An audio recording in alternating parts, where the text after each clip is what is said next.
Getting ready for match number 2 on our featured court here.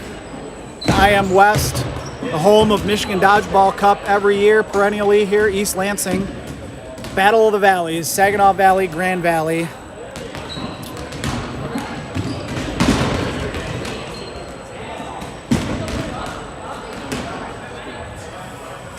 I tell you, this is one of my favorite places to broadcast from. Got ourselves a nice booth up here, able to give you some great court angles.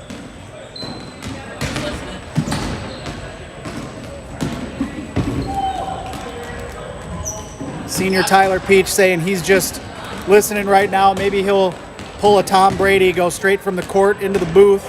We'll see.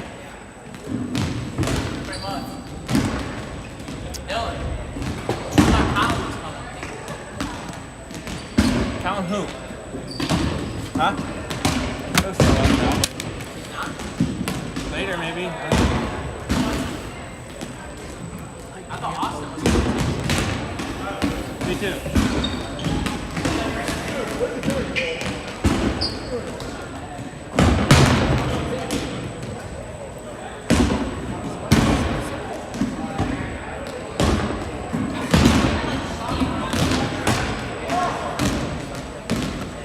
Getting ready. We'll probably get started in a couple minutes here. Again, Battle of the Valleys taking place on our featured court here. This will be match number 2 of the day. I guess technically matches 3 and 4 concurrently, but you know, second slate of games here.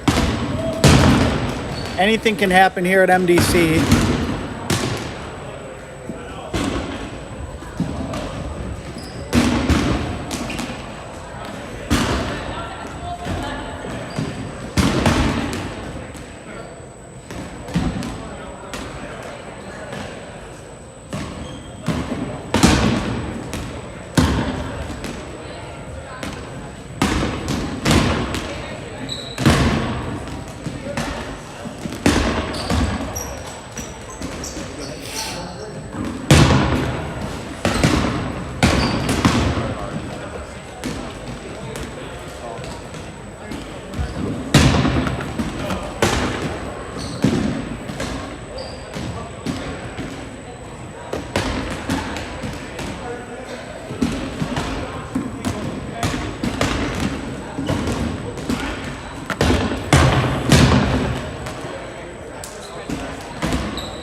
All right, we're just a few minutes away from our second slate of matches here.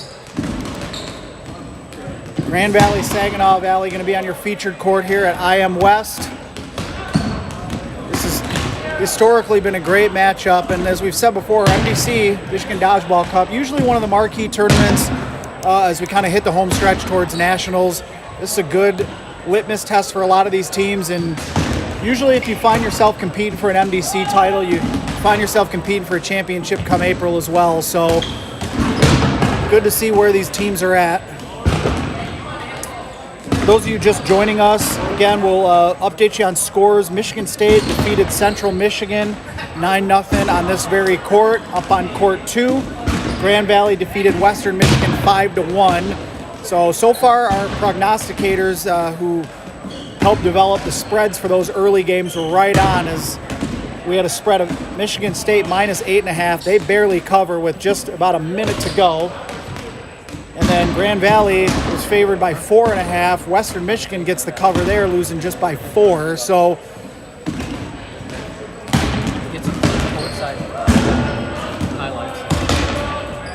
see, I do believe Central Michigan will be reffing this game, as I believe Michigan State went up to take on Western Michigan on court 2.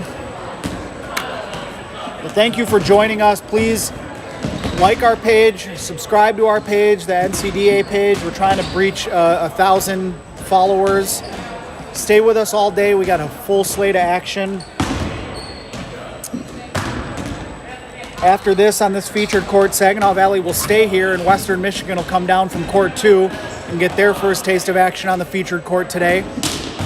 After that, Saginaw will stay yet again. They'll play 3 straight on this court, take on number 1 MSU, and then the marquee matchup of the day that we're all looking forward to, Grand Valley and Michigan State, to bring us home. So thank you for joining us live from East Lansing here. It's a beautiful day for dodgeball.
Intro and it'll be like its own full video. Wait.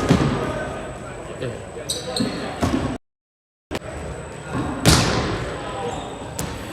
All right, so we're back in the booth here real quick before we get you back down courtside. Just saw Michigan State with a victory over Central Michigan 9-0. Central Michigan coming back into the league. There's some talent there. Michigan State was as good as advertised. Talked a little bit about that game. Let's jump into our next game, Battle of the Valleys, Grand Valley, Saginaw Valley. Kevin, what are you looking for? I'm excited to see how Saginaw has improved since last year when I saw them last. I know that this was a team that was so young last year, and they came on strong at the end of the year. They nearly beat Ohio State at Nationals, if you remember, in bracket play in a crazy game. The game was electric. Yeah, so Saginaw Valley, I'm excited to see where they're at and how much they've improved since last year. And then on Grand Valley's side, I want to see what this team's looking like and if they actually have a shot to beat Michigan State. We just saw Michigan State live. They look so impressive. I want to see if Grand Valley has the depth and also the top-end throwing talent to be able to hang with a team as talented as Michigan State. Absolutely. I think this is a good measuring stick game for both of these teams right now, and a win for either one of these teams would go a long way to boosting their confidence as we get deeper into this tournament and deeper into the season. Let's talk about our X factors for each of these squads heading into this match. Yeah, I would say, for Grand Valley, I'm looking at the freshman Mason Smith. I had a pleasure of seeing him at practice, and just from it's night and day from last semester to this semester. He could find himself on an overtime roster if they find themselves there today. Wow. He's a name that you probably haven't seen called a lot yet this season, but I got a feeling you will the rest of the way. Yep, once again, and that's number 21, correct? Correct. You'll see him blonde hair, number 21. For Saginaw Valley, I'm actually going to go with Chris Rucker. I called his name quite a few times at prior Michigan Dodgeball Cups before. Right. He's a great catcher. I think he kind of gets lost in the shuffle. Everybody knows Joe Barber, Cole Michela, guys like that, guys that are going to be challenging for All-American spots. And, but Chris Rucker's right there in my opinion. And if he gets hot, if all of a sudden they throw a couple balls at him and he starts making catches, watch out. Yeah, no, I would totally agree with that. I'll start with Saginaw. For me, I mean, it's an easy take to say Cole Michela, but that is one of the players that if he's doing well, it's huge for Saginaw. If he's in the outline, they're in trouble. Mm-hmm. But outside of him, I would actually say number 19, Owen Folsom. Look for him to have a big game and sort of have a breakout day today. I'm expecting him to be one of the guys that really steps up. And then obviously Bryce Stevens, another guy that if he's catching, if if he's not an outline, he's another one of those guys that really helps dictate the pace of the game for Saginaw's team. So those are the guys that I think are the X factors. And then on Grand Valley's side, not just this game, but all day today, I'm looking at Aiden Jacobs as an X factor. I think that he's another one of those guys that at Grand Valley we always would talk about it, the sophomore leap. Your freshman year, you're good, you're talented, you're one of those standout freshmen, and that's special. That's great. But going into your sophomore year and then making that sophomore leap and turning into an actual star, I think that he's on the verge of becoming a star for Grand Valley. He's just got to play smart. He's got to play within himself. But I think that he's one of the guys that, especially for their offensive game, if Grand Valley's going to be able to win the Michigan Dodgeball Cup and beat a team like Michigan State, it's going to be guys like Aiden Jacobs or Ryan Paddock as well. Yeah. X factors. I was going to say, I think Aiden Jacobs maybe got lost a little bit in that talented freshman class behind Paddock and then Matt Budai from last year. So can he take that leap and that'll go a long way towards helping Grand Valley, and they really need to build up that depth if they want to compete with Michigan State. And I think those three names that you just mentioned, those three offenses for Grand Valley, I think if they're going to, both today and then going on the rest of the season, those guys need to step up. And then you're also going to need to see some of the younger guys really come into their own and not be a liability out there, but be an asset. So we'll see how this goes.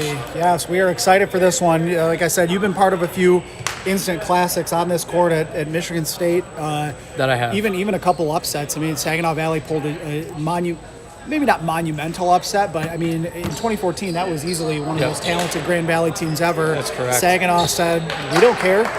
One game at a time. Took it to you guys. You got revenge, but we'll see what happens here today. Right. We are underway.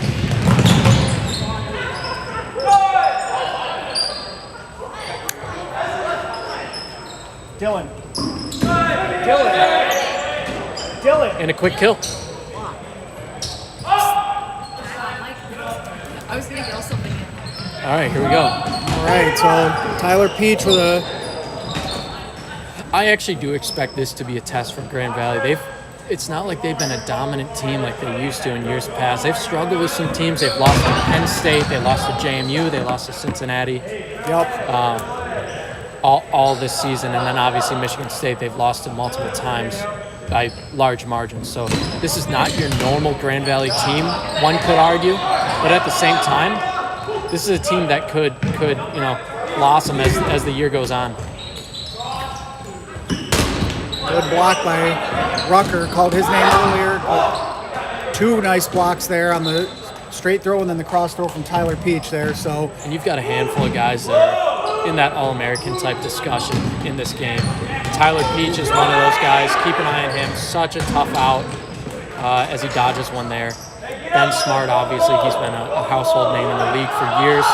And then Cole Michela, he's just a sophomore, but he's the best player on their team. He was an assistant captain as a freshman, which is just unheard of. Chris Rucker hanging in tough, taking the best shots he can, like from Ben Smart here. I'll do it. So far, a lot of throws, not a lot of connections here. Both teams very slow start in the first minute and a half or so of this game. We're going to get a little bonus dodgeball out of this one. The game clock started a little late. Game clock started a little late. There was about 20-30 seconds, gone by before we got the game clock going. So Cole Michela going to take two balls so he can protect himself. Preston Cartwright makes a long throw. Cole Michela's throw didn't get there. Very long throw by Owen Israels, and then a cross by Tyler Peach.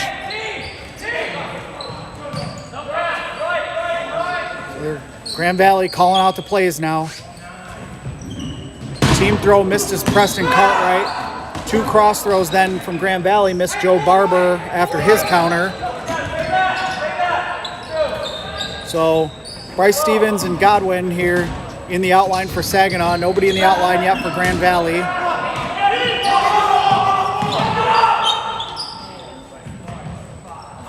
So Grand Valley is going to maintain ball control here. Oh, Aiden Jacobs lets one go through.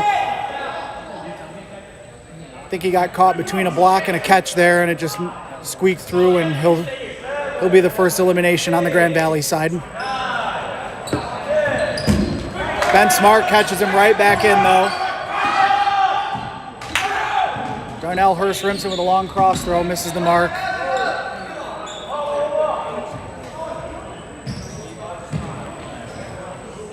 Right, Saginaw Valley now with 4 balls. They'll charge left to right. Cartwright with a throw. Tyler Peach blocks.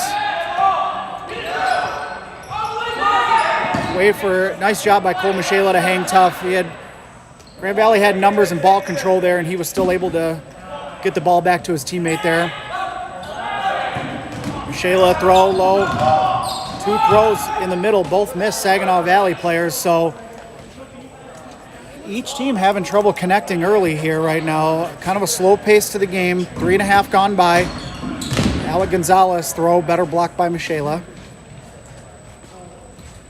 Those of you just joining us, thank you. We are in our second slate of matches here. We are in our featured court, Battle of the Valleys right now. Cole Michela thought he had a kill at the top of your screen. Good block by Folsom there.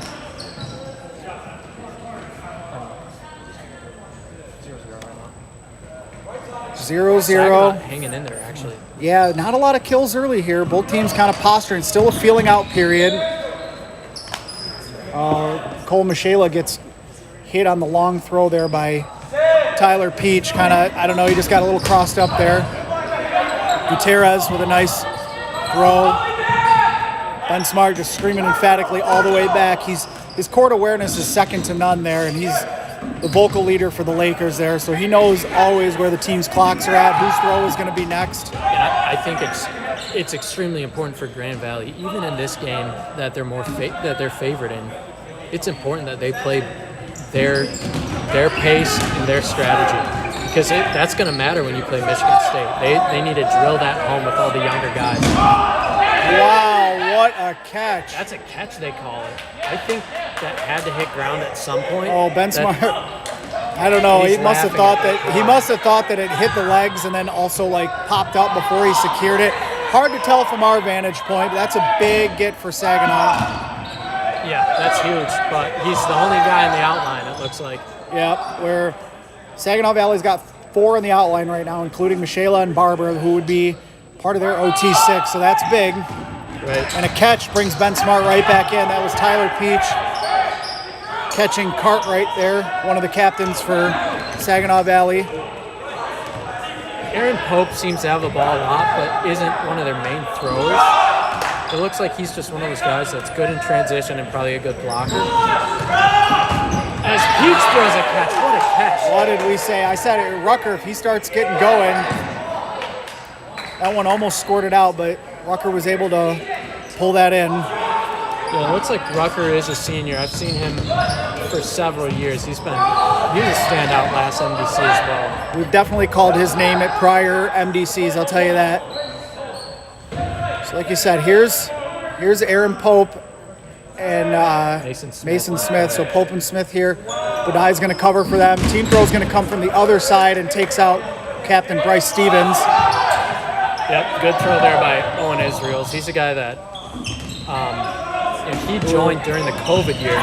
So this is technically his third year, but it's only his second season as a member of the team. Yep, he's one of their assistant captains, so he's definitely grown into a leadership role. Aaron Pope and Mason Smith. Good throw there by 2 younger You know what? guys. If you're going to throw at Rucker, that's the best way to do it. Team throw. So.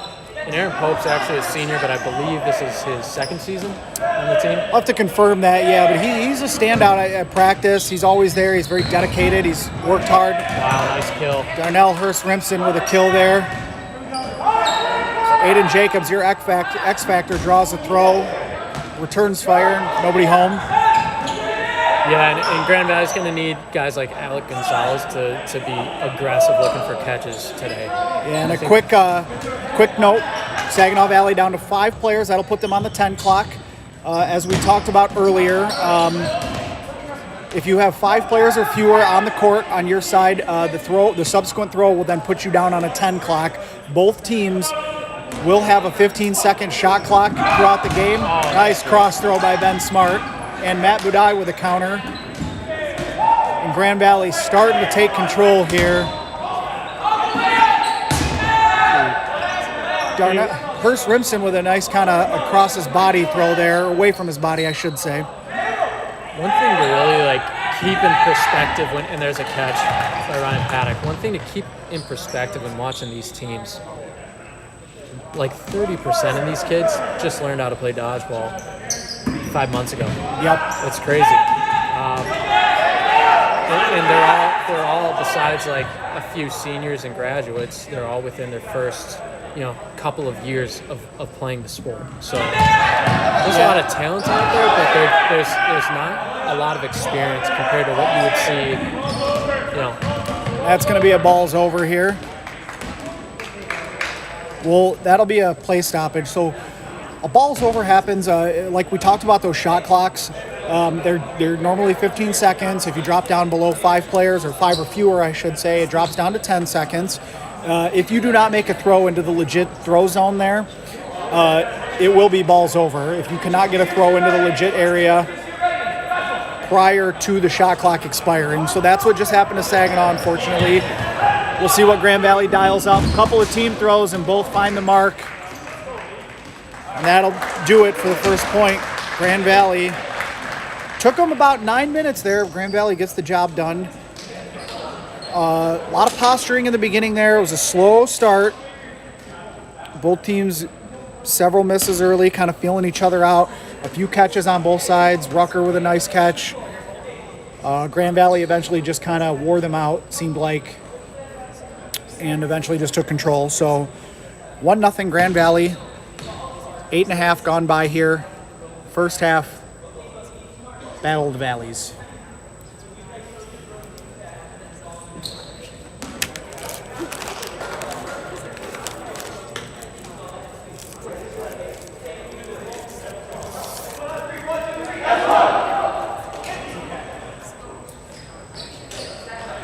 So we'll see what adjustments they make here. Grand Valley, they'll probably tell themselves, hey, more of the same. Stay patient. Let it come to you. They just kind of took what Saginaw gave them. Saginaw, we'll see if they try to change the pace at all.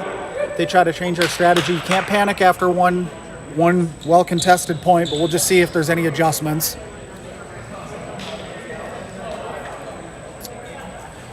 $16:30 to go here. Grand Valley was favored by 3.5 in this. We are back underway. GV winning that run up a little bit. It looks like a 6-4 ball advantage. Ooh. Tyler Peach, he loves throwing across like that. He plays the right side primarily for Grand Valley. He loves throwing there. Then Smart again. Good kill by Barber.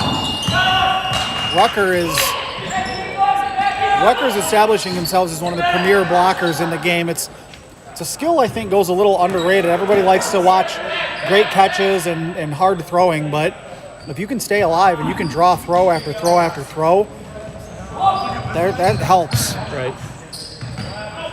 Saginaw Valley charging left to right. Saginaw with the ball advantage back quickly. Saginaw got up to the line quick and still kind of, they waited. It took them a while for that play to develop there.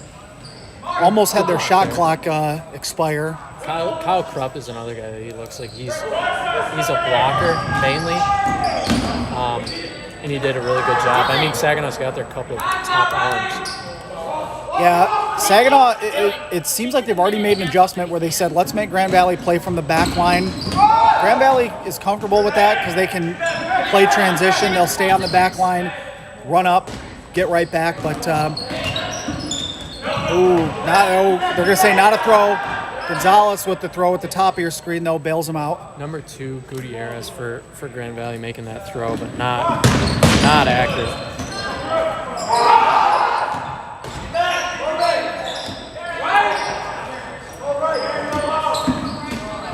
Yeah, Gutierrez is a name we haven't called much yet this season. Younger player. He had a ball in his hand a lot early. You can see a classy move by some of the Grand Valley players. They are wearing green and white ribbons, as are we in the booth. We're just so happy, proud to be here, proud to be part of this production today. Souvenir City there. Ball gets blocked up into the stands. A classy act by Grand Valley, wearing the ribbons all day today.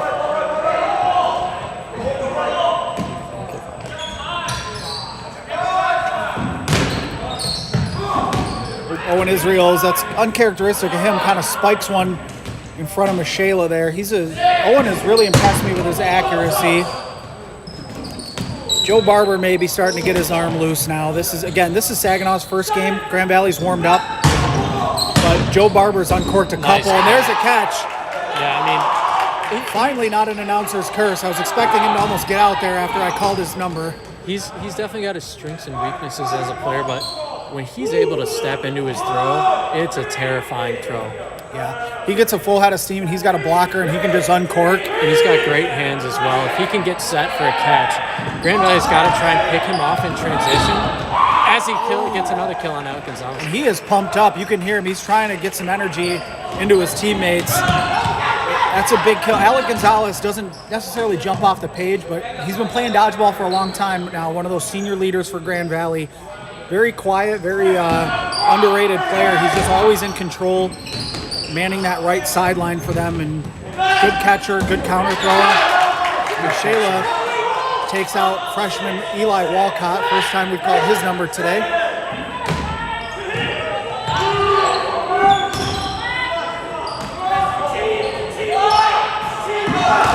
Joe Barber draws the throw from Tyler Peach, and they're jawing a little bit. You love the gamesmanship. And Owen Israels gets crossed. So I'll tell you the adjustment I've seen right now from Saginaw Valley. They're playing the front line a lot more, forcing Grand Valley to play off their back line. They are trying to play, it looks like wall ball. Good stop by Ryan Paddock, right on cue as I say wall ball.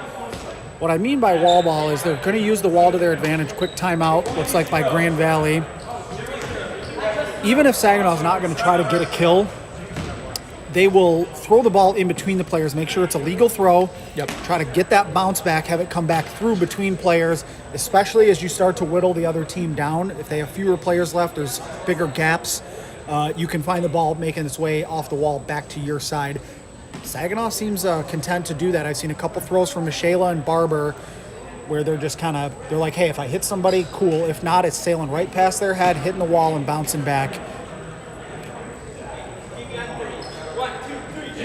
Yeah, Grand Valley in a bit of a tough spot in terms of how many people they have left. They probably expected or hoped to at least roll through this Saginaw team, but Saginaw putting up a fight. If they can get it to 1-1, we got 12 minutes left in the half. Yes. If they can get it to 1-1 with, let's say, 7 or 8 minutes to go. Saginaw's got nobody in the outline right now, either worth noting. So they're full strength against 7 Lakers on the other side here. And you've still got Ben Smart, you have Tyler Peach, you got Matt Badai.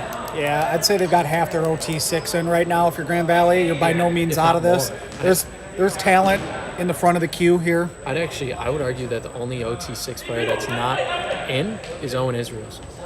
So Yep. potentially, maybe Smith as well, like you had mentioned. Ben Smart with a quick throw. And the ball's over. He made the argument. He got the call. Joe Barber pleading his case, saying it's 3 feet right now. But I think Ben Smart had a beef there. I think he was right that wasn't a throw. From up here, it looked a little farther away.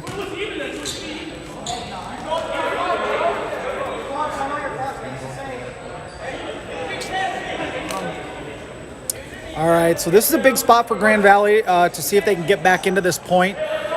They don't need to win it off this run-up by any means, but if they can maybe get a couple of outs here, try to even the numbers up a little bit. They have ball control now, obviously, from the ball's over. Their goal should be to maintain it. Big team throw. Nobody home, though. All right. Ben Smart with a long cross throw, and then they're going to retreat all the way back. So we'll see if Grand Valley can keep ball control. That may be the key to them getting back into this one. As long as they have ball control, Saginaw can't really play as much wall ball. So we'll see. The thing with Saginaw, they've obviously Joe Barber's a great arm, and you know. Cole Michaela, Rucker, they have a few arms, but they don't have top to bottom in this lineup the type of arm talent to be able to just mow down another team. They've kind of, I don't want to say finesse throughout the entire point to get the point, but they need to play a little bit slower pace and smarter. And they're doing just that right now. But Grand Valley's got to understand that, and Grand Valley needs to be able to force Saginaw to be more one-dimensional. Grand Valley doing a better job stopping wall ball, and then Tyler Peach draws 2 throws. No one seems to really want this middle ball that much. I mean, good for Grand Valley to get those 2 balls, but also what a cross. And a kill. And Cup gets taken out too, so that's 2 big gets for Grand Valley. And they've kind of swung the pendulum back in their favor. A little bit of momentum going their way. I think Peach needs to be a bit more careful when he comes up. I mean, him and Ben Smart, they're both being aggressive on the corners, but... That's not going to fly against Michigan State. Exactly. I mean, Saginaw still does have the man advantage at this point, but it just feels like it's slipping away. There's another kill. Sorry, missed that one on the stream, but Ben Smart finally dropped. He was throwing everything he had with that hard overhand throw, and he finally dropped to a sidearm angle to get Rucker. He was about 0 for 5 on Rucker there. Yeah, you're seeing a lot of reset throws this point. Just both teams are... Oh, what a catch. What a catch. There's your X Factor, Aiden Jacobs. That'll bring in Darnell. Ooh. See, and that's just horrible that no one pushed up with Pope. He went up there by himself, whether that's his choice or his teammates not moving up. But a little bit of inexperience there. He was up in no man's land for sure. Yeah. Ooh, Peach had a point-blank shot and missed it. Of note, Hurst Rimson came in on that catch, so he's one of the more athletic players for this Grand Valley squad. Nice block by Gutierrez. Matt Budai with a catch. You're seeing some of the bang-bang stuff here where they're just kind of going back and forth on these counter throws. Nobody home on those exchanges right there. Don't look now, but it's 7-on-7 now. Grand Valley's evened it up, and they've got the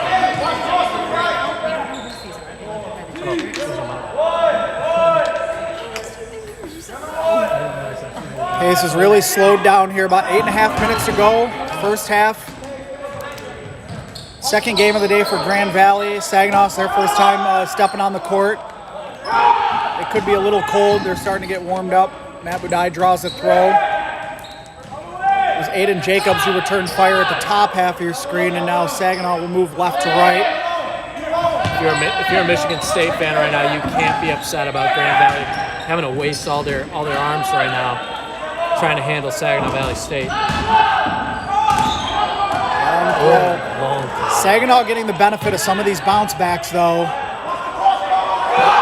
The blocks are coming back in Saginaw's favor. I'm loving how much communication both of these teams have. You can just tell that we're finally like a couple years removed from that COVID season that was completely cut short. There's a lot more knowledge and a lot more communication out there on the court. Grand Valley, Peach and Hurst Rimson got to communicate a little bit better. They both just kind of made little get-me-over reset throws, and they really only needed one there.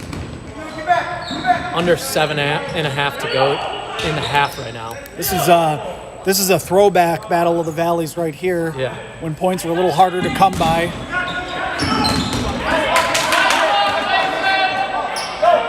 And Barber's getting protected pretty well by his teammates. The thing is, Grand Valley, when their top guys have balls in their hands, it's so tough to beat them, especially on that back line when they're set up. And Barber was not happy there. I think he was looking for the catch, and it got blocked by his teammate, which I mean, that's his job. But still, nice kill there. Yeah, Tyler Peach caught Anthony Roll sleeping there in the middle.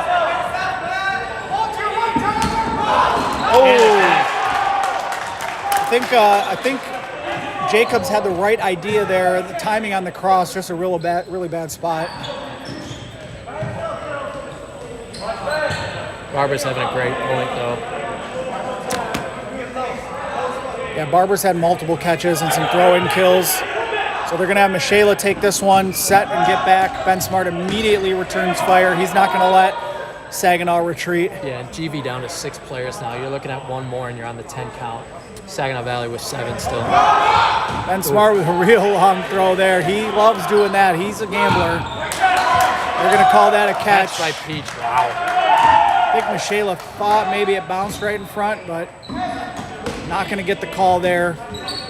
So now we got 6 on 7 now. GV, like, they're not rushing. They're not forcing anything right now. It looks like they're completely content just playing this strategy, which is what they're going to have to do against Michigan State as well. I think Don't Grand leave Valley themselves open.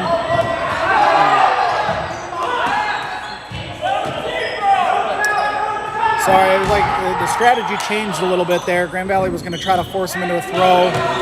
Looked like, oh, nice throw by Hurst Rimson there. Takes out Goodwin. And next throw will put Saginaw Valley on the 10 clock here. So 5 minutes to go for Saginaw Valley. You're just, I think, maybe going to try, unless you maybe get a couple catches or something, I think you're going to have to just try to get this one to half down 1. If you're Grand Valley, you're seeing an opening here. Oh, Ben that Smart. I think that He's taking us out there. was close to not being Ben a Smart, foul. one of the more accurate throwers in the league. He's got a couple different arm angles he can come at you from. Saginaw on the 10 count now. And Looks like Budai and Smith connect there. Budai's ball hitting the mark. yeah, 3 left now for Saginaw. Saginaw, yep. Just not as much depth as you would hope for the Saginaw team, but again, it's better than what they had last year. Barber goes down. Yep, I think that if he didn't get hit with the second ball, that late one from Ben Smart got his hand there as he shifted sideways. With the rule where under 4, it gets rolled over to the second half. Saginaw just needed to hang on until Mason the Smith 4 with the minute. catch. And that'll do it for that point. That Wow. just ended emphatically. Grand Valley just seizing the momentum. And it looks like the official scores table has 3:55 on that. So they are that going to will roll that roll over. over. So And that's going to be a long second half. That was huge, though, because with Saginaw Valley, they're going to go down 2 points going into halftime. If that happened before the 4 minute mark hit, then you would have to play out the 4 minutes as part of this half, and no one would score a point. So if Saginaw has any chance at coming back, they're going to want to have as much time as possible in one consecutive half. That's a good point. That's a good point on that strategy. So we're going to get the clock reset here. Just under 4 minutes is going to roll over. So that means the second half action is going to be just under 29 minutes. The Lakers just taking control there with an emphatic end to that point. Saginaw had the early advantage, 12 players to 7 there. Grand Valley got a balls over, which benefited them greatly. And that balls over was really a momentum killer for Saginaw Valley. Coming out of that, Kevin, tell me what you saw there. I think there were some adjustments there that really helped Grand Valley get back into it.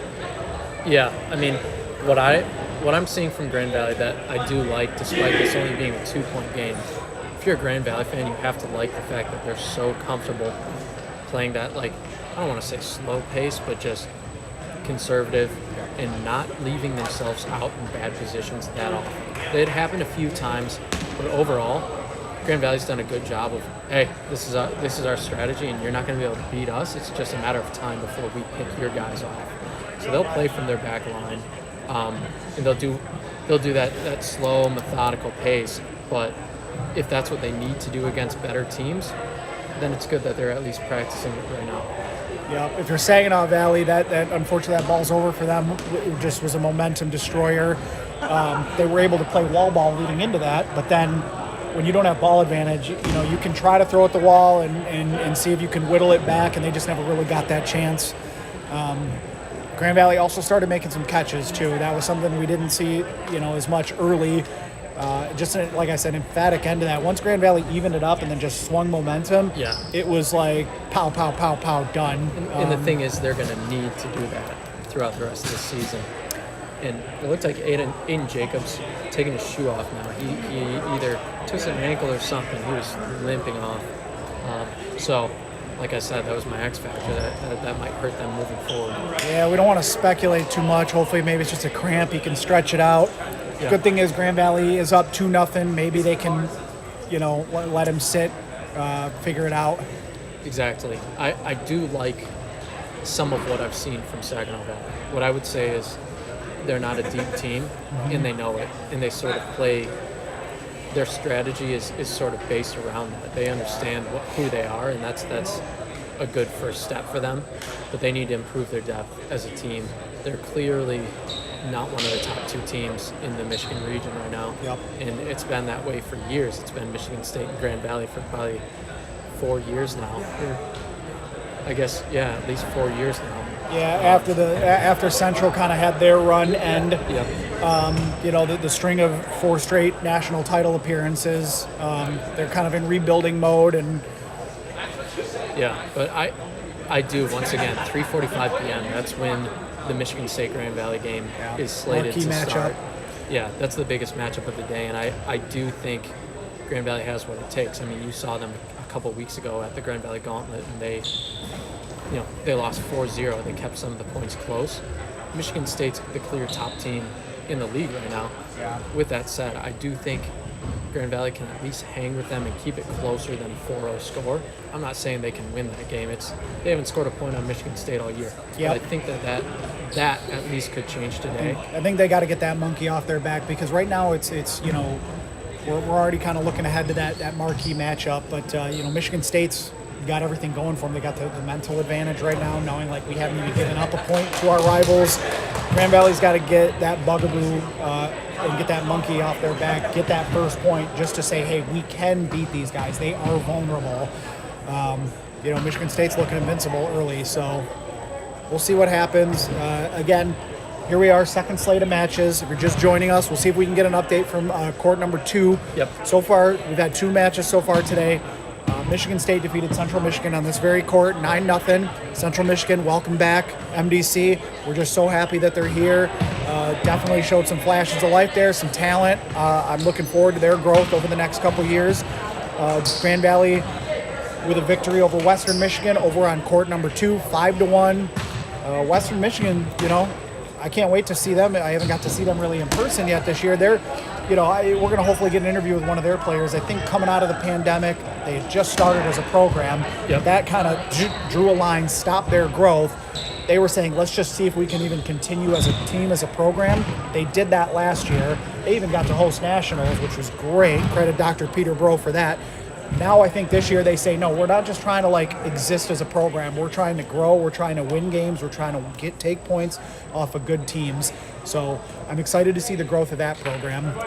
Yeah, and we'll see them next actually on this featured court. They're going to be facing off against Saginaw Valley. So I'm intrigued to see how that Western team looks, because they do have some experience now, whereas in the past they didn't. Worth noting for Saginaw real quick, that was their first point, their first match of the day. They were the refs for the last series. So hopefully they're warmed up now. We'll see if that brings a little more competitive balance in. Like I said, it took Joe Barber about 5 minutes. All of a sudden I started to see a little juice on his throws. So We'll see. Both teams going to make some adjustments. We're going to take it back down on the court right now. Maybe. You'll notice the time, 28:55 left, as we pointed out earlier. If there's under 4 minutes to go in a half and a point is finished, that will roll over into the second half now. So we do have a longer second half. This benefits Saginaw Valley in a comeback bid. They need that extra time potentially. Each point took an average of 10 minutes there, and so if Saginaw wants to come back and you have that same average, you're looking at that. So early out by Grand Valley on Saginaw there takes out roll number 7. That was Owen Israel's getting credit for the early one, and number 7 for each team gets taken out early. Walcott for Grand Valley, roll for Saginaw Valley. I'm interested to see how this first point of the second half goes, because if Grand Valley can take this point, then they can sort of rest their top arms. And I would agree with that. Yep. Yeah. And they probably will. Yeah, and they're going to need that, because, again, like we had talked about, for when it comes to later in the day against Michigan State is so deep as a team. Grand Valley doesn't have that luxury. They're not quite as deep of a roster. So if they can save the top arms as much as they can throughout the day before that game, that's going to help. A lot of throwing here, not a lot of outs just yet.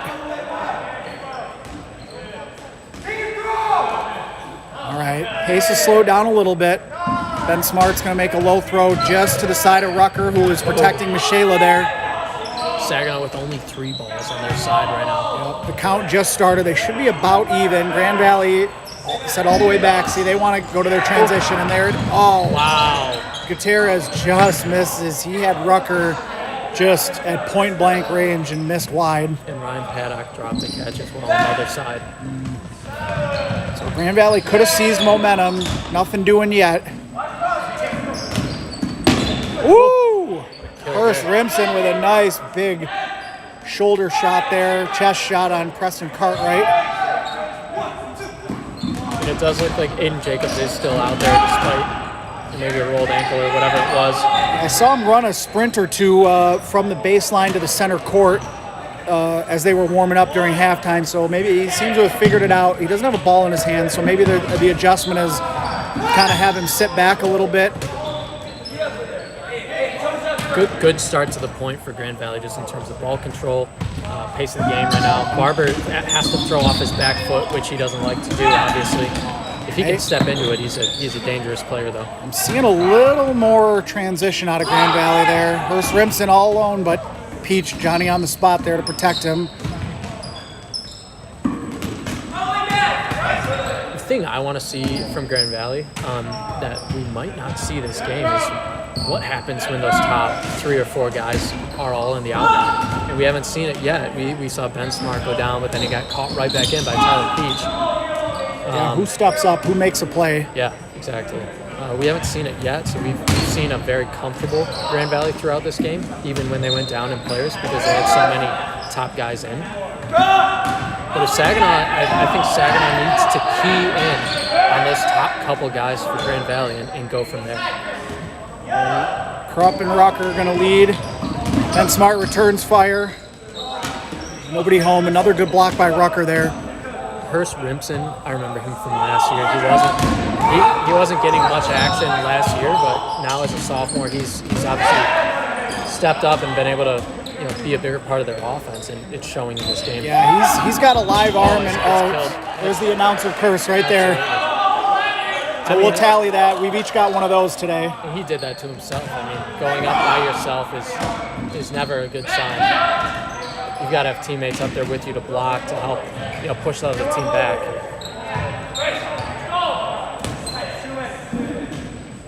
Aaron Pope and Cole Michaela each exchange fire at each other. Nobody home. Cole Michaela has actually been a little bit quiet this game. I'm not exactly sure why. If he's just was an early out a couple points or something like that. He is one of their more accurate throwers, so they're asking him to do a lot. Not only go up and try to get outs for his team, but they're having him go up with 2 balls a lot and make a lot of reset throws, and he's also having a lot of blocks. So, I mean, he's a big part of what's going on. He's just not getting much of the attention and jumping off the stat sheet right now.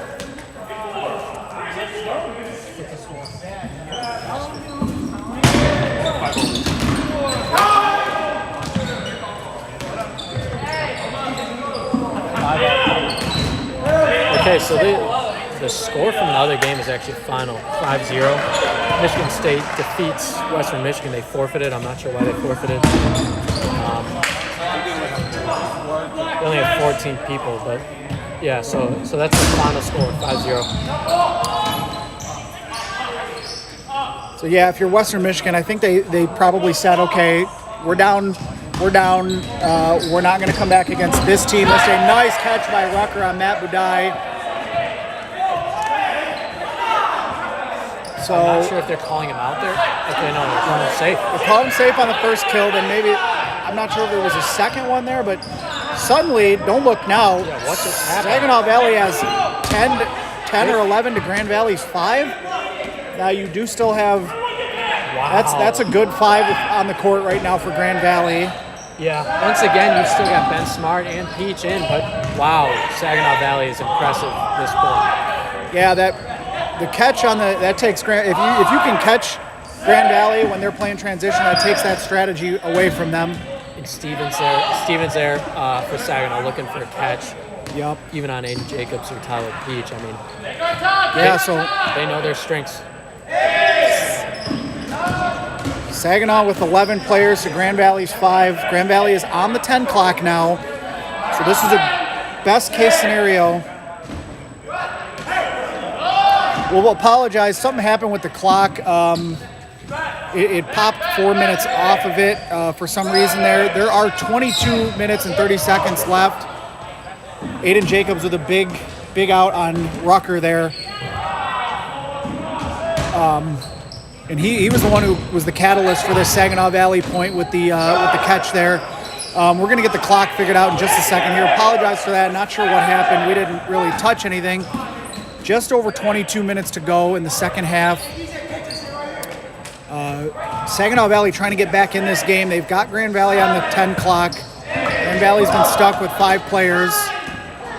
Ben Smart with a long throw there, but it's fine. I think Grand Valley was the beneficiary of a missed balls over there. Maybe that throw from up here didn't look as close, but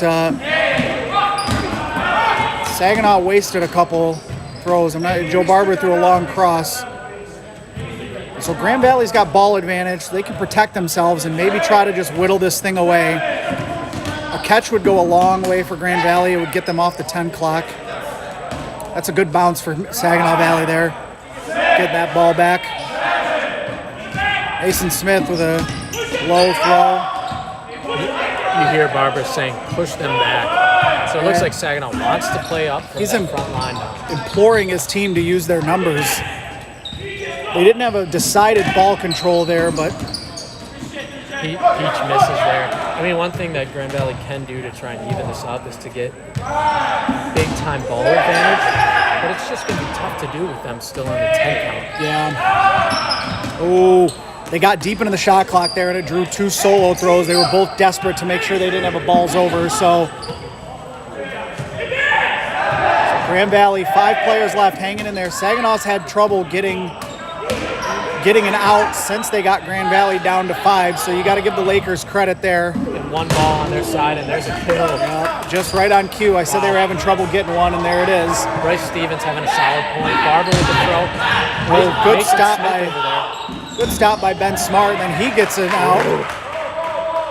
So that's what they're going to need to get back into it here. 4 left for Grand Valley. Grand Valley would throw their way back into it. I think they prefer to catch their way back into it.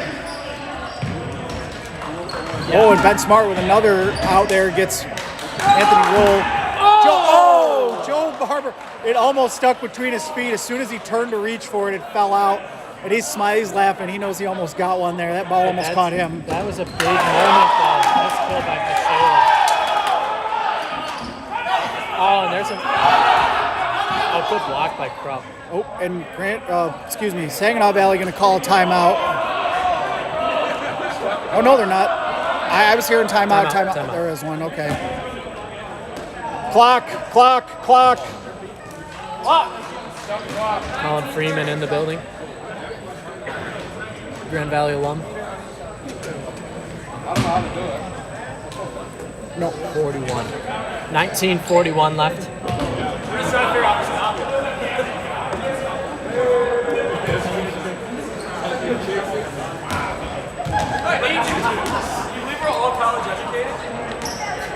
Yeah, so I mean, that's not good for Saginaw that Joe Barber did get out there, but I mean, it is what it is. Their depth is going to be tested right now. 19:41 left in the half. So you still do have Michaela out there. He's a court general for them. You've still got Bryce Stevens. He's a very experienced player out there for them. That's a couple of their captains right now. They're 2 head captains, actually. One of your X factors, Mason Smith, the freshman, number 21, out there for Grand Valley. I think we could see a breakout performance of sorts from him. I'm not going to put this kind of pressure on him just yet, but he's got a little Ben Smart in him. And what I mean is look at their stature. They're not the most intimidating players on the court by size, but clock.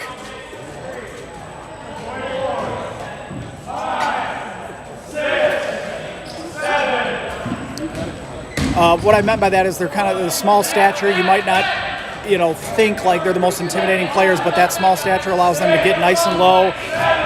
Good catchers. He's got a pretty firm throw too. So yeah. All All right. pushing up, Michaela pushing up. Saginaw Valley's got to still be able to keep that coordination that they had earlier in the point. Don't leave anyone open. Crump almost got killed there on a Ben Smart throw. Yep, so Grand Valley down to 3 players. Saginaw at 7. Grand Valley, a catch is enormous here. And Peach looking right for a catch there, but he doesn't get it. Bryce Stevens with a well-placed throw. Ben Smart thought he had a toe tapper. He did. They called Krupp out on that one. Ben Smart pleaded his case and got the call there. So Mason Smith needs to be more comfortable with spacing over there. They can't be stuck next to each other, especially down to 3 players. no shot clock for Grand Valley as they only have 2 balls. Now it'll start. They have 3. So you've got 2 All-Americans in Ben Smart and Tyler Peach, and freshmen, like you said, maybe looking for a breakout performance here, Mason Smith. Oh. And here we go. Cole Michaela executing wall ball, but Okay. that really just allows them to reset the clock because Grand Valley only 2 balls. Okay, and they traded throws there. It hit the ball, so no one is out. I think a team throw coming up here into the corner, potentially. You got to give Saginaw Valley being very, very patient here. Not going to be a shot clock for Grand Valley. That kind of benefits them. They can take their time a little bit. They don't have to rush a throw. Yeah. The other thing is, you got 17 minutes left, almost 18 minutes left still. There's no need to rush if you're Saginaw. Oh, Mason Smith just missed the catch there. I believe Michaela's going to get credit for that one if we're keeping a box score here today. But Ben Smart, Tyler Peach hanging in here. Oh, a long throw. Ooh. Just wide of Tyler. He knew better than to reach there.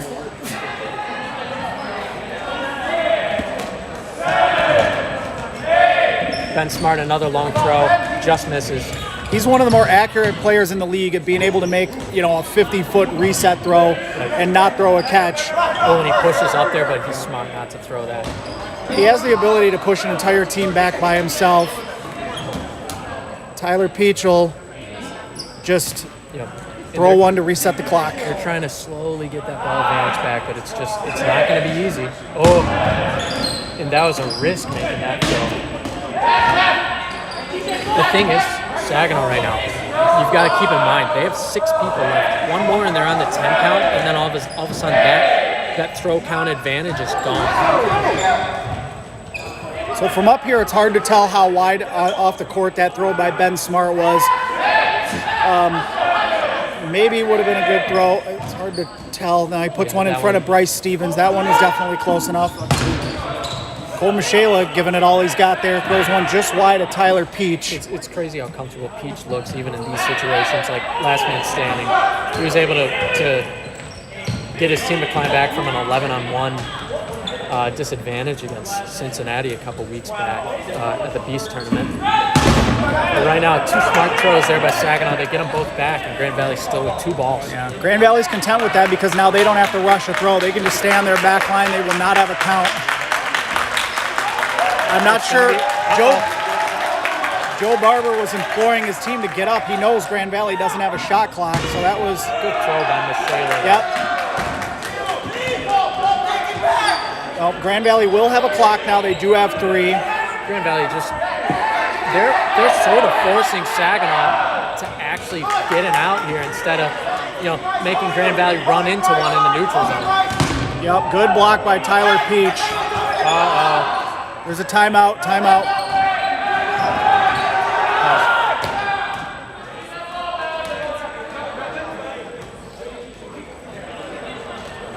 So we're going to put 15:27 on the clock.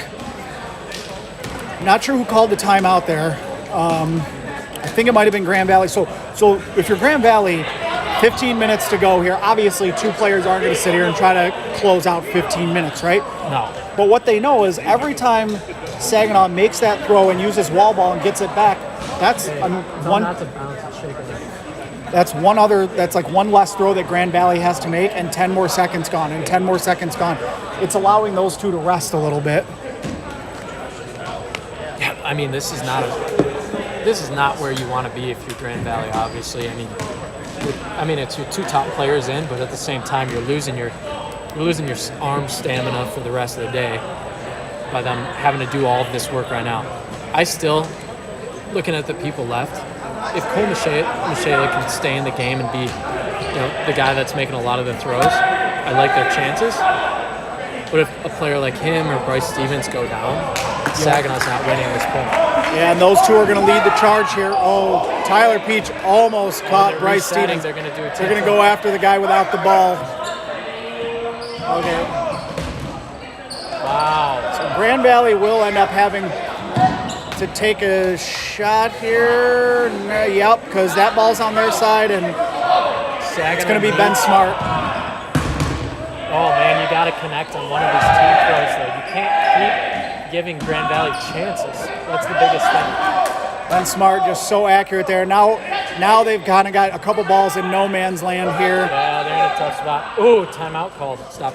It's a good timeout. Yeah, that was smart by Grand Valley. They had 3 balls on their side. 14:40. 14:40 to go. Again, still plenty of time. This is a long point, but Saginaw, if they can win this within the next 4 minutes, they still have 10 minutes to score a point. Yep, we'll see what they draw up here. Who took that timeout? I believe it was Grand Valley. And they're out of timeouts now. Saginaw Valley still with 1 left. Yep, so still you got Ben Smart, Tyler Peach on the court. Walcott, number 7, the freshman, will be first in the queue if we do see a catch. I think that would just go a long way towards giving them some fresh legs. Yeah, Saginaw's got to take advantage at some point. They're still 2 away from going on the 10 clock too, so there's really no reason to rush. GV has to step up and throw here, though. Can they get him in transition? And Smart will make the throw and reset. So, nope, I think Saginaw would rather set up a well-timed team throw, and there they go.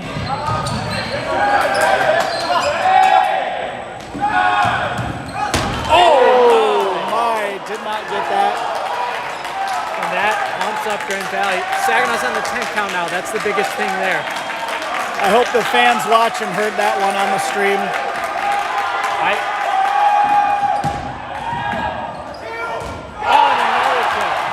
And that'll put Saginaw down on the 10 clock. No, they were before. Yeah, correct. You're right. And Ben Smart with a catch. He's like, are you serious making that throw at me? Cole Michela is going to need to step up.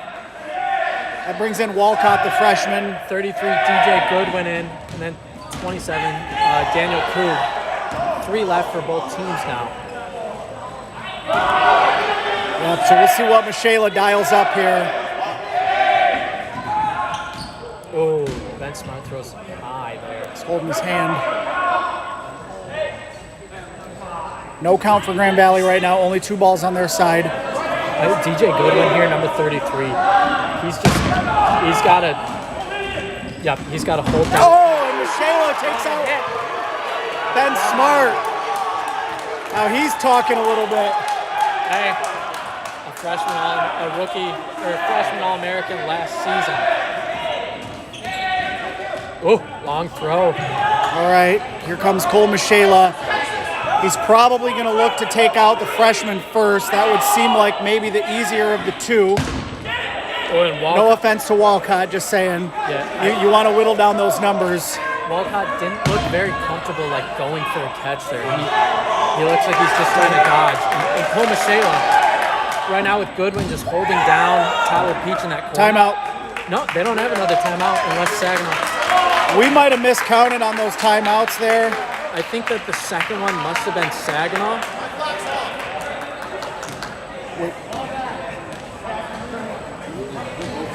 So we're about just under 12:30 to go, second half here.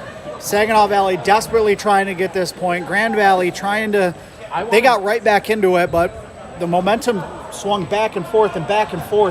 Voices may be the same. Voices. I'll just be up here once we start. I want to know if Grand Valley used a 3rd timeout there or if the second one was Saginaw. As far as we know, from up here, it's hard for us to tell who was calling a timeout because we're watching for the refs to call it to stop the clock. Neither team should have any timeouts left here. Yeah. You got Tyler Peach and Eli Walcott left, and you've got Cole Michela leading the charge for Saginaw Valley. He got the most important out of the point, taking out Ben Smart, who was catching fire there. That was huge. That was huge. So he took a few throws near Walcott there, couldn't connect.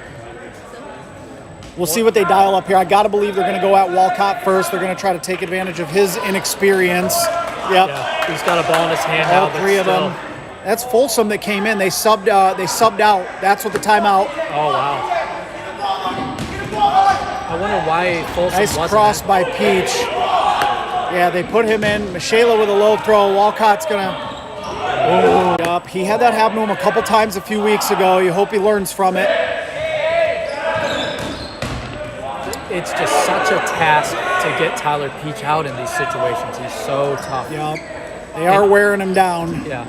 And I do love Saginaw's strategy with Goodwin just holding down Peach as much as he can, and there he gets both those balls. That was big. Grand Valley not going to have it. If Goodwin should leave that ball. Yeah. Oh, Peach Peach has got to be careful. He doesn't have a ball. Team throw coming. Team throw coming. Save. Good idea by Cole Michelle. Oh, they called him out. Oh, wow. They called Tyler Peach out there. That is enormous. Good block by Walcott. If I'm Saginaw, Cole Michela has to be part of every single throw. Whether it's just him or a team throw, he needs to be a part of every single one. Kill. Wow.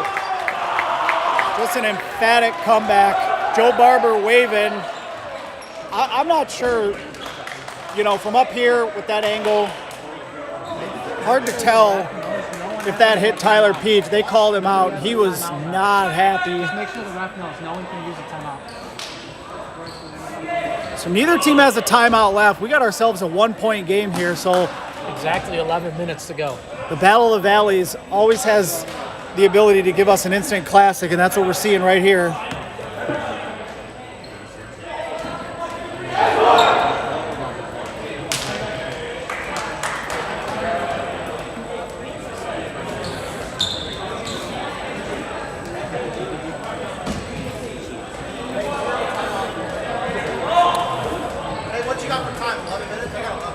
Same.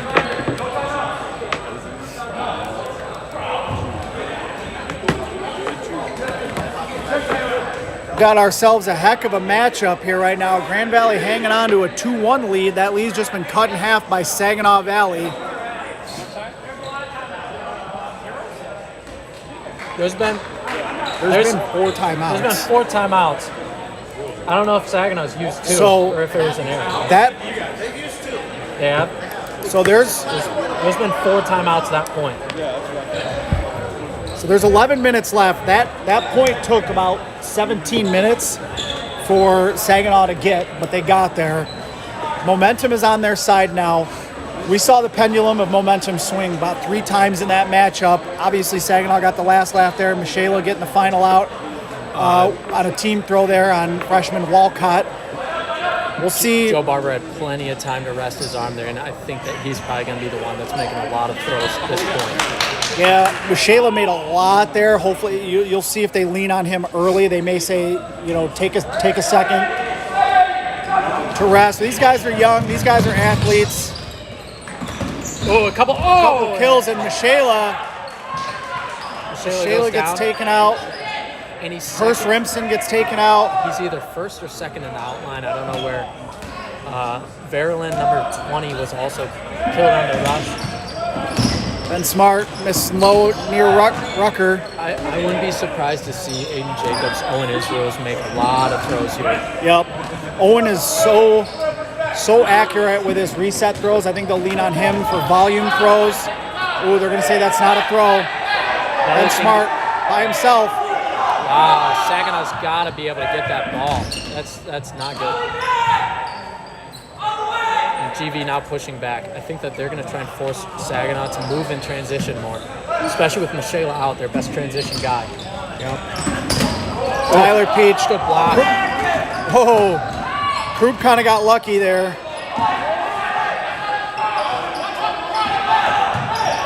Grand Valley is just playing very aggressive in the neutral zone, but they care about that ball advantage. It's obvious. And again, they don't need to score a point. They can kill the next 10 minutes just by playing slow and conservative.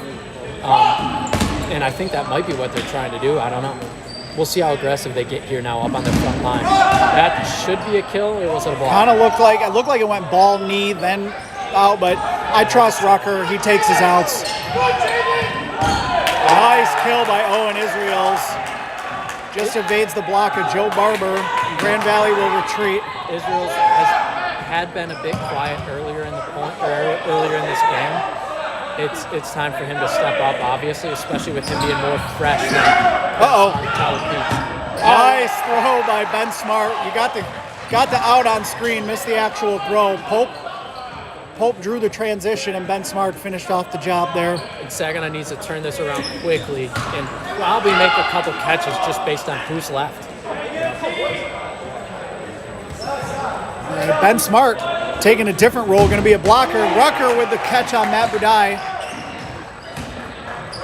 I'm not sure who that brought in for Saginaw.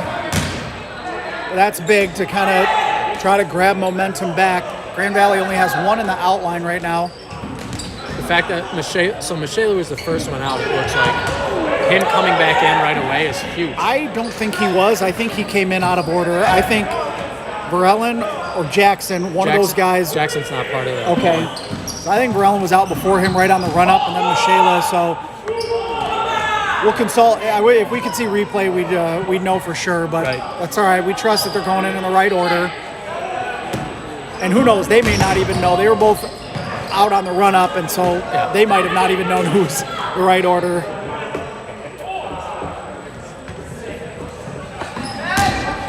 Krupp with the throw, return fire. That's a right. Owen Israels, we called his name a few times this point, so he's starting to get a little bit more involved.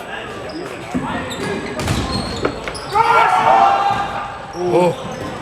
Tyler Peach throws into traffic, nobody home.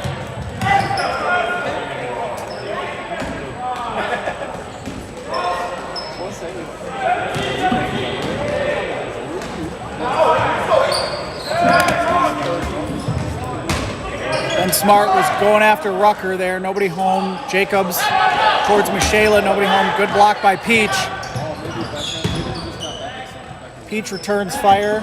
7 minutes to go now. Oh, Gutierrez. Thought that was a kill. They're calling him out. Yeah, I don't know what he was beefing there. That should be ground. That should be safe. Saginaw's still in this. You got Cole Michela, you have Rucker in, you have Bryce Stevens.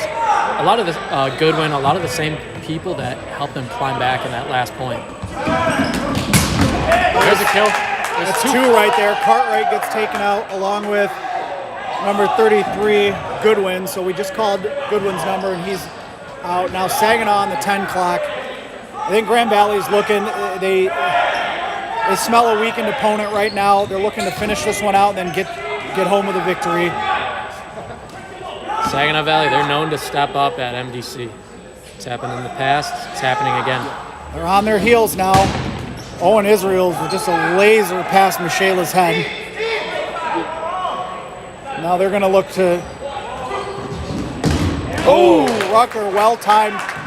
Bing, bang, boom, and he gets hit. That was intended for Michela. No ill will there. But he ended up getting tagged with a quick Gonzalez. Oh, and then Gonzalez gets taken out by Michela. Poor Michela once again. And Pope and Jacobs, and that's 3 kills in about 4 seconds and you can by see Saginaw Valley. Ben Smart saying, get on back to the back line now. He's smarter than that. So we're looking at a point very similar to what we... Oh, my God! Ben Smart with an 80-foot throw. I missed it. Takes out Michela on the back, who was looking to gather some balls there. I missed it on camera. Yep. Well, Sorry you wouldn't have been able to... That'd have been tough to get on camera. He threw from just about the baseline. Michela was 5 feet off his baseline, so... Oh, another long throw, and it almost got another Saginaw player sleeping. I tell you what, Grand Valley is being super opportunistic right now. I mean, this game could have been going overtime if it weren't for a few plays. And a Catch by Ben Smart. And Stevens goes down. That was the guy I was counting on for Saginaw to make these last couple of kills. 2 left for Saginaw. Roll is one of them. Good throw there. Just a reset throw. Number 27, that's Danielle Koob. We haven't. She's a catcher. She's a catcher. That's not going to be a throw. I think they're going to force her to throw. Are they going to tell her to step out? They're telling her to step out.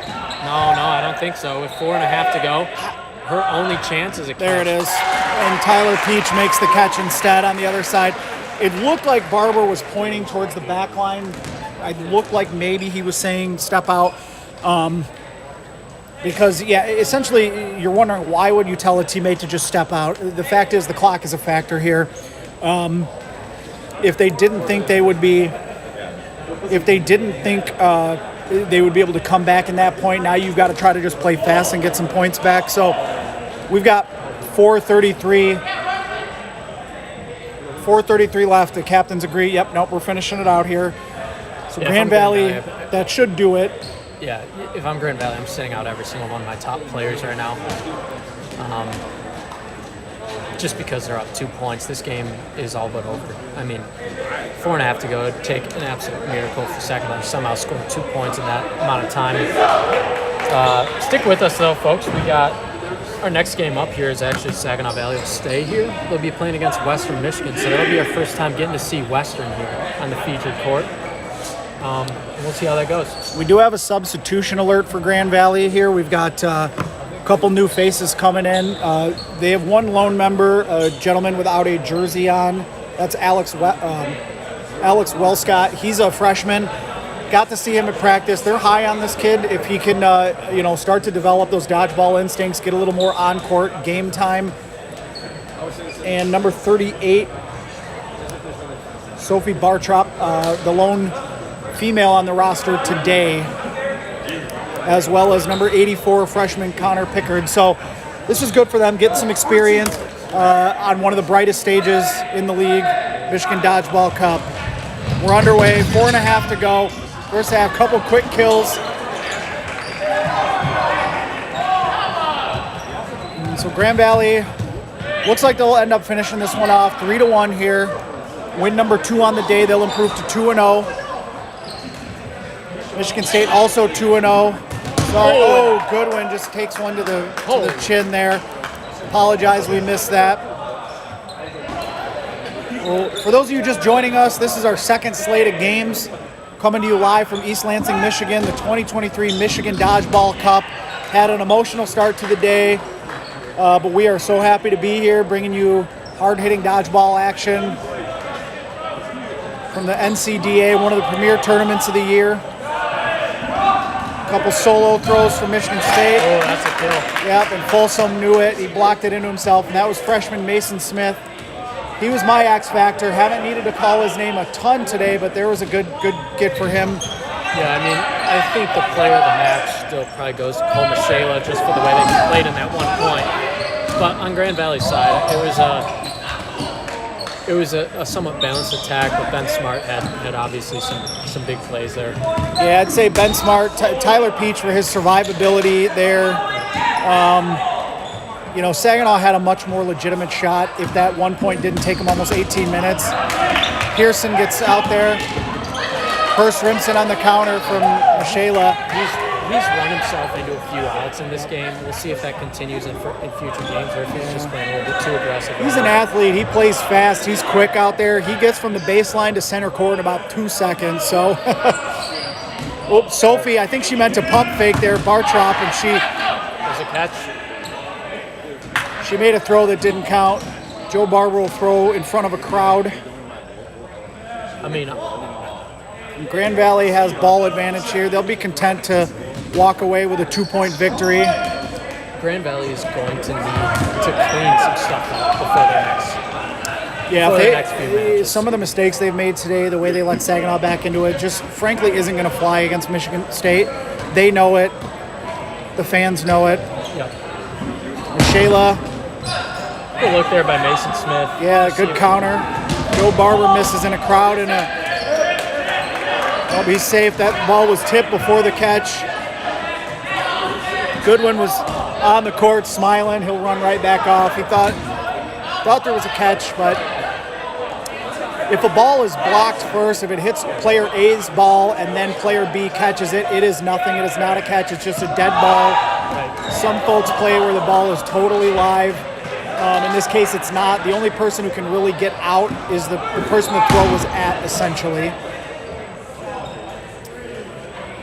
Saginaw Valley going to fight here to the end. They've got Grand Valley down to only 6 players. They have one of the tougher outs in the league. Matt Budai, nice counter at Cole Michela. He's one of the tougher folks to get out in the league. Number 2 freshman last year, based on All-American voting, narrowly losing to Alec Dean. And Ryan Paddock also on that list. He'll grab some pine now. Missed a catch. 5 left for GVSU. It looks like Saginaw could actually make this a closer game. Matt Budai with a big, long wind-up, firm throw right at Rule's blocker. Sophie Bartrop throws one, makes it over the line, but Goodwin right there to catch it.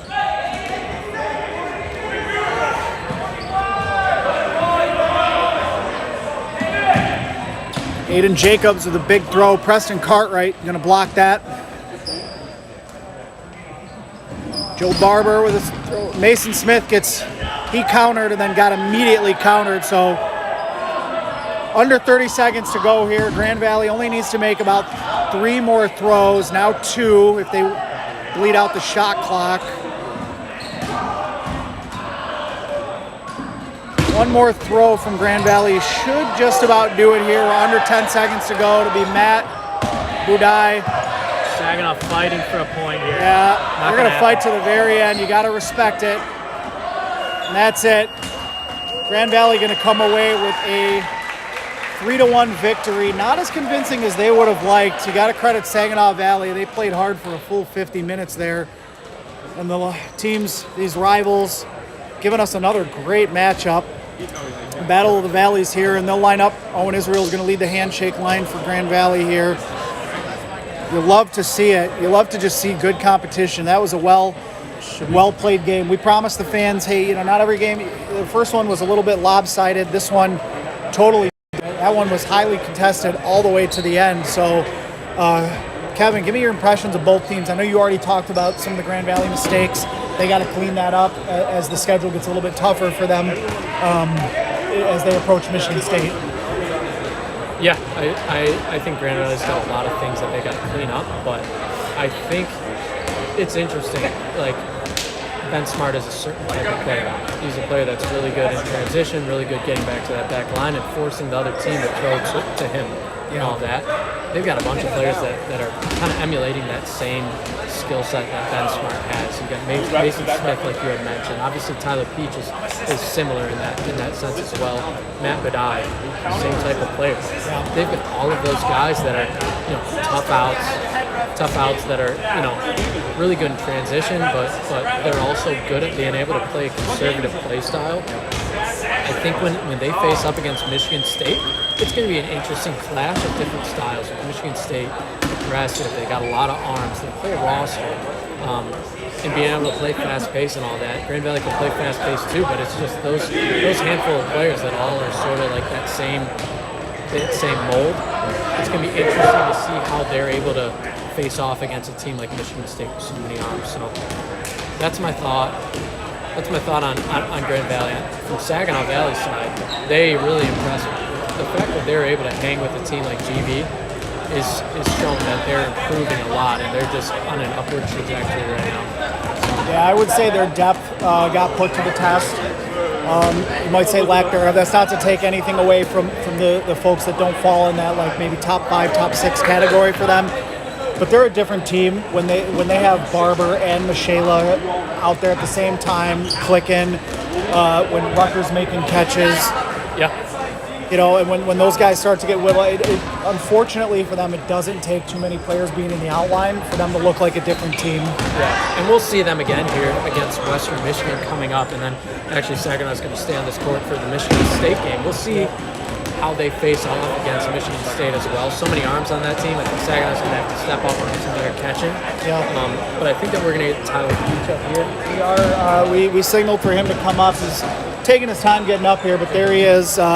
So we're going to go ahead and Come on in, buddy. Let's get close here so we can hear you. How you feeling after that? You guys are 2-0 on the day. How you feeling? Feel good. Feel like we're playing real slow, myself included. Got to pick it up the next 2 games. Hopefully we're not tired after this next one. We come out strong. Got a break, so be good. Yeah. What things would you say are kind of working for you guys right now? What things aren't? I think pushing up together is not working. We need to be better at it. Guys are being left out to dry the whole time, and I think we're just playing too slow. We're a way faster team than most of these guys, and we just need to pick up the pace. How are you feeling after that long duel you guys had? Momentum shifted about 3 different times. You and Ben Smart were on the court for a long time. You still fresh? You tired yet? I never get tired. Okay. But that point should have never went that way. I'm upset about that one, but should have got that one back. Rough call, whatever. We move past it, get them on the next one. Okay. Well, I believe you guys are up next reffing, correct? Are you reffing right now? We play Central on that. Okay, Central on court 2. Great. So, well, I'll let you get back to it. I don't want to take up too much of your time. I know you got another game to play. Good luck the rest of the way. We'll see you later. Thank you. All right, so stick with us. We've had 2 slates of games so far, 3 to go. Got 2 courts going. Up next here on our featured court, court number 1 here at IM West, is going to be Western Michigan, the Fighting Dr. Peter Bros, against your favorites, Michigan State. So that'll be a good one here. We'll see the kind of improvements that Western Michigan has made as a program. Oh, excuse me. I'm sorry. No. We're going to have Saginaw Valley versus Western Michigan. I apologize for the mix-up there. Saginaw Valley is going to stay here on your featured court, take on Western Michigan. Each team coming off of a loss to 2 of the favorites, Grand Valley and Michigan State. We'll see how they respond to that.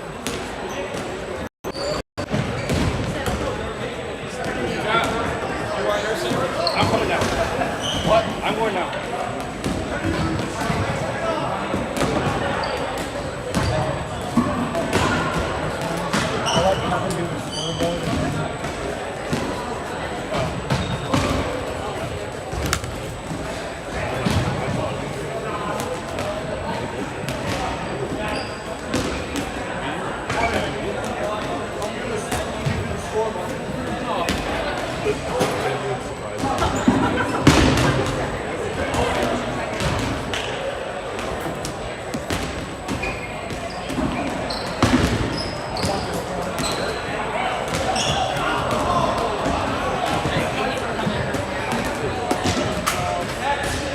Healthy food too. Trying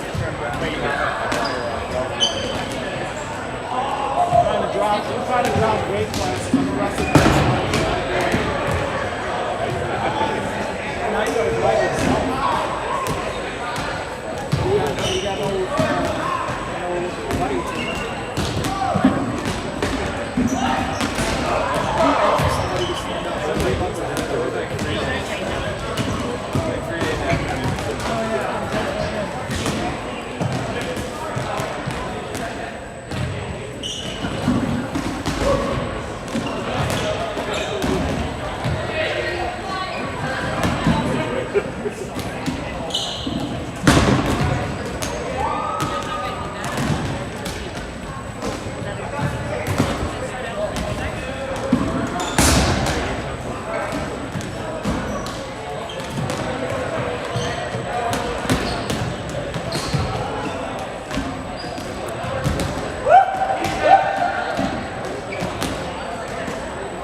Got that. All right, I've got it set up. I'm going now.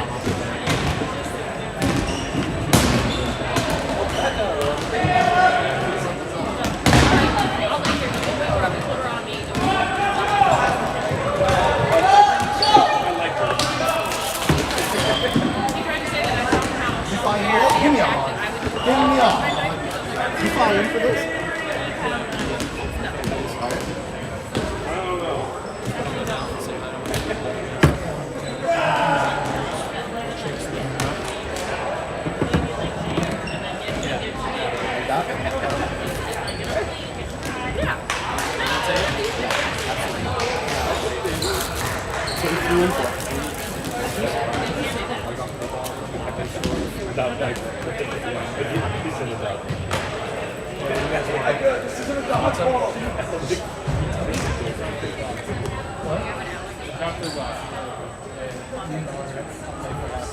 You skewer, you're trying to start on the go? Hospital. Oh, really? Come for that?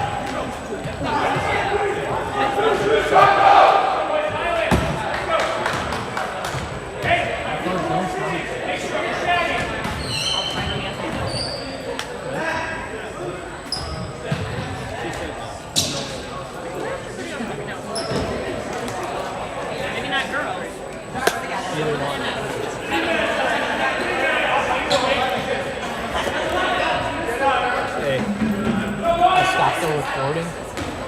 We'll start it back up for later. I'm happy we recorded that game. Right. But I'll be back. We are back for matchup number 3 of the day, the third queue of games. We've got Western Michigan Broncos against the Saginaw Valley State Cardinals. We are off. Each team looking for their first victory of the day here.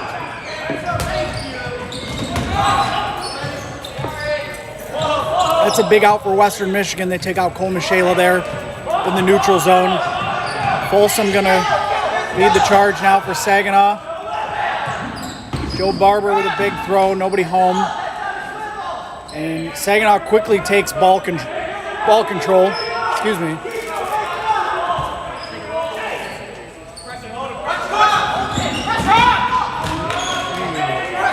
Krupp gets taken out there on a cross from the middle there.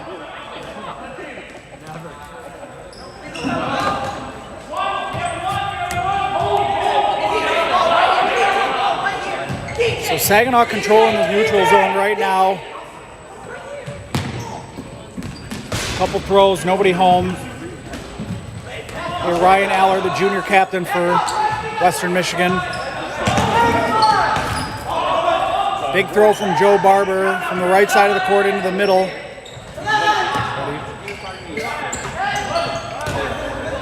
Matt Barnett leads the charge, throws. He'll get back. Bryce Stevens with a long throw. Aller with a block. So we've got a little bit of a slow start here. About a minute gone by. We'll get that taken care of.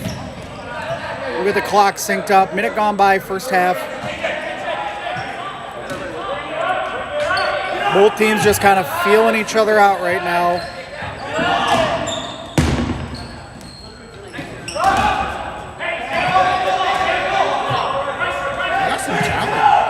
Western Michigan taking ball control now. They're patrolling the neutral zone. Excuse me, ball count's about even now, but a little submariner throw there. We got a Western player without a jersey. Can't really identify him. I apologize.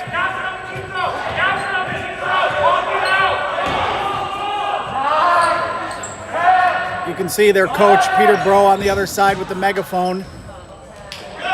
Throw up top connects with Bryce Stevens, and that's another captain in the outline for Saginaw. Aller draws a throw, then returns returns fire. Kubi gets taken out.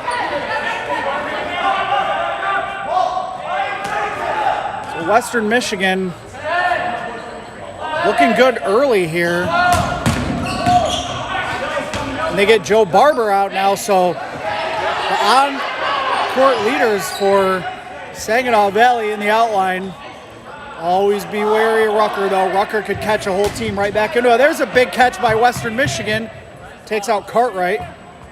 The Broncos just all over Saginaw Valley. You got to wonder if there's like a little bit of a hangover effect for Saginaw Valley here, coming off that loss to Grand Valley.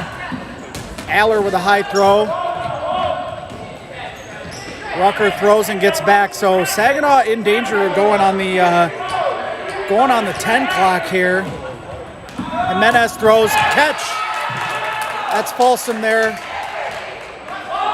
That gets Michela in, and that's huge for Saginaw. Oh, missed catch by Barnett. Bronco captain there. He's not happy. Little submariner throw there. Pearson returns fire. Aller evades it. 3 minutes gone by.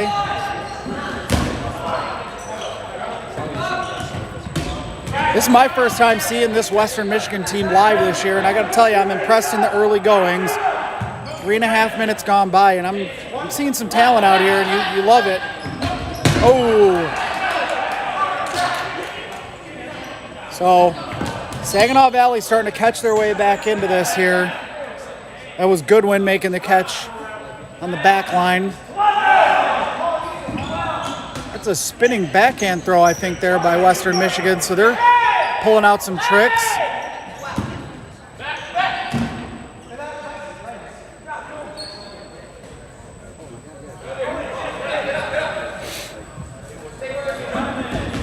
Oh, missed catch by Western Michigan. The cross throw just misses over Michela, who was able to duck and evade.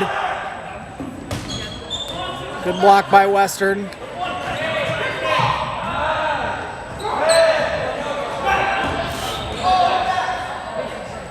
So Western Michigan now the one in danger of falling onto the 10-second clock after Saginaw has caught their way back into the lead on this point. Aller going to come up alone, make the throw and retreat.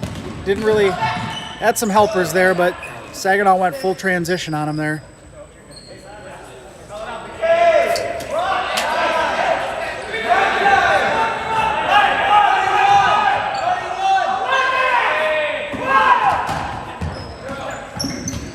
Western's got to be careful there. They've got to, if they don't want to go on the 10 o'clock, they got to be a little more risk averse there. They're coming all the way up.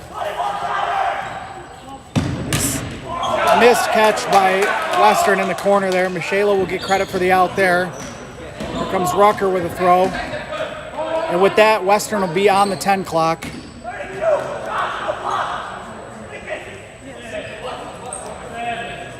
It'll be team throw, and they get Pearson there. Krupp returns fire. Nobody home.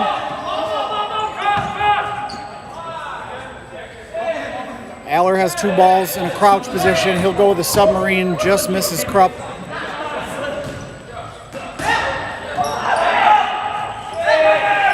Evan Cooper going to lead the charge.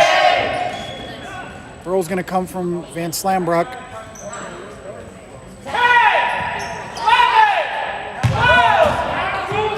Blocked by Aller, quick return fire.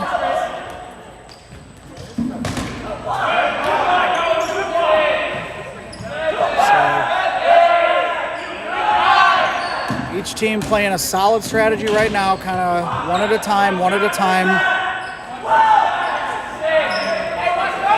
Saginaw Valley with 8 on their side to 5 Broncos.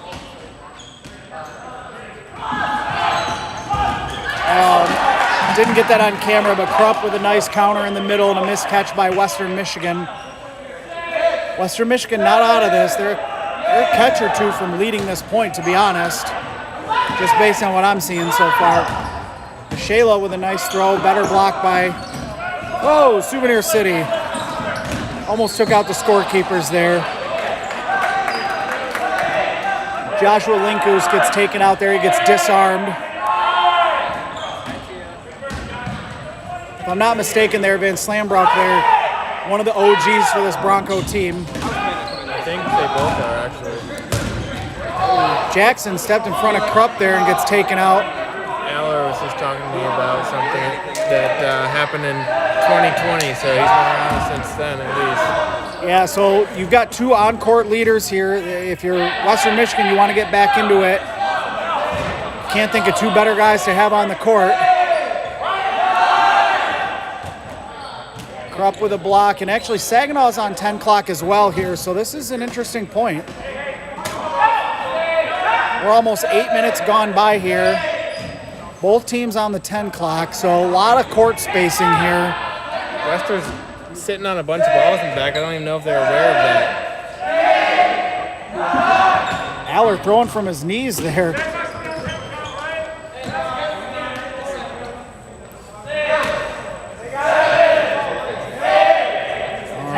Talk it out. Team throw. Then Rucker with a late throw following, and nobody home.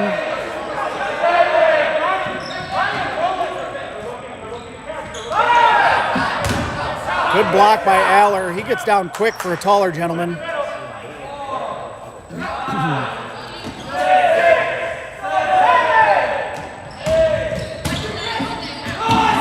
got a live arm there too. He should think about getting back and getting a second ball. He's playing a little risky for being down 2 players to 5, but and I would say that's an original Peter Bro recruit right there, so he might be rubbing off on him a little bit.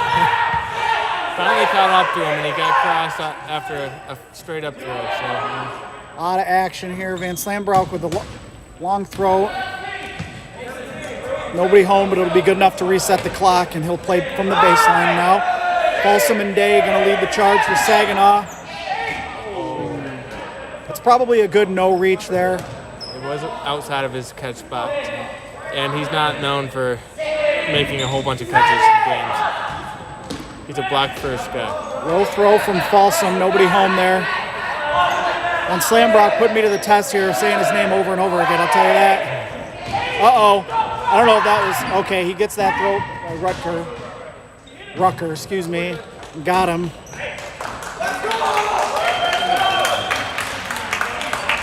Caught the outside part of his Yep, just shoulder skimmed there. his jersey. It didn't look like an out from up here, so I'll give him credit for the integrity there. Immediately putting his hand up, saying, yep, got me. Smiled at his opponent. Pretty even early matchup there, early point. Took almost 10 full minutes. Official scores are going to actually run a little bit of time off. So we got 15:04, so just under 10 minutes for Saginaw to get that first point there. And momentum swung in both teams' favor. Western kind of got a few early outs on some key players for Saginaw. Those guys got caught back in, and Saginaw seized momentum from there and just kind of methodically won that point. Yeah, Western's first two games were in the other gym, and it's a bit different. The walls are directly behind the baseline in that gym, and so that first point here might have been them kind of figuring out the different play style for the farther back wall behind the court there. I think they're going to come back and play a much stronger point here, keep it close, and maintain some ball control. Yeah, I'm impressed with Western. I'm happy to get to see these guys for the first time live. They're definitely at a point, like we talked about with their program, where they're not just trying to like survive as a program and get people in the door to play. They want to start winning games. They want to start taking points. We'll see what if they make any adjustments. Like we said, well contested game there. This is our third slate of matches today here. We've got Saginaw Valley versus Western Michigan. Each team coming off of a loss. Saginaw Valley losing a great, highly contested game to the Lakers. Western Michigan losing to powerhouse Michigan State Spartans. So we'll see which team can find their way into the victory circle here. So far, Saginaw with the early advantage. And Roll gets taken out there, kind of missed the block. Saginaw with ball control is going to maintain control of the neutral zone. Van Slambrout gets taken out there. Oh, that was a great throw on Bryce Stevens' foot. Just popped right into Michaela's chest. Stevens returns fire, makes a nice, great toe tapper. Shayla alone, now he's got help. Matt Barnett is coaxing the other team into throwing at him, and they're not doing it. Oh, wow. That one a catch-off screen there by Goodwin. And Aller and Van Slamsbrook, they had to be tired from that last point. They're both in the outline now, so. The point that Western beat Grand Valley in the other gym,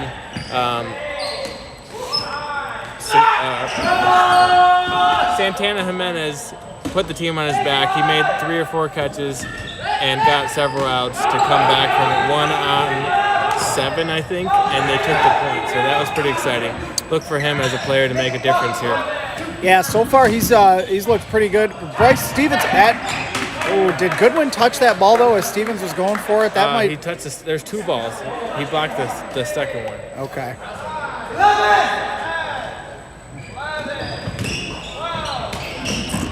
Yeah, Santana Jimenez, also one of those early recruits. Got a live arm, made some catches as you alluded to, so look for him to be a difference maker. And there's a catch for your Broncos. Brings in Van Slambrook. That's a good get for them. Oh, a missed catch there by the Cardinal, number 20, junior Zach Varellen. Saginaw immediately gets one back there.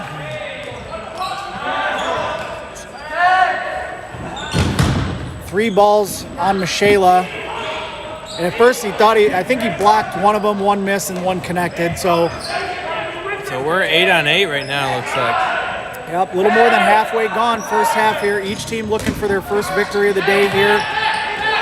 2023 Michigan Dodgeball Cup coming to you live from East Lansing, Michigan. I'm Tony Stumpo here.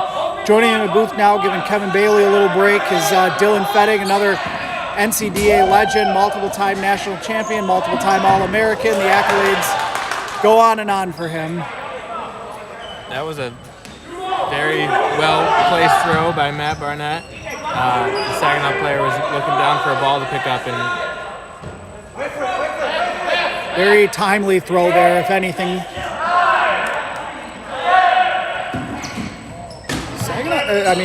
Western's got some arms. They're starting to figure some things out here, and a tournament like today is only going to make them better. This is a big measuring stick type day for them.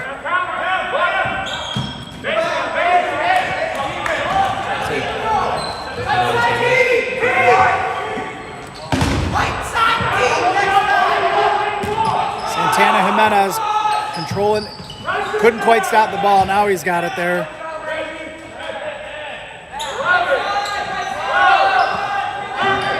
Matt Barnett, captain on captain. Matt Barnett on Stevens. Nobody home.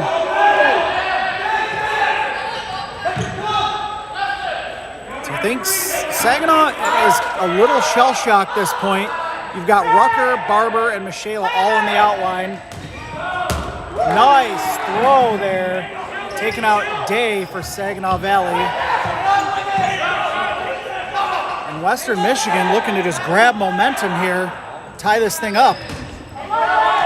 Western's leadership on the sidelines is becoming very evident. That's making an impact for this team. They have Coach Peter Bro over there with the megaphone, and their captains in the outline are telling their players what to do. Meanwhile, Saginaw on the other side, their outline is just being quiet. They're not giving advice to their team.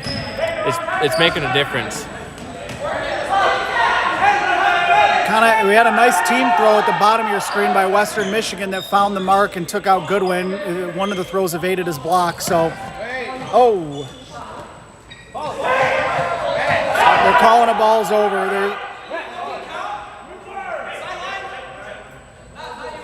So the refs are going to try to get The refs are going to try to get control of this here. There is a balls over called in favor of Saginaw Valley. That's big right now. They want to get back into this. They need that. Who are we going for if we're Saginaw right now, Tony? Well, there's a lot of players left on the court, and they may not know the players as well as like you and I do, and got to see Santana Jimenez put a team on their back. But that's who I would be going for, or Van Slambrook. There's a Western Michigan Bronco player over here without a jersey on. He's got a cannon. He does, and he can actually place his throw really well. They went for too. Van Slambrook. Missed him, but it made it to the next level there. He's tough to get out when he has the ball in his hand, so it's a decent choice to They ended up getting throw it. Cooper there. Yeah, there's a catch by Barnett. That'll bring in number 1, Thomas Mosbach. There's a nice hit by Bryce Stevens. Woo! Santana Jimenez couldn't evade that final throw there from Krupp. Just locked it into his own foot there. Probably didn't need to take that risk.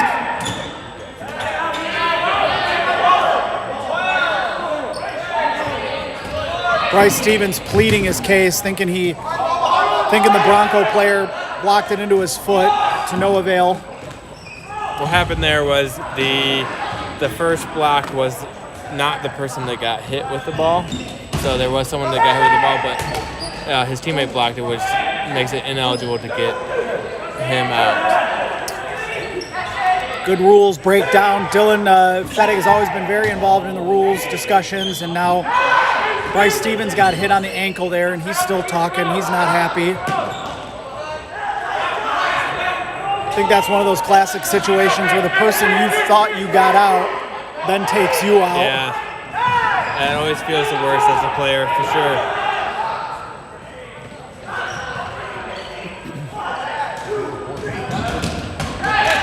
Okay, so there's a catch for Saginaw, which brings back Joe Barber. Other than maybe Michaela, that's the guy you want to bring back in. He'll come up firing just to reset.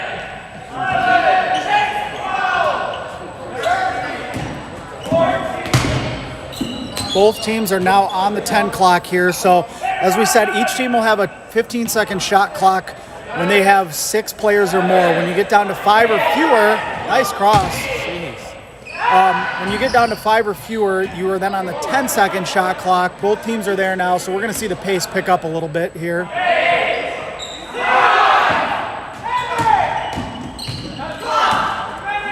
Experience maybe working against Western a little bit as the shot clock gets deep. They got 2 guys throwing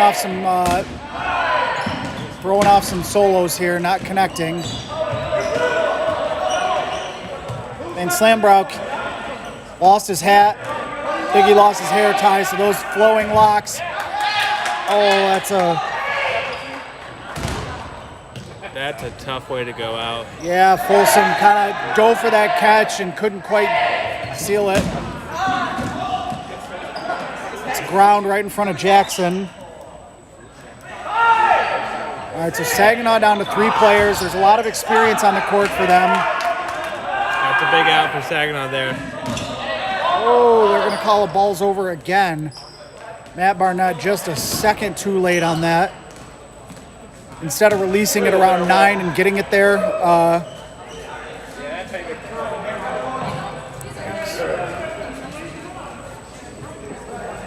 oops.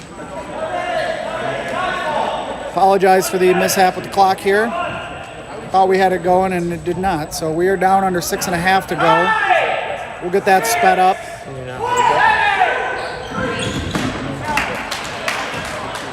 So that's a quick kill on the team throw by the Cardinals. And Slambrook evades the team throw at the top corner there.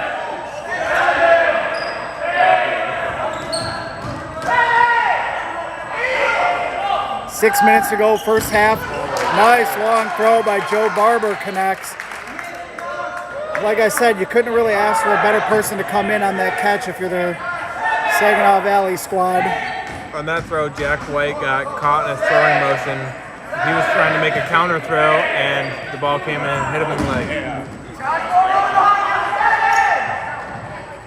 Long throw by Krupp, misses the mark. Clock is good now. 5.5 minutes to go. First half. That's going to end up. Is it going to be a balls over, or did they call that safe? That was a good throw. Oh, nice counter. Barber is very upset with Jackson, saying, "Where's my help there?" He got left wide open. And Slambrook going to wait for help. They're going to make Krupp retreat. So we got 2-on-2 here. This is anybody's game right now. Both teams with some experience. Krupp misses the catch at the top of your screen there. He cannot believe it. Western Michigan is 1 out away from... Oh, and he slid out of bounds.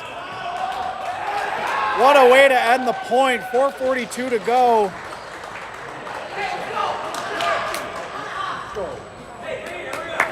So with 4:42, they're going to play out this point. Yep, wow. They've had some long points, so I don't expect a point to be scored here. I was watching the clock, and if Saginaw had won that point, Western was going to want the clock to be under 4 minutes so they could roll it over into the second half, have more time for a comeback. But since they won that point, we got a tie ball game here. Wow. I tell you what, man, both teams playing hard. You got to credit Western Michigan.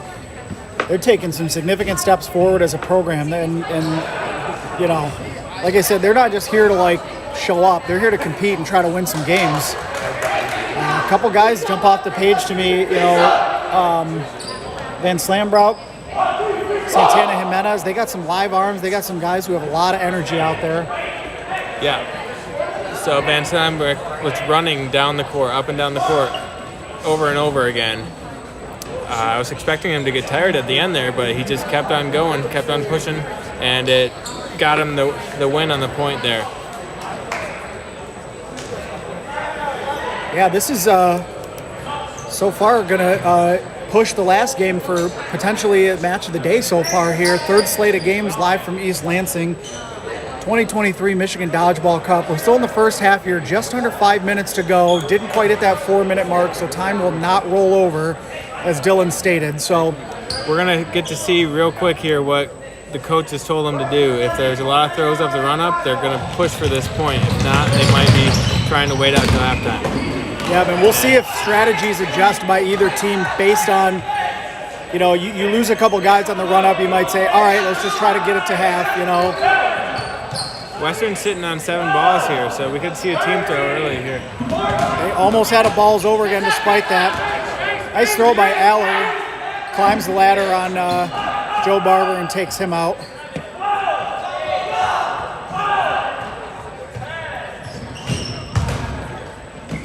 Team throw at the top of the screen evades everybody. Rucker with a block.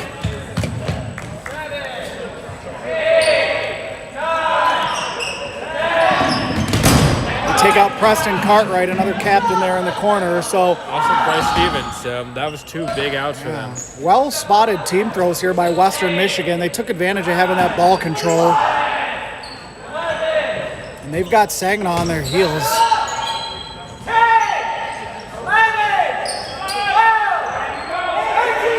All right, that's as close as we've seen Saginaw Valley to having a balls over.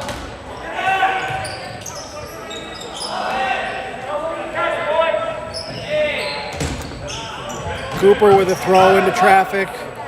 Balls over here would be huge for either team. You could potentially get 3 outs on a balls over situation if executed correctly. Yeah, and that would be big. Then you go for the point at that point. Oh boy. Western's got to work a little bit on their communication, but they did get 2 outs there. Those look like desperation throws. Cooper ended up making a catch on that exchange, and then Michaela just missed over Aller, who was able to get down low very quick. He's got great instincts out there. Saginaw going to slow the pace down. Well, they only have 6 players here. You get 1 more out, you put them on the 10 clock. Now they took out Rucker. So 6 to go. Michaela was looking to play a little wall ball there. He's one of those arms on Saginaw Valley who can get it through traffic and have it bounce back. There's a timeout by Western Michigan there, Coach Peterborough. I think he wants them to realize the situational dodgeball they're in right now. They have a chance to get this point now. If they can get another elimination, they'll have Saginaw on the 10 clock, and they can really force them into some mistakes.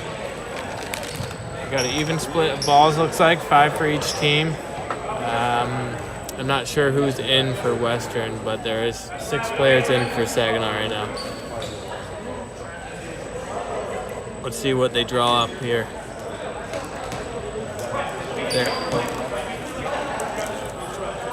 They're asking about shot clocks right now.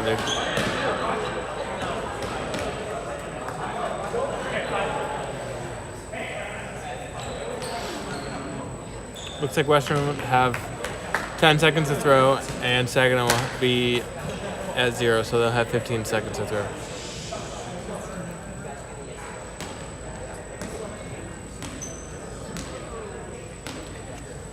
Yeah, we'll see what the doctor orders here. No pun intended, but it was completely intended.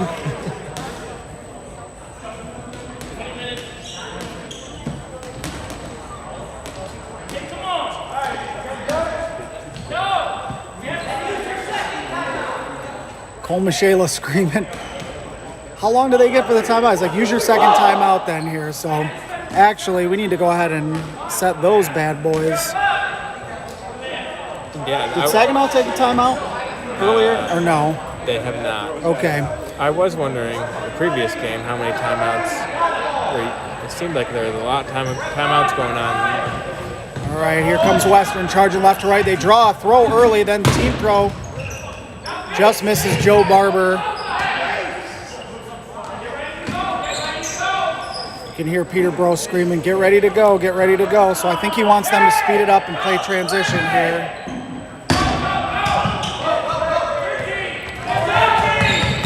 Yeah, we're at a point where Western isn't really at risk of losing this point. So if they push the pace and run down Saginaw, they have a better chance of getting out, even if that means they're trading one player for Saginaw's one player.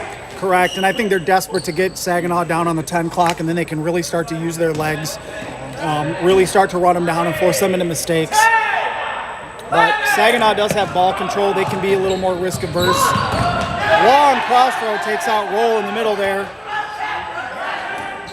This was a great throw by So this next throw will put them on the 10-second shot clock. Long throw near Michela. He blocks it. Is it out? 4 players left for Saginaw. Yep, Danielle Kuby got taken out. We got a minute to go.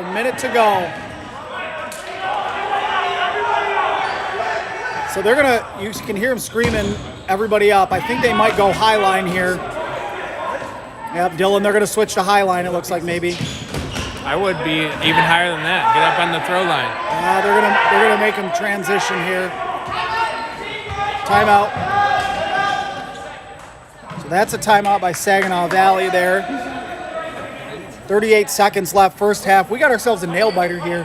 Very evenly contested matchup so far. Western Michigan Broncos, Saginaw Valley State Cardinals.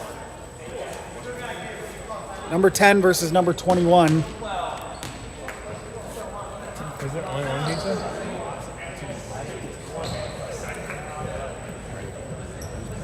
Michigan State, your refs for today. Jack Gerling, your head ref. Jack Salisbury in the blue hoodie over on the other side, the far side ref there. So it was Cole Michela who called the timeout. I think he just wanted to be able to take a quick breath. They still got 4 players left on Saginaw. You've got Michela and Joe Barber, arguably their 2 best players.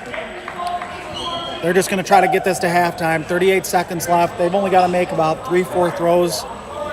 What they're saying right now is block for yourself. We only have to make 2 throws, like you just said, and we're riding this out to halftime. And we're off here, so Michela's going to have to come up and throw first. He'll take 2 balls so he can throw and get back. He's maybe even farther up than he wanted to be. Couple throws, nobody home. Western emptying the tank. Oh my God, Santana Jimenez just got destroyed by his own teammate from behind there. And they're just kind of out of balls here. They It was a good attempt. It was well organized. They just missed their throws. Joe Barber like, come on, go ahead. And that'll get us to halftime. What a great game so far, I tell you. This is good. This is what the fans came to see. If you're tuning in, stick with us on this stream. This is a great game here between number 10 and number 21. Western Michigan playing like a much higher seeded team than 21, I'll tell you that. They look great out here. Saginaw's players are looking a little gassed after their Grand Valley game and now this. We'll see how that plays into the second half here.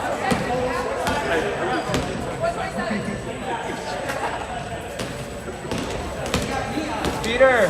So we'll go into the second half knotted at 1 apiece here. So basically,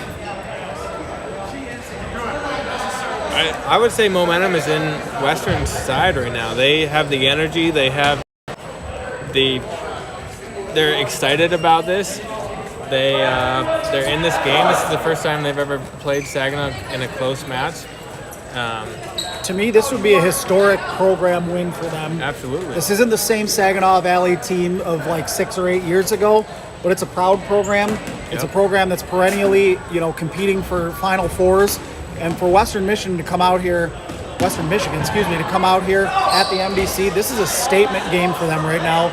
Even if there's no such thing as a moral victory, but even if they don't end up pulling this one off, like, they've got to feel really good about themselves right now. Yeah, and they've been traveling all over the country playing tournaments this year, and I think that's beginning to show and let them blossom as a team.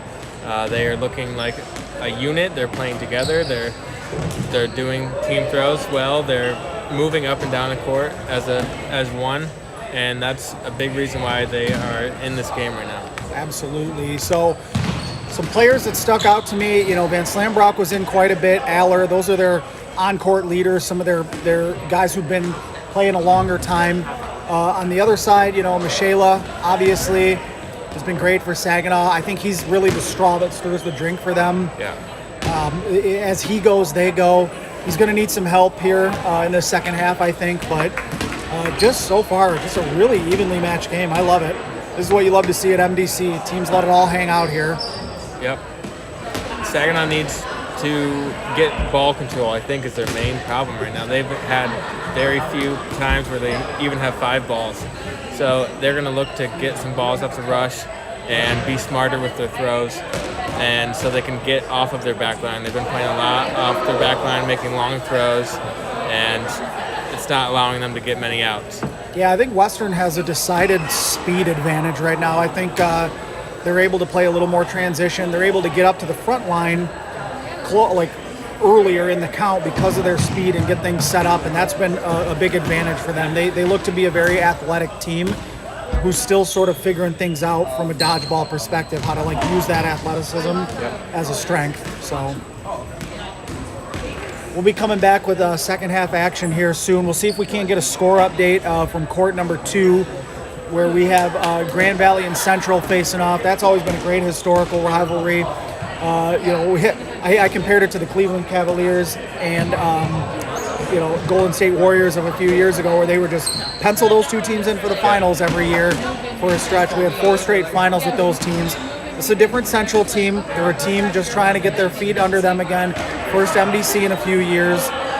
We're happy to have them back. Happy we got to have them on the featured court earlier today. So we'll see if we can't get you a score update from there. But some earlier scores, let me just grab my cheat sheet here. All the good broadcasters have those. MSU defeated Central Michigan 9-0 in Central's return to the MDC, like we said. Grand Valley defeated Western Michigan 5-1. In our second slate of games, MSU then defeated Western Michigan 5-0, and Grand Valley defeated Saginaw Valley 3-1. That was a great game too. That game was 2-1 deep into the second half. Grand Valley got a pretty quick point there and iced it, but Saginaw was in that game all the way. So we're going to go ahead and flip things around, get action started back on the court. It looks like the teams aren't really quite making their way down here yet, but we'll get us going in just a few seconds. So stick with us. Second half action coming your way.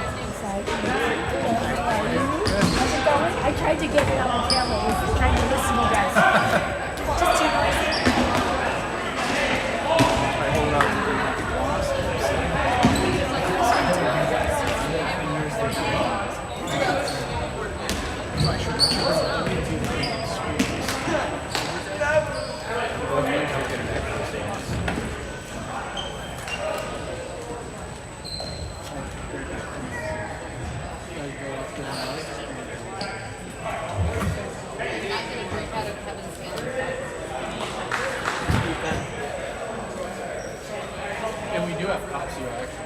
Hey,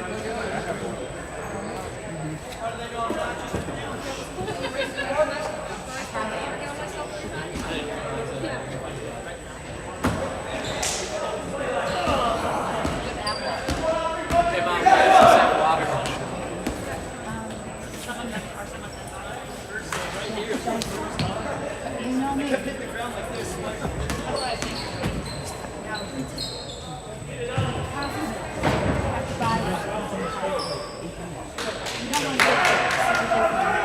All right, Western Michigan huddling up here. They're going to break huddle in just a minute. We're going to get going.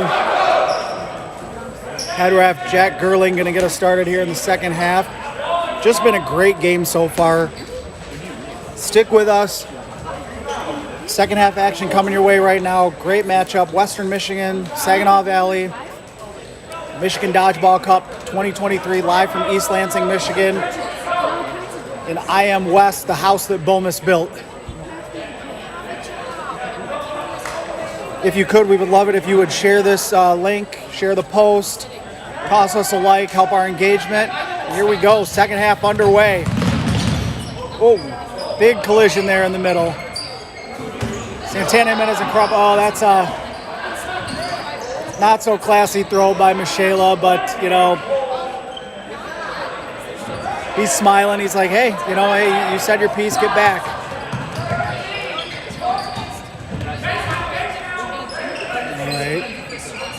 So a couple quick throws, and then each team sort of, as they traditionally do out of half, a little bit more posturing, kind of feeling each other out. Cooper with a throw. He wasn't happy with the way that came off his hand. It kind of dropped a little early there. Saginaw Valley will slow it down, but come at you left to right. Great block by Rucker, bailing his teammate Barber out. Barber had a full wind up there and was in no position to turn and make a catch. So that's that teamwork you see in this this format. And Bryce Stevens takes out Matt Barnett, who then he got countered by Aller there at the top of your screen. So quick trade for the Broncos and Cardinals. Saginaw with ball control puts 3 in the corner and gets rewarded with an out. Missed catch by number 42. That's White for the Broncos. Cooper with a throw near Michela. It's an easy block for him.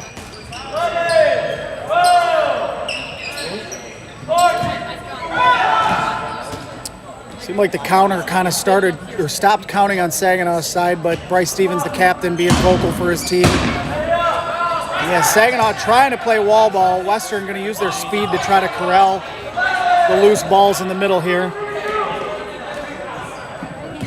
Krupp with a throw, return fire, nobody home.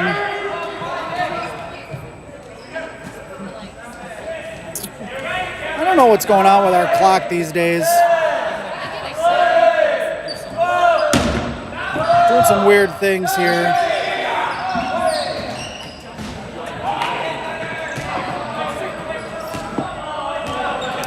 Got about 2.5 minutes gone by. We'll get the clock synced up. I don't know why all of a sudden the time jumped up.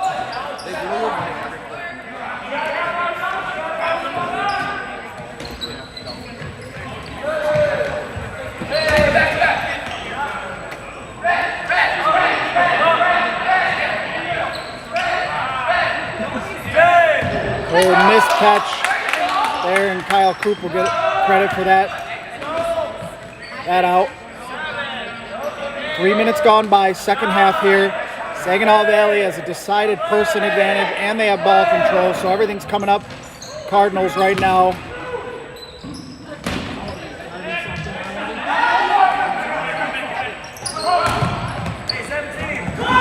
Coop with a catch. Cooper, oh, Cooper could not reel it in. Kevin. What is going on with this clock? Hey, we gotta stop shaking this. Yeah, I don't know what's going on with the clock. It keeps wanting to freaking reset. Here, I got it. You gotta reset it again, then pause, then start again. Which I did. It jumped to like 31 minutes for some reason. Yeah, it's been doing weird stuff like that. So I just go here.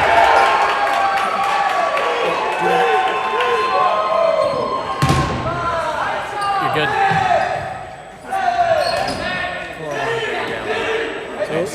The official game clock is about, there's the final kill there. 4-1 Grand Valley. Grand Valley is up 4-1 right now over Central Michigan on the other court. Apologize for the mix-up with the clock here. I'm not entirely sure what's going on. A couple times it's reset when we haven't really done anything.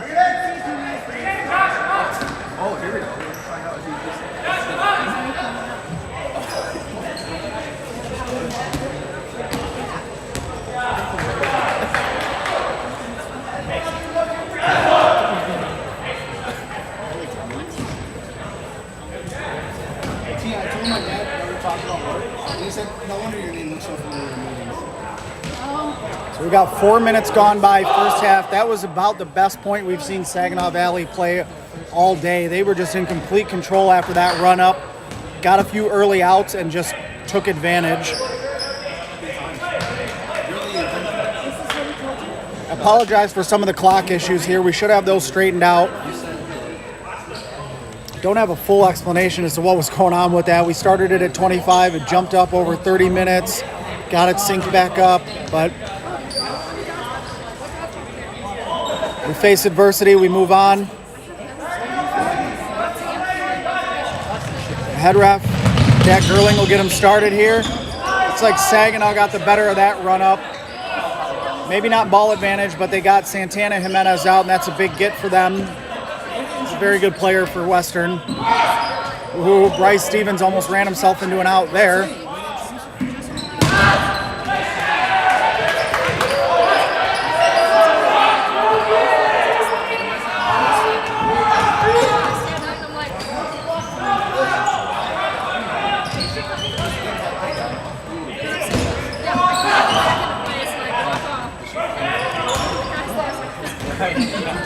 And Slambrout got his hat back on, got the hair out of his eyes, he's ready to go.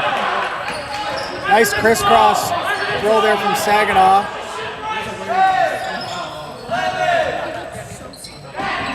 So Western Michigan's got to do a little soul searching and figure this out.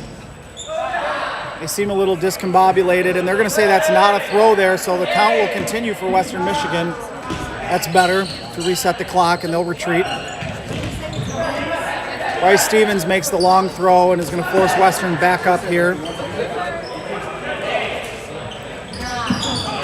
Nice spinning back throw. Went between Nobody his legs. home. Went between his legs. Cole Michaela comes up firing. Cooper then throws into the crowd and gets rewarded, gets the out on Bryce Stevens.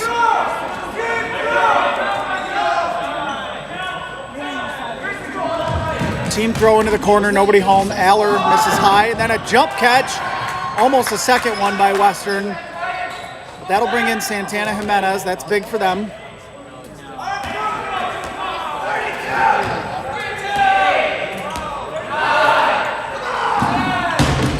Aller with a high throw. They're going to try to do a little bit of wall ball with his arm. He does get that ball back.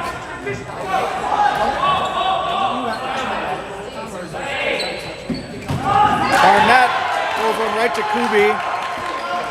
That's her bread and butter there.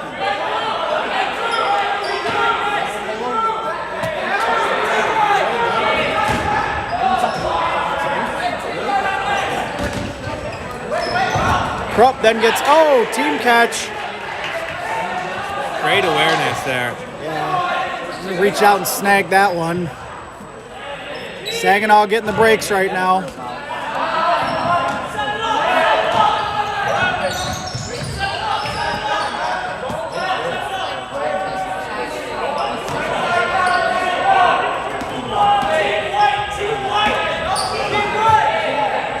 Saginaw in the driver's seat now. You wonder if Western maybe used a little too much energy getting that point that they took there in the first half.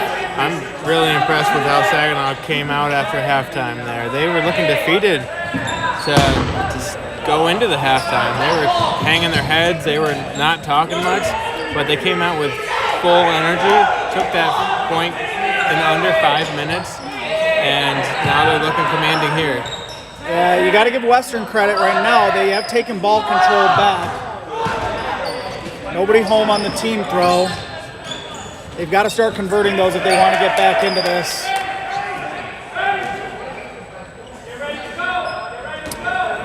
Western thinks they got Bryce Stevens out.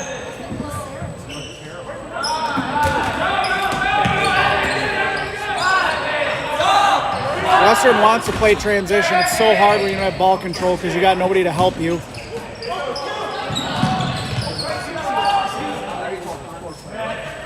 All right, Western has kind of grabbed ball control back just ever so slightly. Then Slambrout got kind of pre-countered. Western's looking much less organized right now than they had been the first half. Yeah, they're going to attempt to do wall ball a little bit. Did not get the good bounce back there. Return fire by Saginaw, good block. Oh, blocked that one into his foot. A little bit of a delayed out, but. Come on, Tia. So with that, Western is going to be on 10 clock. They got a catch. They did get a catch. That'll bring in Windemuller. Jimenez then gets taken out. Clipped outside of his hand there. It was an honest out there. Cooper, got lucky. Rucker normally swallows that up, but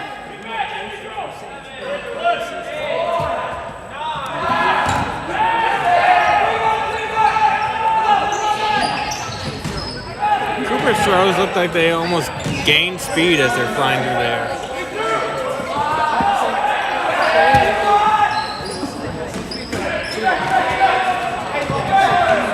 yeah, we're going to say, the one thing you can't knock Western, they certainly have live arms on that side.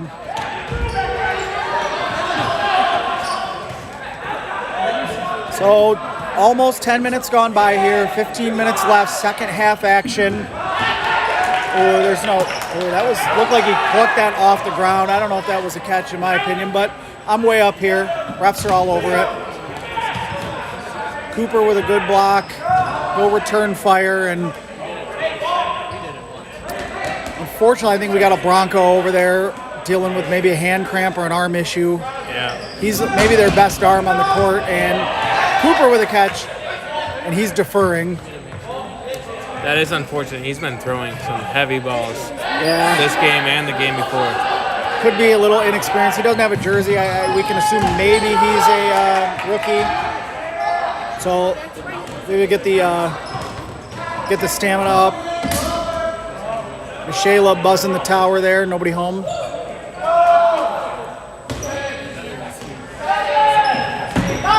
Ooh. Nice shot by Cooper. We've called his name quite a few times in this half. Nice catch. Wow, kept her toe in bounds too. So he's finding a way to stay in it and still be value add for his team. Give him credit. He's a gamer.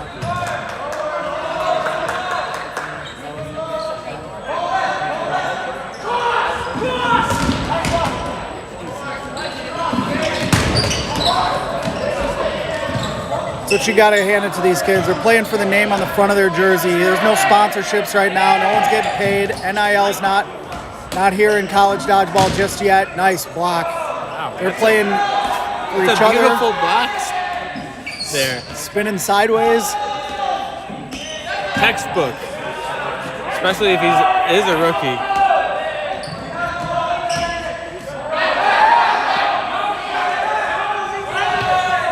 Nice high throw. Got Saginaw to reach. Good help. Cooper's throw makes it past to the second level and gets Goodwin. So Cooper's got about 3 or 4 kills this point. Looks like we got a timeout here. I believe that timeout was taken by Western. So just a heck of a point. You got to give Western Michigan some credit here. They are hanging in there right now. want to make sure this is charging.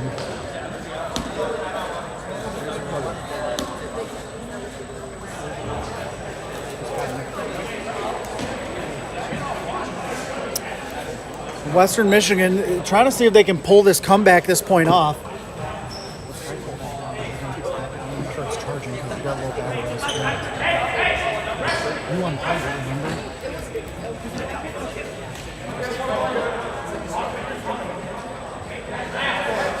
It's charging. It's at 21%. Oh. Alrighty. So we got 4 Broncos left here. 6 Cardinals. 13 minutes to go. Second half action. The Bronco gets kind of caught in no man's land.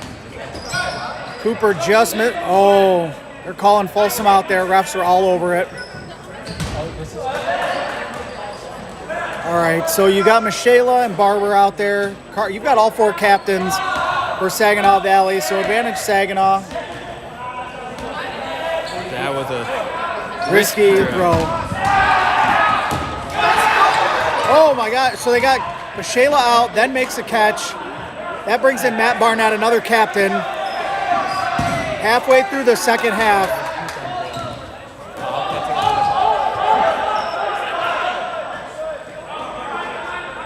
All right, play on. Gerling, head ref all over that saying throws good. Both sides at 0, they're starting it. Joe Barber in. Saginaw quickly got down to 3 players there. They're not stopping the clock. Okay, they did stop the clock.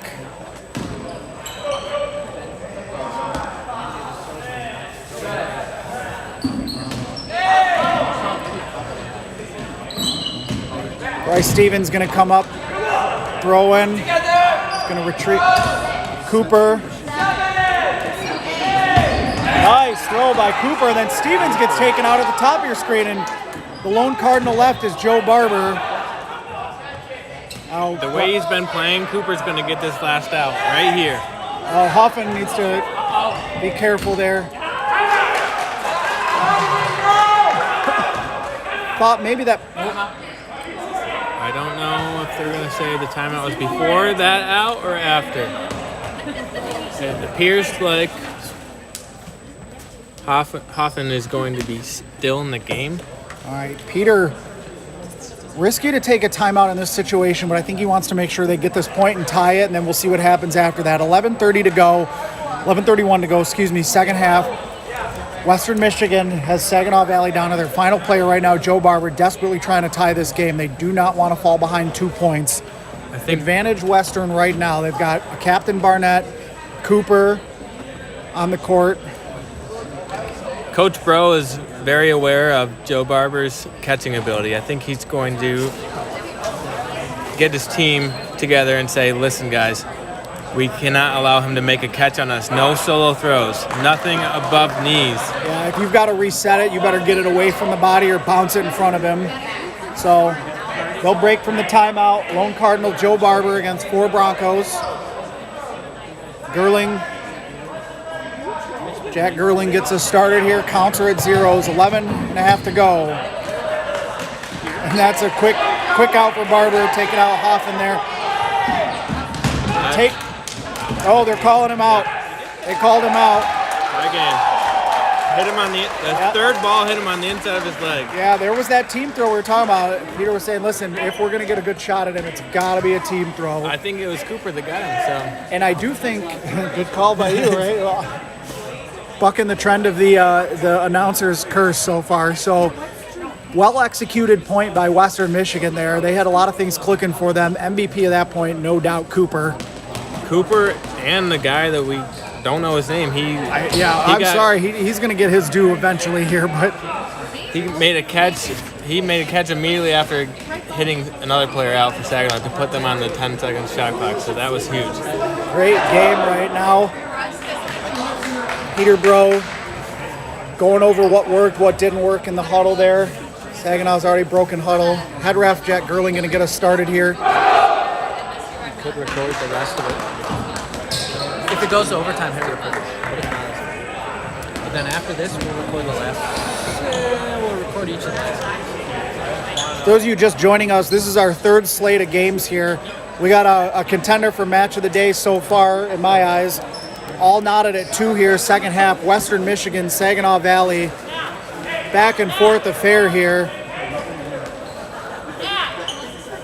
Two evenly matched teams.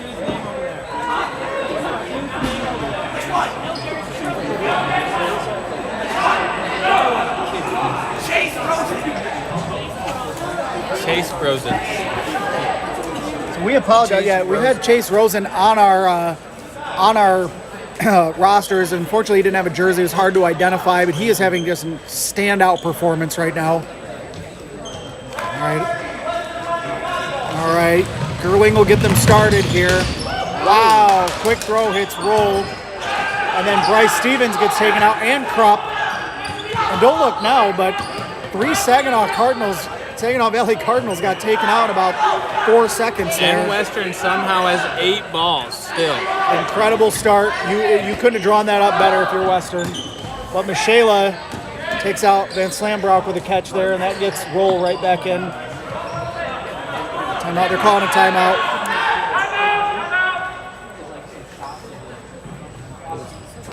He's asking which one was the first of them to get out because he doesn't want to. It was Roll. It had to be Roll. Yeah.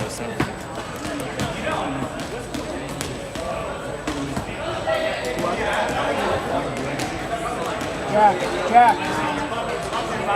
Number 7 was out first. He's out first. All right, so we had a quick timeout there by Saginaw. I believe Western used both their timeouts. I'm going to mark that one down. So Saginaw with 1 timeout left. All right, so what Western did is Roll got hit in the eye a little bit. He can't really see. He was supposed to come in on that catch. Saginaw didn't want to take a chance. They subbed in Jackson for him, so he came in on the catch, timeout, substitution. So that's good on them. Pretty smart play by. Yeah, one, he could, injury risk if he doesn't have his wits about him and can't really see clearly, but also potentially a liability on the court. Just want to make sure he's healthy first before we speculate on anything, but knotted at 2 here. Couldn't have asked for a better start if you're Western Michigan, and head ref Jack Gerling gets us started here.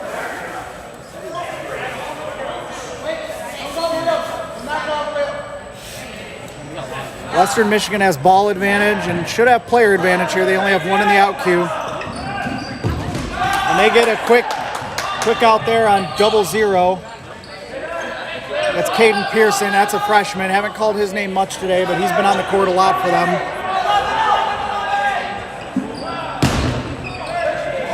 Oh, just great wall ball there. Both throws miss, but they get them both back. End draw throw from Michaela. No clock for Saginaw now. No shot clock, that is.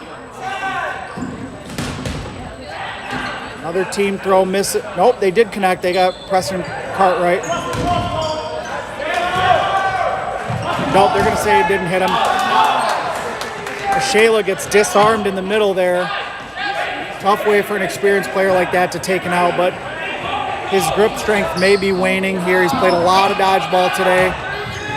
Made a lot of throws for his team. Ooh. Matt Barnett bailing him out with a quick throw there. They let that shot clock get real deep into the count. Got real close.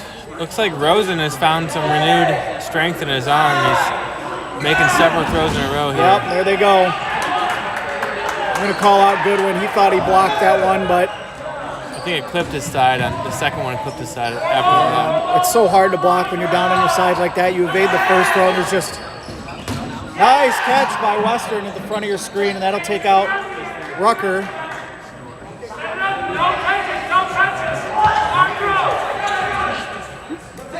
Peter Bro knows the only way Saginaw gets back into this game right now is with catches. He's screaming, no catches, no catches. So Western has done a good job of taking out the leadership of Saginaw early. They have Captain Joe Barbasile on the court and Cartwright, but besides that, they have a bunch of young faces on there. Yeah, first in the queue is Stevens, followed by Krupp. So momentum could swing in a hurry. That spinning backhand throw by Ben Slambrook is pretty good.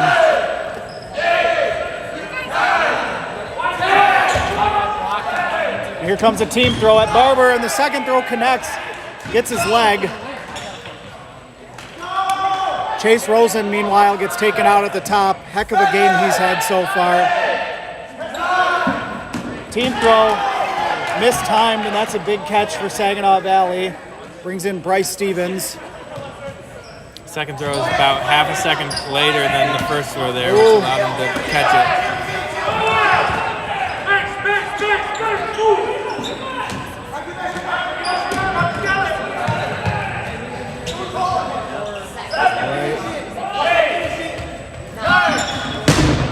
On 6 here, Western's favor.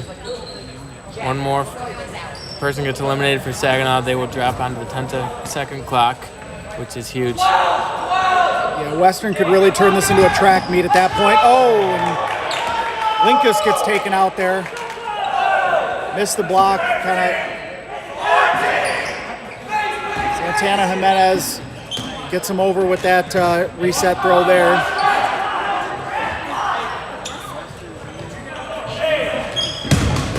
Cross throw, good block by White though, making sure the ball didn't get through to his teammates. Western Michigan still with 8 Broncos left on the court to the 6 Cardinals. Team throw misses the mark.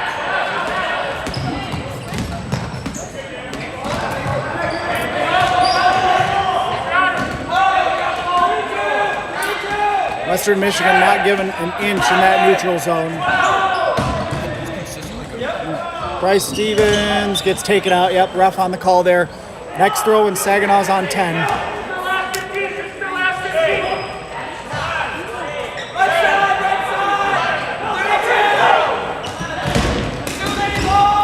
Santana Jimenez with a catch on Preston Cartwright. And all captains for Saginaw Valley now off the court.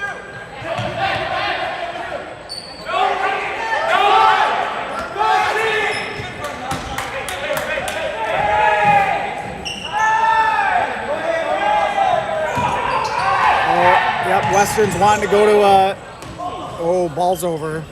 I'm not sure. I thought that maybe Folsom had made a legit throw there. And it looks short. Okay. I trust the refs. They're much closer to the action than we are. So they were all over that call. We got a ball's over here. That could unfortunately be what spells doom for the Cardinals right now, unless they can find their way into a catch or two. Complete ball control. Player advantage. This is just a dominating point right now by Western Michigan and what's been a great back and forth affair. Let's see who they line up against here. Gerling will get them started. Going in the middle. Nope. And Kubi missed the catch. I couldn't tell it was in traffic there. It must have hit her, bounced, and then she grabbed it. And I think the first one clipped her shoulder and the second one bounced up into her. Throw into traffic by Folsom. That had to have taken... Yep, and they'll step out.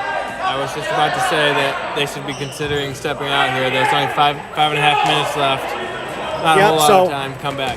We talked about this earlier. We had a close matchup where you would question maybe stepping out. The reason is they figured at that point with those 2 throws connecting down to 2 players, it was going to take up too much clock to even, if they were even going to be able to come back, and they don't want to just maybe continue to just take up time and end up losing the point anyway. Step out, give yourself 5+ minutes to try to get a point here. Saginaw came out of halftime and took an awfully quick point, so they're thinking, okay, we can do that again. They're going to have to take a few more shots, a few more gambles here, so to speak. So we'll see. Yeah, it's going to basically be like pulling your goalie in hockey or soccer. There's no reason to not go for broke here. You need to get a point. You only have 5 minutes. You got to push the pace. They need to avoid a catastrophe on the run-up like they had last point. Yeah. That was just all Western start to finish because they got 3 quick outs on the run-up and ball control. If Saginaw wants any shot, they at least have to come through with ball control so that they can start to maybe play wall ball and just take this point methodically. Yep. 5 minutes is not an easy time to run out for this Western Michigan team. It's plenty of time for Saginaw. Game of the day so far here, Western Michigan looking for a statement victory as a program here. A technical upset here, number 21 over number 10 brewing right now. History could be made.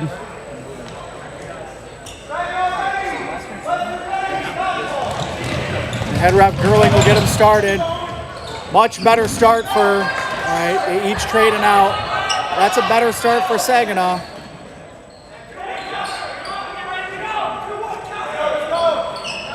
Bryce Stevens going to lead him from the middle here, along with Michela. Missed catch by Western Michigan. That's just what Saginaw needed. They have to make every throw count here. Yep. Couple miscues from Western Michigan. Slower start. Oh no. Too many throws from Western now. Breaks coming Saginaw Valley's way. 4.5 minutes to go here. Not in desperation mode yet for nice out for Western Michigan.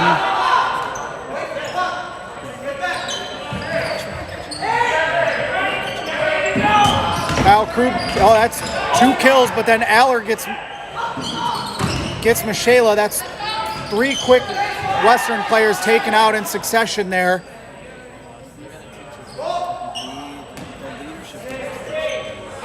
But they did get Michela off the court. That's a big weapon for Saginaw Valley that they'll miss as they try to come back here. Barnett with a long throw into a crowd, misses. Santana Jimenez relinquished all of their balls there. Yeah, now it's they have to make catches or they're not coming back. And Bryce Stevens gets taken out at the top of your screen. Double tap. He's not happy. I'll take it for you. Free ball. You're Saginaw. You got to speed it up. 3.5 minutes gone by. Western Michigan still playing their game. They're not adjusting anything. They're saying this is how we got here. Oh, Van Slambrow gets taken out, gets disarmed. Western's down to 6 players here. One more. Oh, be big out. Yeah, they maintain ball control so they can protect themselves, but you're right. Then all of a sudden they have to start throwing more often. And Saginaw going to be able to execute wall ball there. That gets another ball back for Saginaw in their favor. So nice block by Aller because Santana Jimenez did not see that coming. He never thought he was going to hit him straight in his leg. Nice, he saved him again. There he goes again. Oh, and Aller got disarmed by Barber on the second block. That'll put him on the 10-second clock. Yep. Saginaw. Was there a second throw? Are they on it now, or do they have one more? Looks like they have one more throw. There it is. No, we're going to say that didn't count. That one did, though, by Barnett. Oh! And a big catch by Barnett gets him off it. That brings in Mosbach. 2 minutes to go. This is electric here. You can feel that this is a... So, does each team get 2 or 3? Let's get a rules clarification. You get 2 or 3 timeouts per half. I believe this was Western's third timeout this half. Well, to be fair, Peterborough just asked head ref how many timeouts he had left, and the ref said he had 1. So, Do any carry over? None carry over. Right. And so either us or the ref were not tracking correctly. So they did take their last timeout. I think this is a good timeout here. You can't let this one slip away from you. 2 minutes and 7 seconds left here, second half. Western Michigan looking for a program-defining victory here, if you ask me. I believe this would be the first one in their school's history, not only at MDC, but over Saginaw Valley. Don't quote me on that. I don't have historical... I don't have stats in front of me, but that catch before the timeout was huge. Got them back off the 10 clock. Saginaw Valley, 6 on 6 now. Saginaw, and even ball control here, 5v5. So Saginaw's got a tough challenge ahead of them. Yeah, clock going to become a factor here. 2 minutes to go. 2 minutes. Long throw. Nobody home. Mosbach with a long throw. He should have tried to catch that one probably if he's going to come up and make a long throw like that. I'm not seeing Saginaw sell out and make catches like they should be. Yeah, I think they're worried about getting on 10, but at this point, oh, there it was. Krupp had an opportunity for a catch there and missed. All of these guys are capable of catching, and they're not. There's an out. That'll get Western on 10 now. All right, so both teams on 10 clock. Could be some fireworks here, but Saginaw has no balls, so you can burn 20 seconds just by throwing. Yeah, they didn't need to throw 2 there. Barber doesn't have a count, but clock's a factor. Oh.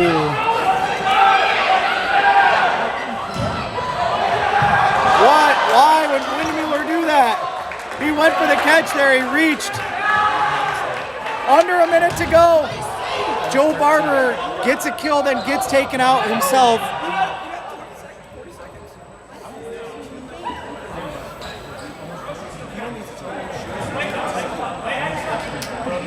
Who called the timeout here? I don't know if there was a timeout. It might have been Saginaw, but basically, oh, there's a ball's over for Saginaw. 45 seconds left, and a ball's over. This is the last gasp for Saginaw, and I think Joe Barber is out. Joe Barber's out. No, he's got a ball as if he's in. They're saying, I think Peter Bro was saying the throw should count. Then Randy should be in, Peter's saying. So there was a quick bang here.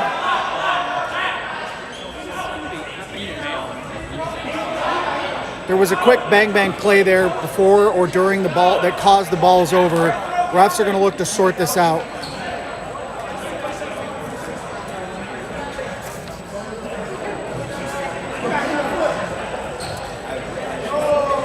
So for those of you just joining us here, this is just pure electricity here right now. 45 seconds left. Saginaw Valley desperately trying to get back into this game and tie it. Western Michigan looking for their first ever win at MDC. They are 0-11 historically. The discussion there was if Santana Jimenez should be out. As well as Joe Barber. Those plays happened right as the ball's over call was getting ready to happen. And here they go. So they've basically got 45 seconds to get 4 Western Michigan Bronco players out. They're going to go for Jimenez first. Oh, nobody home. Big,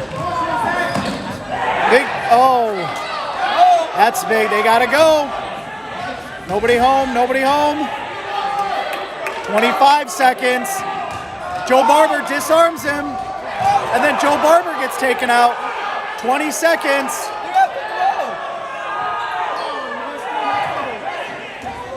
Oh, he should have tried to catch that. 10 seconds.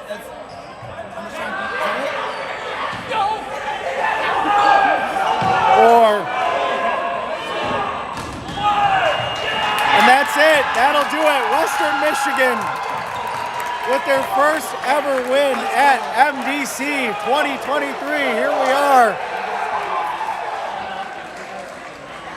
Oh, and no more. What a game. Game of the day so far, a big upset. You can't help but just love this game, huh? Cole Michela screaming at the team, let's line it up, let's be good sports. Nothing but respect for these teams. What a great matchup. If you're just a fan of the league, you gotta love that. You gotta love number 21 coming in. Never won a game at MDC before. They get a victory over number 10 Saginaw Valley, a historically great program. I think Saginaw, they're still going to be there. But what a crazy game, man. All the points that were closely contested went Saginaw's way, and the ones that were blowouts, or the ones that were closely contested went Western's way. The ones that were blowouts went Saginaw's way. I don't have any reason why that happened. Saginaw came out after halftime. They took control. They got a point in just over 4 minutes. I don't know what happened to the energy after that. They came out flat on the next 2 points and couldn't figure it out at the end there. It was so close, but they just ran out of time. Yeah. I mean, honestly, 30 more seconds and they might have got there. Joe Barber was taken out right at the end there. He was the catalyst for that comeback. You got to tip your cap to Western Michigan. If you're Saginaw Valley, unfortunately, your reward for that gutsy effort is a game with Michigan State now. So we're going to see if we can't get a Bronco up here. See if we can get an interview with a Bronco player here. That's a big program victory for them. So let's see. Maybe we get Matt Barnett. Yeah, he had the clutch catch at the end there to go back onto the 15-second shot clock. So I'm still here in the booth. Tony Snowball, thank you for being here with us right now. Our next matchup will be coming up shortly. That's going to be Michigan State on their home court at MDC, taking on Saginaw Valley, who you just saw lose a nail-biter, an absolute nail-biter to Saginaw Valley. What a great game. We're going to see if we can't get a word here. We're trying to bring you some guys some content in between matchups. Obviously, you don't want to just see me talk, so we're going to see if we can't get an interview with a Western Michigan Bronco player here. That's a big statement victory for them.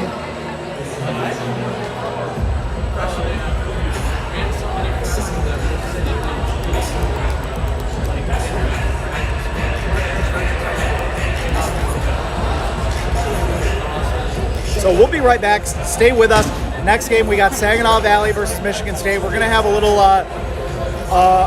halftime, not halftime, but a little break in the action for a minute here. I'm going to try to get an interview with Matt Barnett. Stick with us real quick. I'll be right back.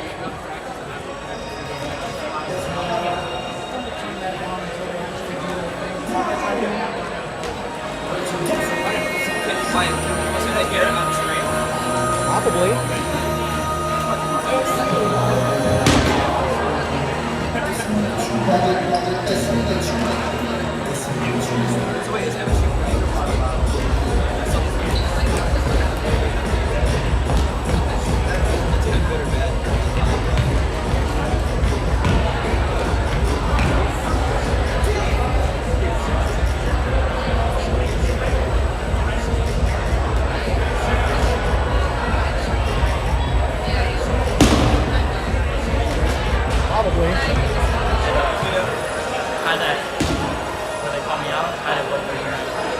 We're at the wrong angle because it was on that side of your body, so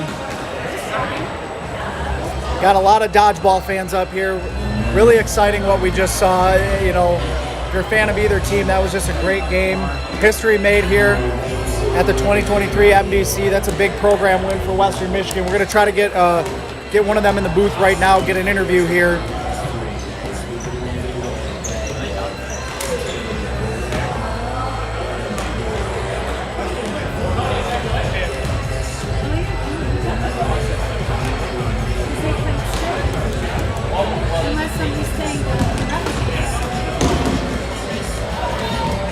Alrighty, good. Joining me now here in the booth. Yep, on camera, you're live right now. Josh, nice playing out there. Good job. Now, you're one of the OG recruits of this Bronco program, right? Yeah, me, Randy, and Brian. Awesome. The captains, yeah. I gotta ask you, how does it feel? That's a historic win for your program. Yeah, no, it's really cool. Like, I got really used to just bringing like 8 to the tournament. And we just go there, like, get some reps in and just keep playing. Never got discouraged, and to be able to take wins now, we've finally recruited some talent, so it's pretty cool. Yeah. Tell me a little bit about how that transition feels. You know, you guys started right before the pandemic, and then obviously the pandemic hurt a lot of programs in recruiting. You guys still maintained. Now you're at the point where you're saying, hey, we're not just trying to survive as a program, we want to advance. We want to take that next step. No bigger step than you just took today, right? Right. Yeah. Awesome. Yeah. No, it's definitely changed like the team dynamic too, because we've tried to focus a lot more on like improving and stuff, and our communication has needed to get a lot better because once we got the talent, we basically just needed to organize it. Who's a name, I think Dylan and I had a few guys we were keying in on watching you. Who's a name that the league hasn't heard of, but they should take notice? It's You can get a little closer too, so make sure we can hear you. Yeah, for throwers, it's definitely Chase, the guy in the tank top. He doesn't have a jersey. He's pretty freaky, and having on the team is like a really big asset. And then Joseph out there in the rec specs, he's a beast. He's still working on his throw, but I think it was against MSU. Maybe it was Grand Valley, I don't quite remember. But today he had 3 catches in a row. Wow, And okay. I think we almost brought that point back. But yeah, so Chase and Joseph. Yeah. Well, congratulations. Thanks for coming up here and giving us a little bit of your time. I think you guys have 1 game to go, right? Yeah, Central. Awesome. Well, good luck. Hey, we're hoping for some fireworks in that one too. Get that Central Western rivalry working. Yeah. You know, the league will love that. So, thanks again. Good luck in your next match. Cool. Bye, Mom. Bye, Dad.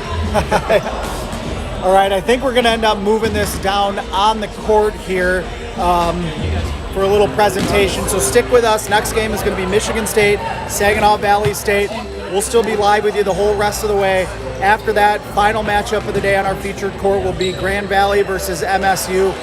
You're going to want to tune into that one. So again, thank you for being here. Please subscribe and like our page, NCDA Dodgeball. If you're watching, share the post, give us a like. We'd love to get as many people watching and engaged as we can.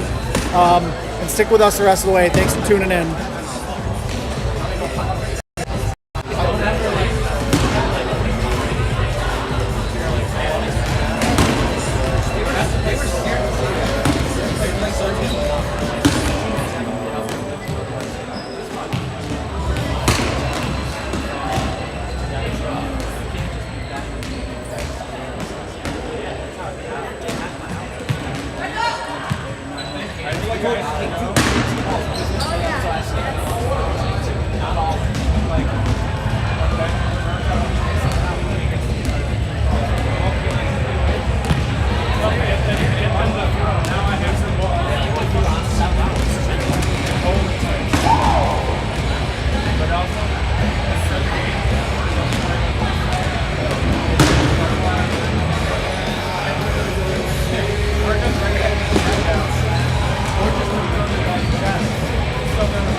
All right, folks, we're going to switch this. We have a quick 20-minute break here, and then we're going to do Michigan State against Saginaw. We will. No, I'm just switching the score.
Once again, we got a quick break required if the team is playing too many games in a row. Saginaw Valley and Western Michigan both have 4 in a row. One of them sitting the first round, one of them sitting the last round. So a required 30-minute break is in the NCAA rulebook for that sort of situation. So we're doing that. We're actually going to have some Michigan State seniors being honored, and we're going to be doing that in a few minutes, actually, with Tony Stumpo down courtside. He'll be announcing all of that for them. And then after that, we'll go right into the next matchup, which is going to be Michigan State taking on Saginaw Valley State. So stick with us. Once again, after that match, last game of the afternoon will be Michigan State taking on Grand Valley State in a rematch from the Michigan Dodgeball Cup title game last season, when Michigan State came back from down 3-0 to win that game 4-3 in overtime. One of the all-time best games in college dodgeball history. So yeah, we will see that one, and I think that should be the game of the day as well. Everyone go ahead and comment your predicted score for either this game, Michigan State against Saginaw, or for the final game of the day, Michigan State taking on Grand Valley State. That's the #1 team in the country taking on the #6 team in the country. Go ahead and put your predictions in. We'll see who gets the right score. I think Michigan State is the heavy favorite, but Grand Valley State improved the last time they played Michigan State, kept it close in a few points, and obviously it is still Grand Valley. They are still one of the top teams in the country, so we'll see how they fare against a loaded Michigan State team. A lot of depth, a lot of arm talent. Certainly the favorites to win the national title this season at the moment, undefeated. And we'll go more into that in a bit.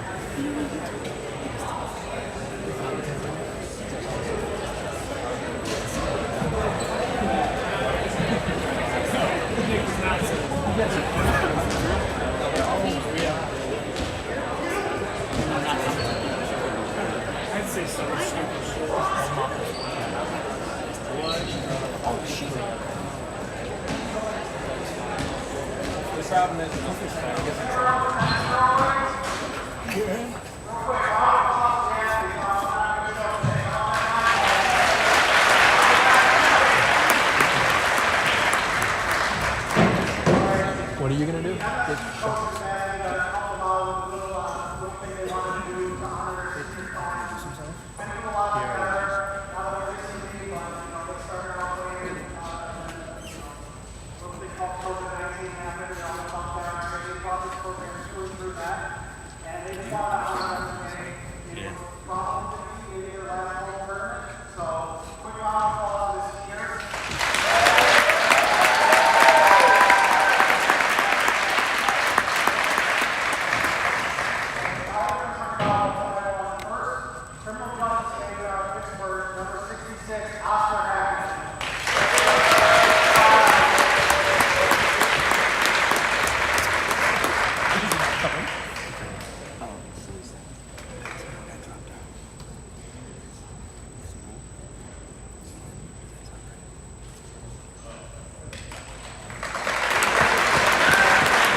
All right, there it is, folks, and we will have the game coming up in a bit. Michigan State against Saginaw Valley.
Yeah,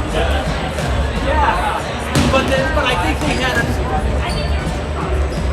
there were, and then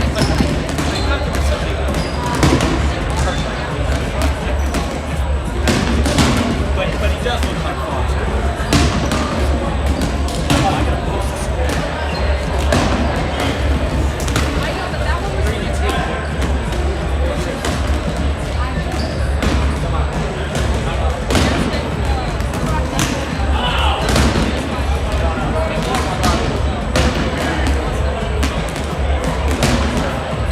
I gotta write it down.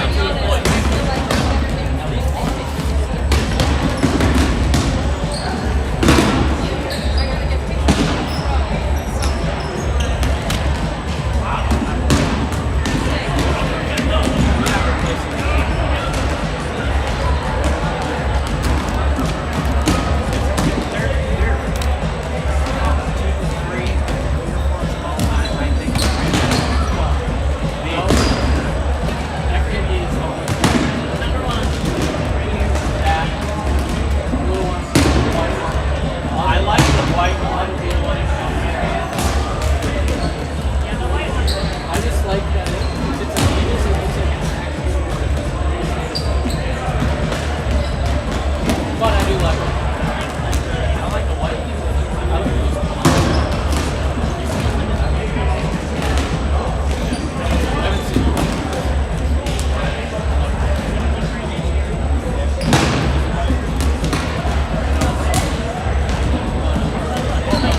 You guys have white ones like this too? I would wear it.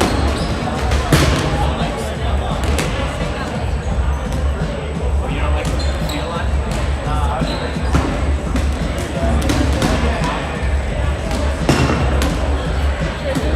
Tyler, are you guys resting right now? Yeah. When does it start? I'm sorry, the streamers, are you guys okay? Oh, is it? This is 239. 239. We gotta find out. You want to know?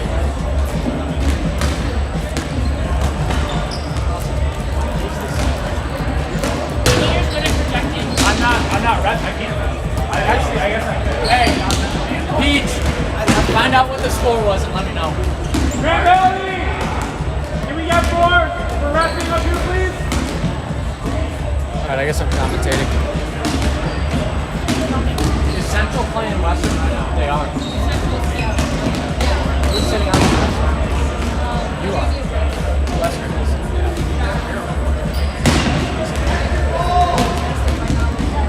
Everybody keeps saying that. You count as that. I also count as for other teams. Like, I have 5 different teams.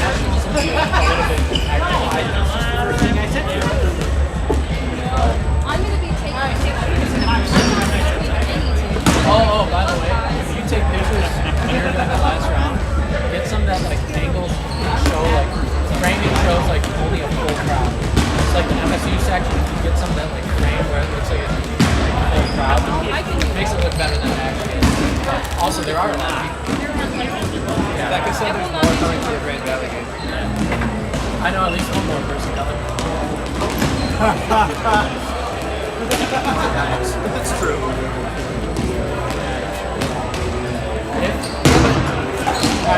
They have to know that like he's on the roster. Yeah.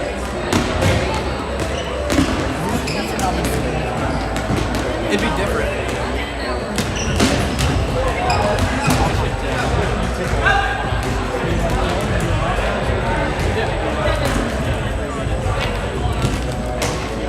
You write that down. You're about to see Swan.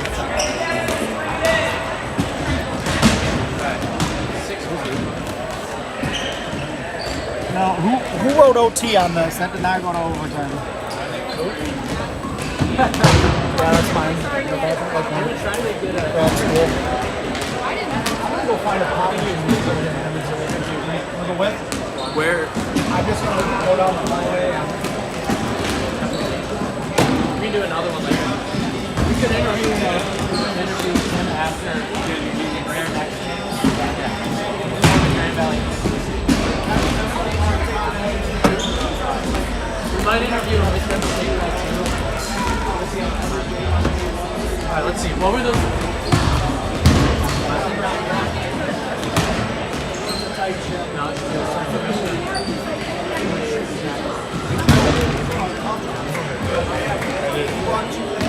We're like spicy. That makes sense.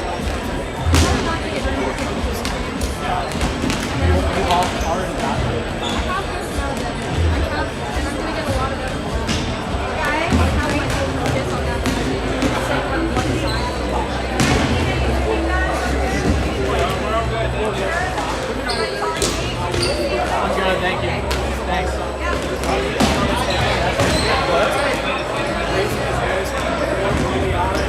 No, we're here.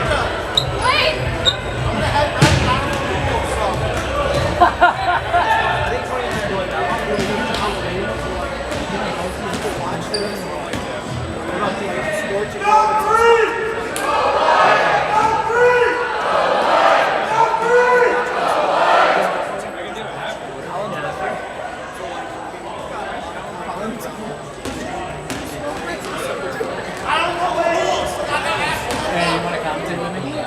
Let me find a. I might hop in later. That's fine.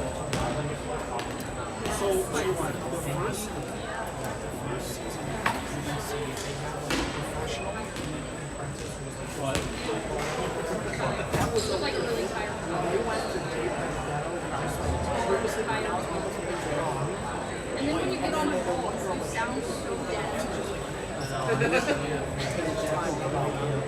Like all the other day, I was like already tired. And you're sitting there talking to the most monotone ever. I'm like, I'll be honest with you, buddy, I did not want to sing.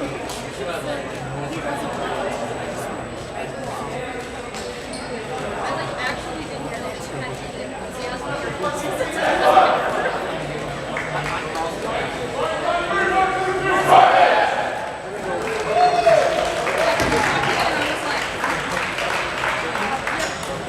Jeez, I gotta work. No, at the end of the day, your voice is like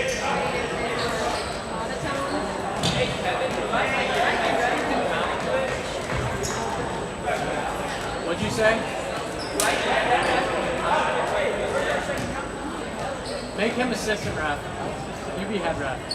You know, be head ref and I sit? I don't know, yeah. he's like standing there.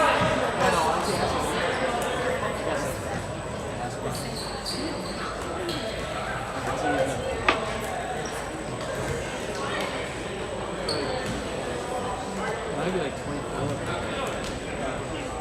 23. 24. He's definitely old. Looks like he's 17.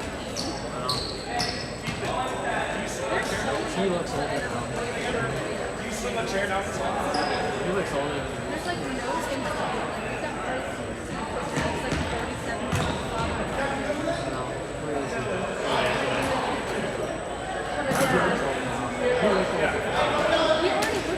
I don't know what happened. I have to commentate now.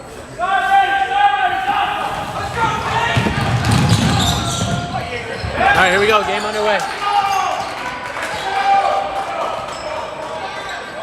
How many? Yeah, never mind. I gotta focus on commentary.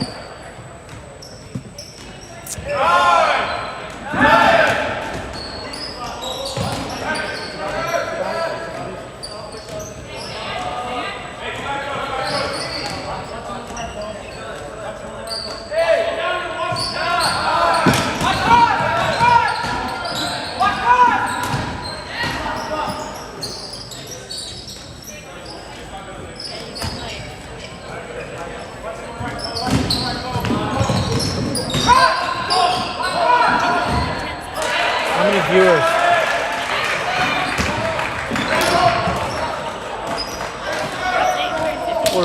We have to reshare it like towards the end of this game before the next game's about to start.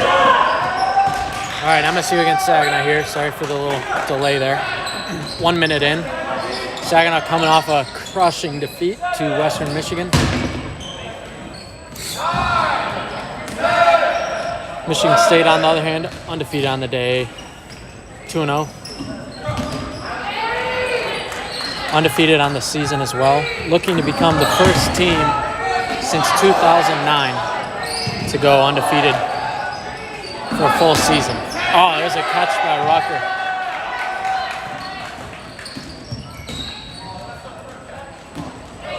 Michigan State with a couple rookies with balls already here. Barabal and Fidawa.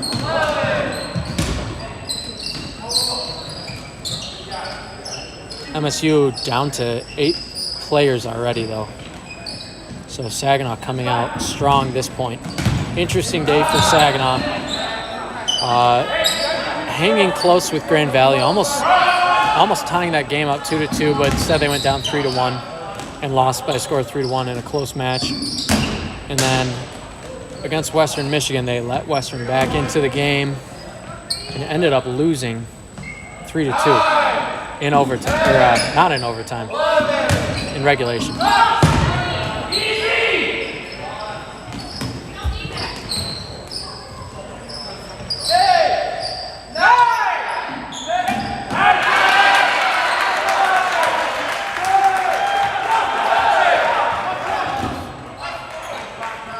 Correcting the score real quick, it was 3-2, not overtime, in regulation. Ooh. Michigan State just made a catch.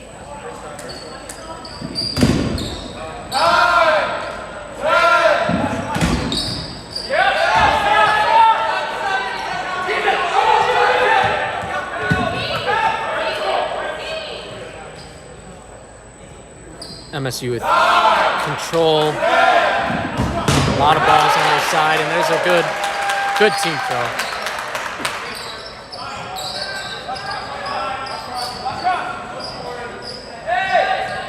Saginaw pushing up. Looks like Cole Michela's going to throw. He does, and now they run him down. And a kill. Double out. And another. And MSU is taking over now.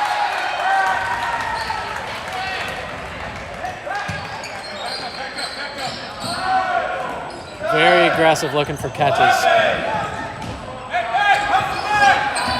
Saginaw Valley started the point so well, but then a few catches and then a few dumb throws turned the tide. Saginaw Valley with one side pushing up and the other not was the biggest turning point in the point. And a kill. Nice throw by Jack Gerling from Michigan State.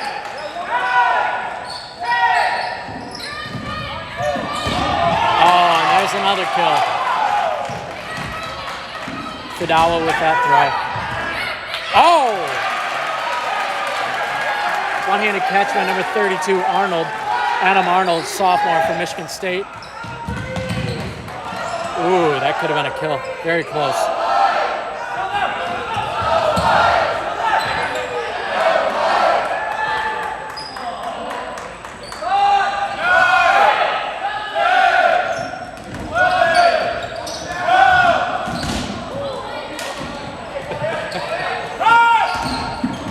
Nice throw there.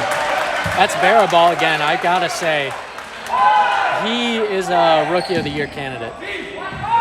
Number 23 for Michigan State. Obviously number 1, Fidawa as well.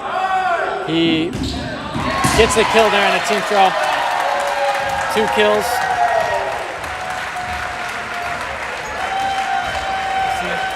(1-0) Michigan State.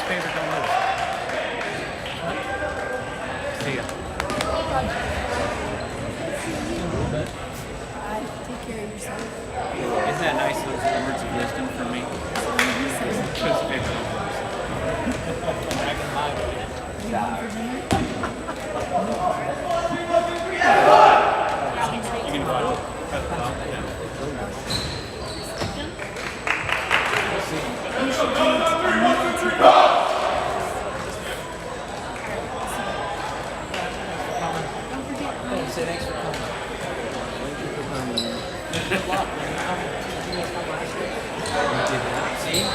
They've never gone well. I've been to one time when they've lost. Yeah, only one time. I was sitting on the street. They've missed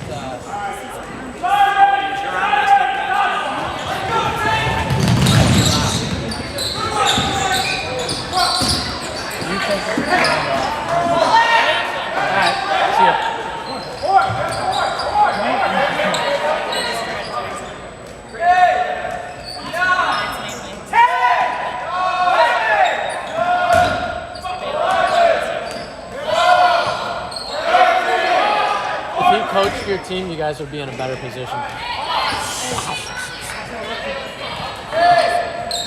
He nodded. Jack Gerling with a cross there. Once again, for those of you joining us, we got one more game left, and it's going to be the title game for the Michigan Dodgeball Cup. That'll be Michigan State against Grand Valley State, barring the outcome of this one. But it looks like Michigan State has this one already somewhat in control with a quick early point. And there's a kill. Marks goes down. The thing is, I guess I shouldn't get ahead of myself. Saginaw Valley started that first point really well. Actually had a man advantage, but then once Michigan State got ball advantage, made a catch, and then got a couple people in transition, and everything turned. I think the key right now, the key in general to beating Michigan State is to get ball control from them. When this team has ball control with the arms that they have on their roster, they are near impossible to beat. Obviously, they're undefeated. But if you can get ball control from them, that's when things might change.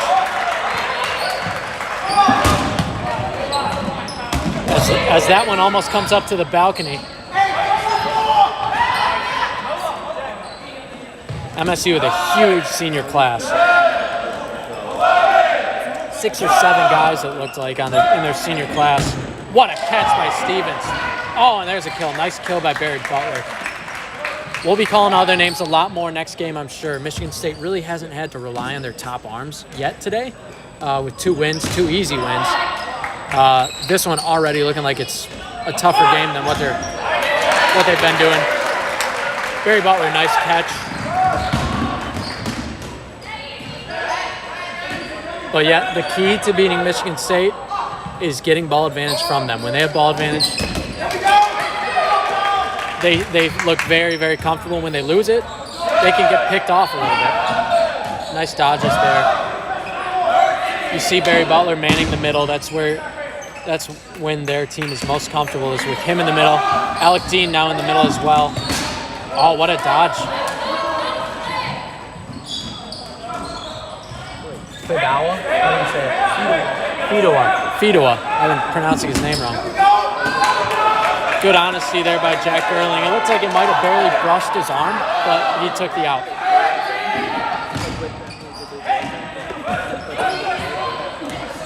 uh.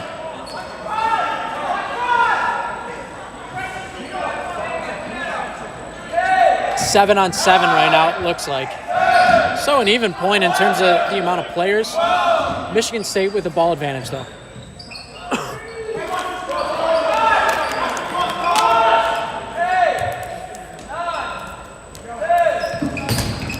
Hey. I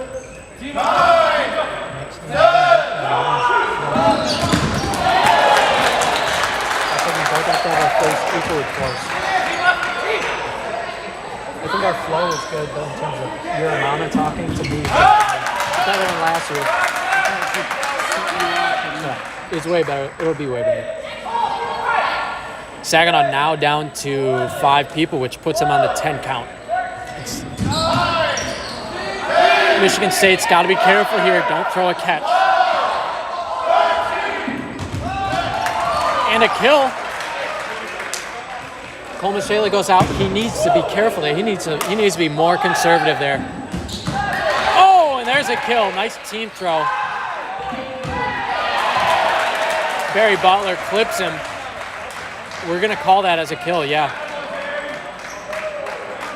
15-16 left, first half. Michigan State, #1 team in the country, leading Saginaw Valley.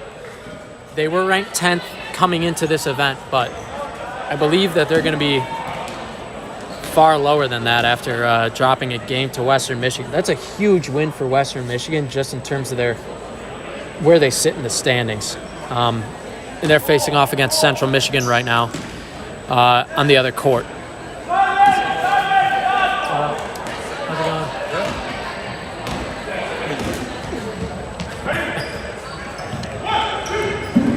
Oh, I gotta start the clock. There's a kill.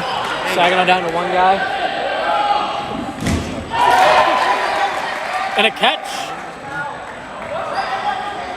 How's your arm?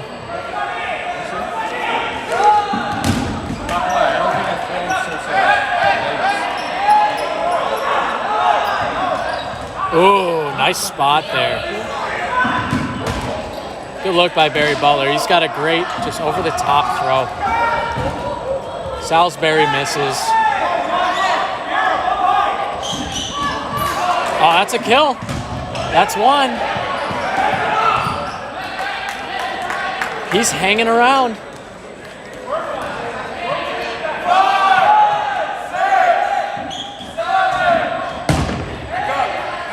Number 00, Caden Pearson. Last man left for Saginaw Valley. You can tell he's fatigued right now.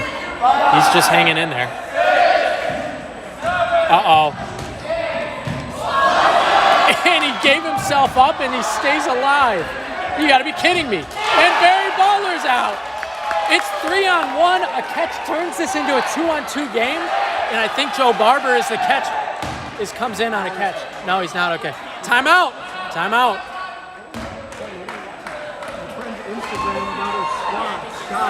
Is it Cassidy? No. It's my friend Rachel. Called me at a bad time. It says 13:49 on the clock. There's Cassidy. Hey. I didn't, because I was watching Phil and he was talking, but look, there's Cassidy. One left for Saginaw still.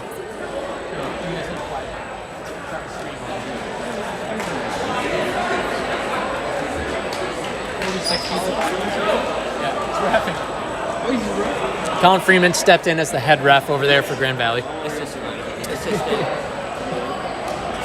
Assistant ref, sorry. Watch the reaction. Oh yeah, good point. He hasn't thrown me once. What an idiot. Yeah. 13:49 left. If Saginaw somehow wins this point, holy cow, it's a completely different game. You have to hit record before next game. Write that down. Write down notes for next game.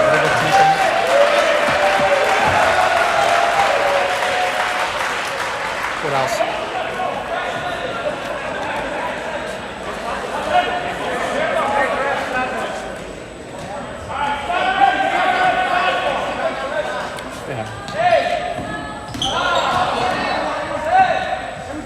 That should be a balls over, and it is. It has to get there by the time that the second it hits the 10 seconds. So, 13:40 left now, which actually that means that they're counting a little bit fast because the clock started at 13:48 and they hit 10 at 13:40. So he ended up only having 8 seconds to make that.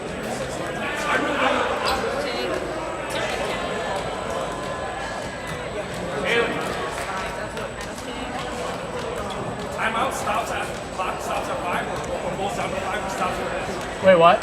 Timeout. If I call a timeout, so my clock stay at 7. It goes down to the nearest 5. Yeah. Which means each spot gets at least one goal. That's correct. I'm not sure which team used that timeout. Oh yeah. Okay. Was that their second timeout? I believe it was. They're actually down to 0 timeouts left.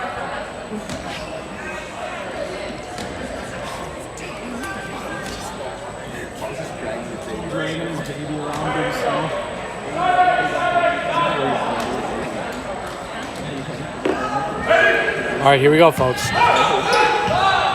Oh, good pump fake. Well executed pump fake, but then just didn't hit targets on the throw. DQ McLean goes down, and it's 2-on-1. 19th Folsom is now in. He got subbed in, and he's looking for a catch. You can just tell he's looking for a catch. Smart to sub him in. That's not gonna count. 7, 8. Wow, that's going to be balls over the other way. Balls over to Saginaw Valley. That throw was not good.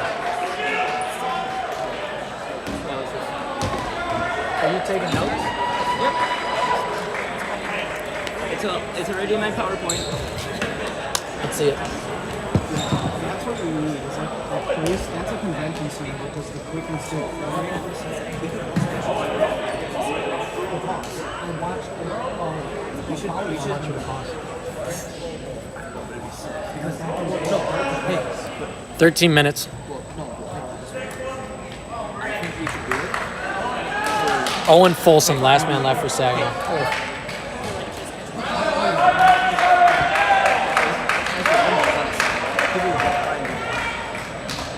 All right, here we go, folks.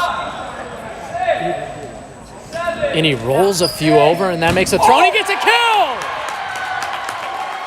One-on-one, it's Josh Kramer from Michigan State, their captain, against Owen Folsom, a freshman for Saginaw Valley. Wow.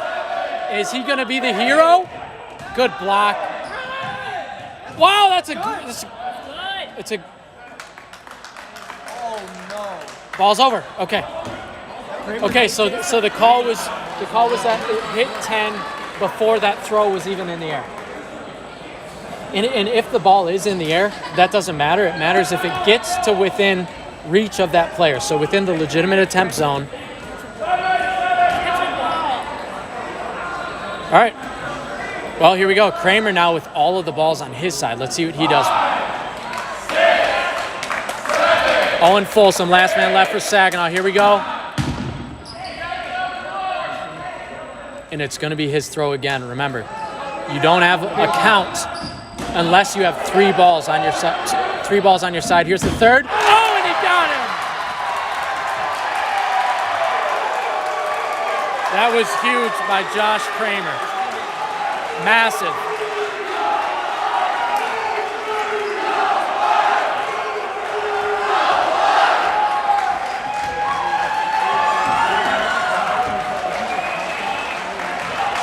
Wow. Clutch throw by Josh Kramer from Michigan State. And they take a 2-0 lead against Saginaw Valley, but what a valiant effort by the Cardinals.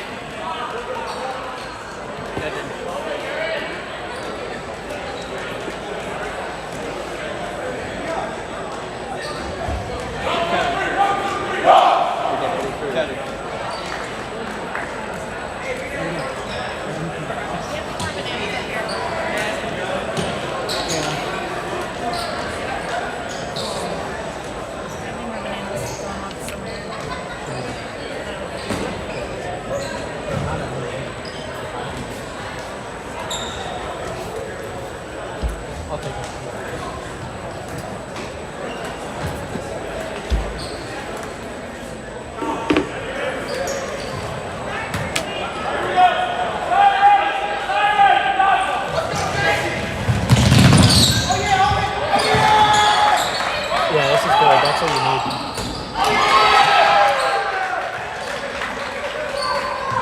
need. It should be more of how to attack each person. Like what exactly people need to do, not good arm. Like, what about it? Run him down in transition or wait for him to do his cross from the left side.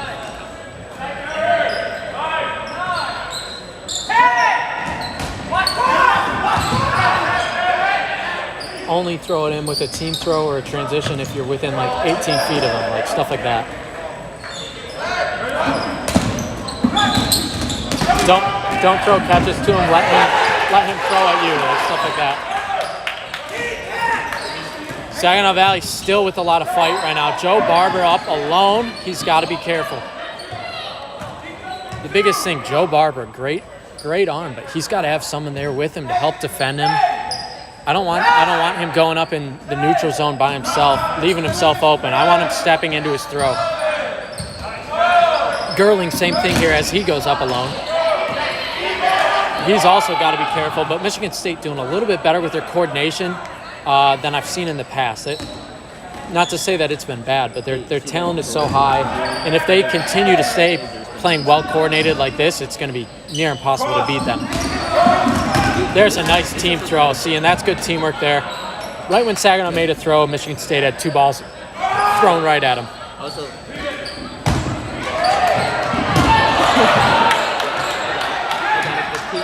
please give me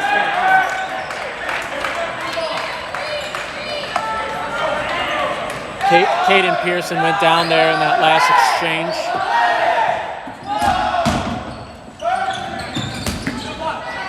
A couple good transition throws there by Michigan State.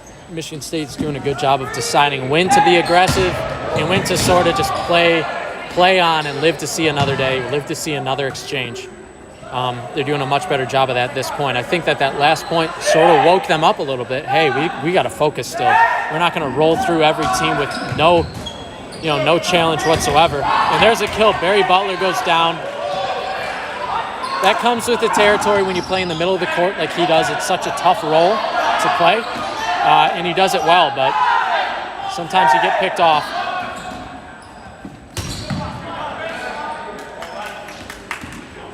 Good block there by Chris Rucker.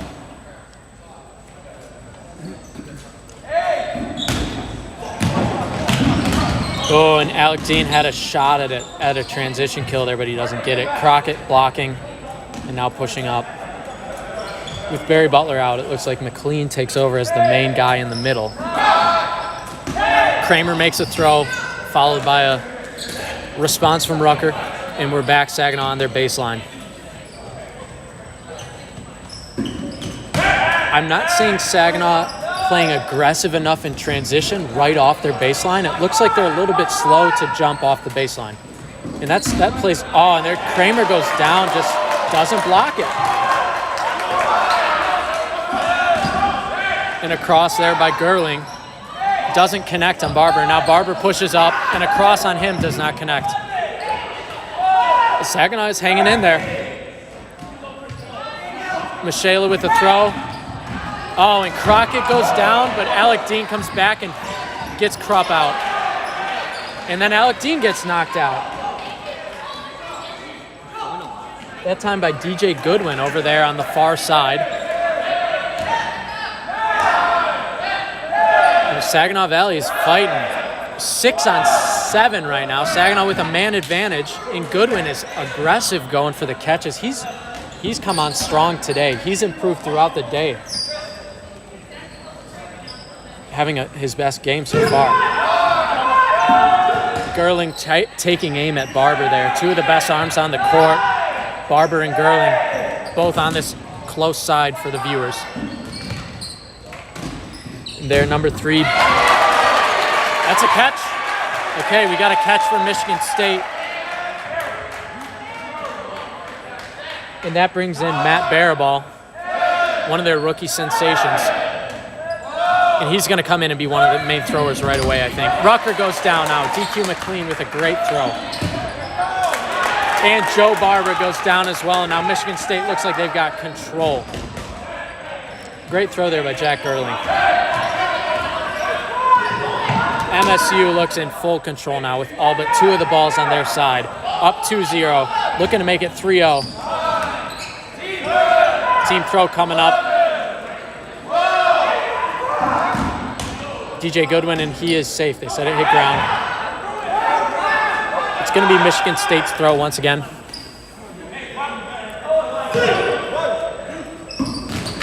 Those both miss low. Michigan State doing a really good job communicating this point. A lot of people talking. They're staying coordinated. Even if Saginaw Valley made a couple good plays, Michigan State has stayed under control. Team throw coming up here again. Both miss. And now Saginaw has 4 balls on their side. Number 18, Zachary Van Fleet, has stepped up a little bit at this point, made that big catch that sort of turned the tide. And now a team throw middle. Ball's over. Ball's over with 5:53 left on the main clock.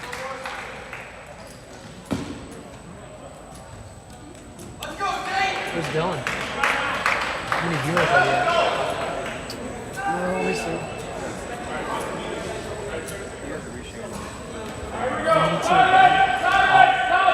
You can write that down too. We all need to reshare it with like.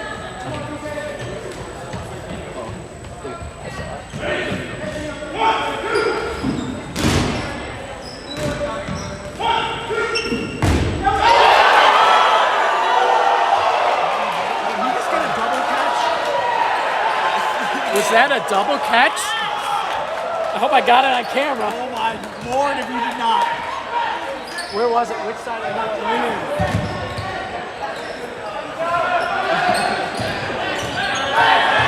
Yes, it's on camera. Top 10. That has to be a top 10 play, folks. That has to be a top 10 play.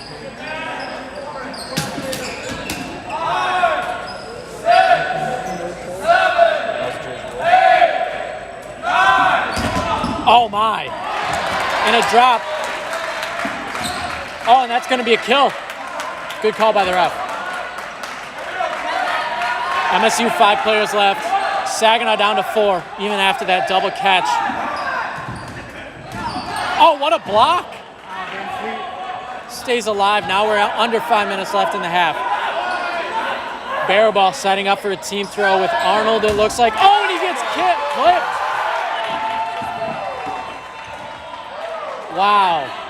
19, Owen Folsom. He was almost a hero last point, and that time he made a good play. Jack Erling stepping up, his throw. It's ground. Bryce Stevens, the captain for Saginaw, stays alive. Ooh. Hackman over there on the far side for Michigan State needs to be careful with his ball placement. He threw that one where it was very catchable. Oh, and Stevens drops it. Looked for the catch from Gerling, and he didn't get it. Nice placement by Gerling, and now he's stepping up to make another throw. Knocks out Owen Folsom. And now we got 2 left. Jack Gerling taking over this point here. 4-on-2 now.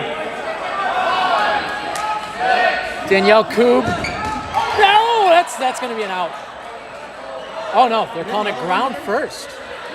They're calling her safe. I thought that she got hit by one of the balls.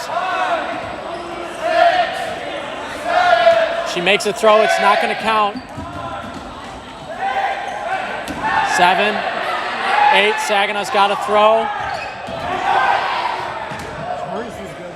One of the throws was fine, and now it's Michigan State's throw again. Number 00 for Saginaw, Caden Pearson. And then Daniel Kubin, she drops a catch. She could have caught that. You can tell she is frustrated with herself. That was what she was waiting for. She was baiting him into it almost, but just dropped it. And there's the kill. Nice job by Michigan State, and that'll send us to halftime. 3-0, Michigan State with the lead.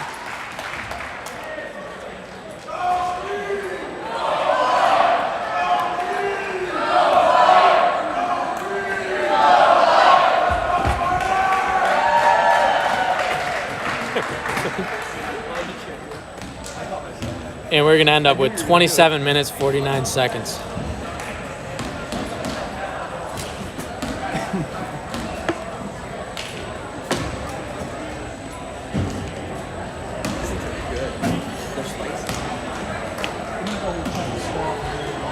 We're going to get a score update from the other court. That's Western against...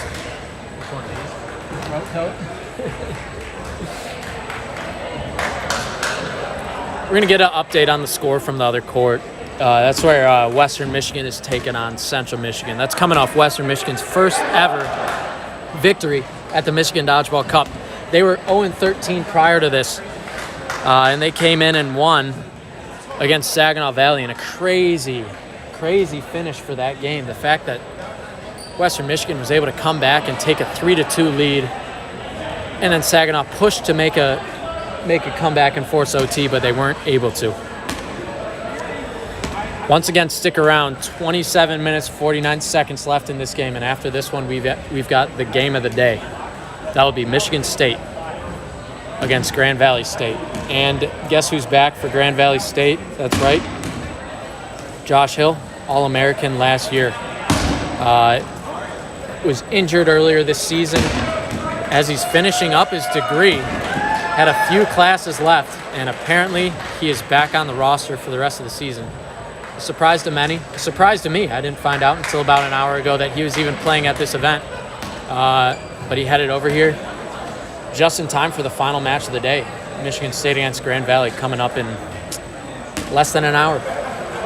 So we'll see if that turns the tide in the Michigan State-Grand Valley rivalry, where Michigan State has absolutely dominated Grand Valley this season.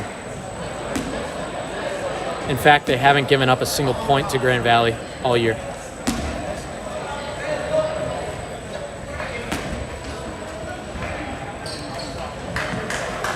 So once again, that game is coming up. I think it's slotted for 3:45 p.m., but we will see.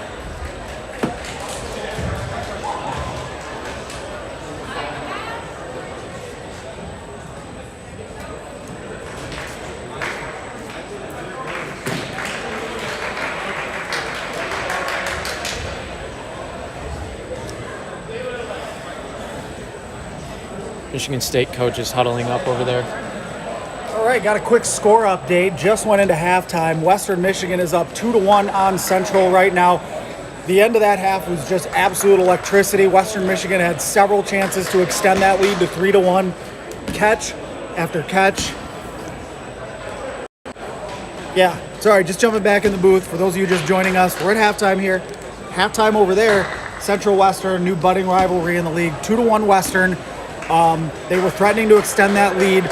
Central made a couple ridiculous catches, and then while they were like falling down catching, made throws like off their backside, getting people out. It was insane. And the point? We have it on. No, they were able to get it to half without losing, essentially. Wow. Dylan's got it on camera. That's going to be a great highlight. Awesome. Love to hear that. Good for Central Michigan. Again, storied program, but the fact that COVID kind of knocked them out, and they're sort of hitting the reset button right now as a completely new team. I don't think anyone on that team has any experience in the NCAA, so the fact that they were able to start back up, is awesome. Over on this court, we had a double catch, and we actually got it on camera. Yeah, barely, but we got it. Back over and get ready for the second half. 3-0 Michigan State. Again, stick around. The game of the day is coming up. Michigan State against Grand Valley State. MSU, number one team in the country. And Tony, we'll have this discussion when that game happens. Yeah, so we'll do a little pregame. But they are, it feels like they are threatening to be that first team since 2009 to go undefeated. No team in the country. You talk about no-hitters in the seventh inning, too? Right, yeah.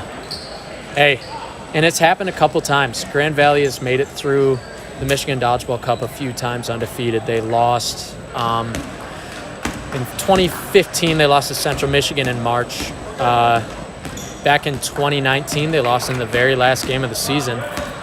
But Michigan State has never made it past MDC undefeated. This would be the first time, and this is potentially the best team ever for them as we start the second half.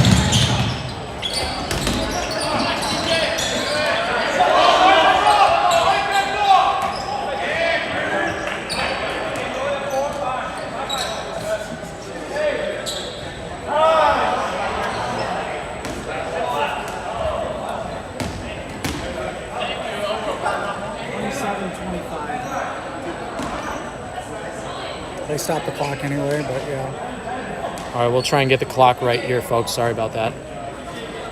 27 minutes, it looks like.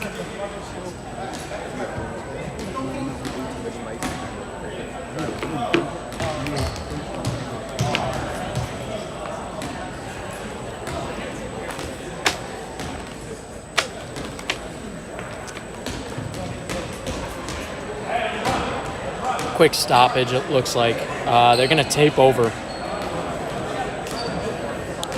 something on the court just to make sure that it doesn't come up again.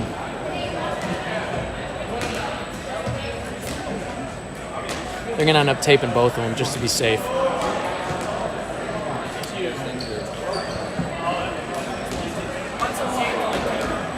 Three to 0. Apologies about that mistake. 3-0 in this game, not 3-1.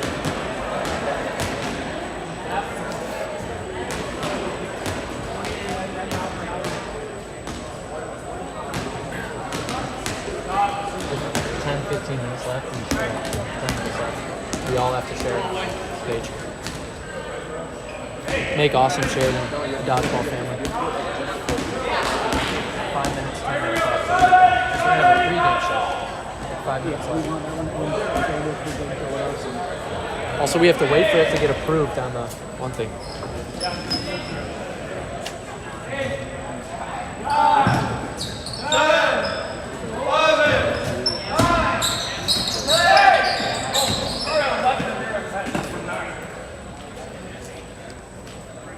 Yeah, write that down. You have to say it again. Slow second half right now. Fidua. Nice throw.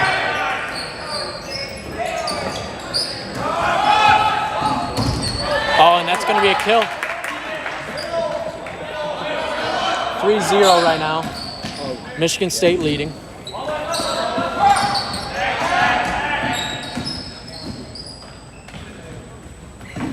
Barry Butler with a throw there. Does not connect. Saginaw Valley pushing up, slowing down here. Maybe they're losing a little bit of their energy.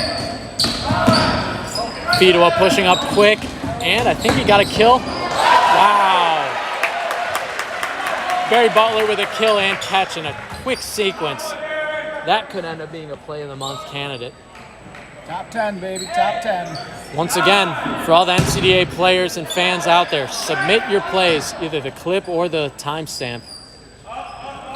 Link is in the Instagram bio. Link is also posted everywhere. If you're wondering where it is, you can search for it. And there's a catch.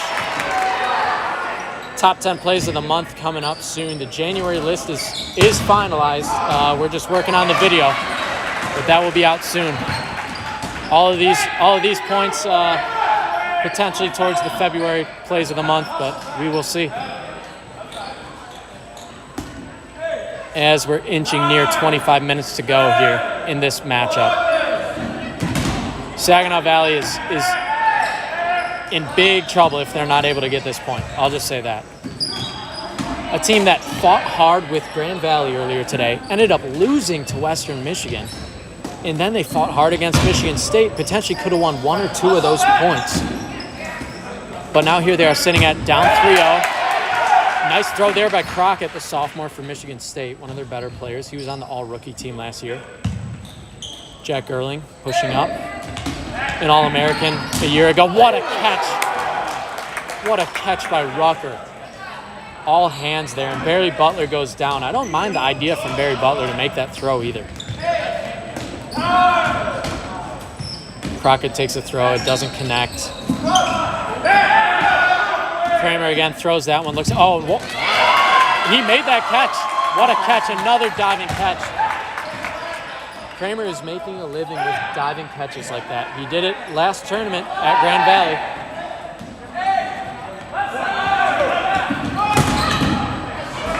And Rucker goes down. Well-placed throw there on the left side for Michigan State. We're at 24 minutes to go here.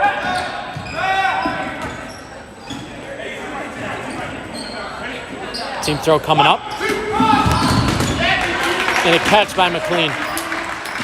The seniors for Michigan State are stepping up. It's like they're heating up. They're getting ready for the final showdown next game against Grand Valley. And I do wonder, as there's another team throw kill. Nice job by Baraball and Salisbury. I do wonder if Michigan State keeps some of their starters on the court to stay hot before the Grand Valley game, or if they rest them. That'll be interesting to see. 2 players left now for Saginaw Valley. It's Koob on the far side, and then Krupp, number 15 here. A good blocker, a smart thrower, but he doesn't have the best arm. He has a solid arm, but he's known for other things, his catching, his blocking. So I would say look for him to try and make a catch instead of just try and pick these guys off one by one. As Coop goes down, it's just one man left.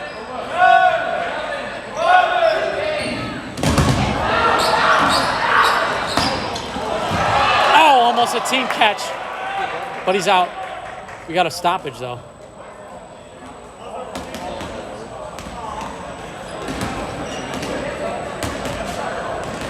Ball's over was called. We have 22:56 according to their clock.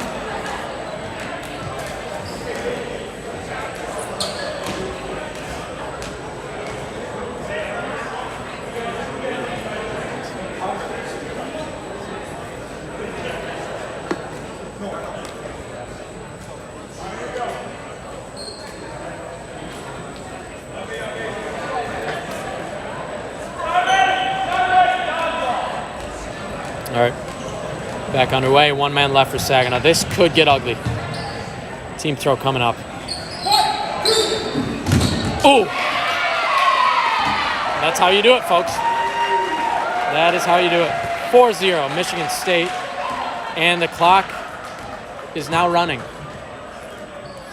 As Grand Valley gets warmed up, they are next. We got a running clock.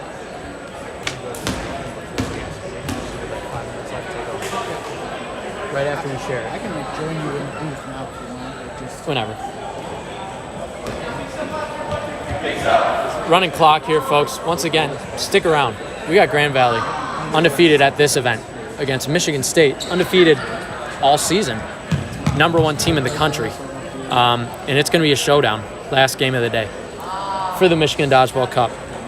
Once again, just for some history of the Michigan Dodgeball Cup, you've got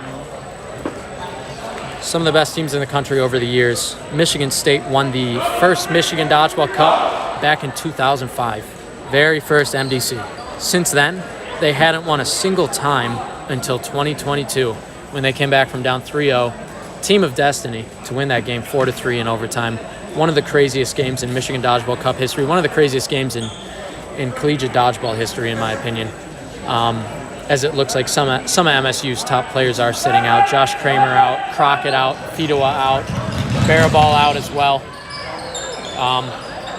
So Michigan State, the defending Michigan Dodgeball Cup champions, and we'll see if they can repeat today. All they'll have to do is beat Grand Valley in the final game. Both of those teams undefeated on the day, so it's going to be a showdown for the last game. Credit to the schedule makers for picking the best game for last. Oh, and he goes down.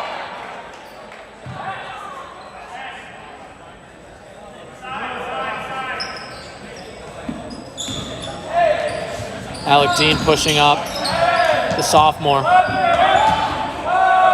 Draws a cross throw, makes a quick one. And I think that you're going to see MSU slow things down a lot here.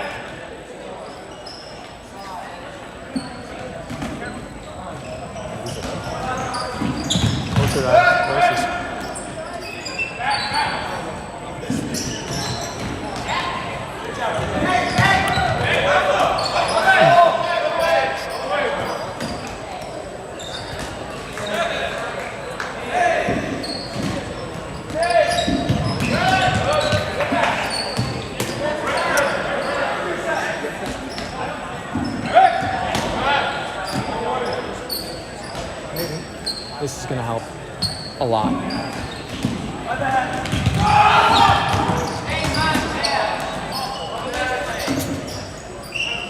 All right, under 20 minutes to go here.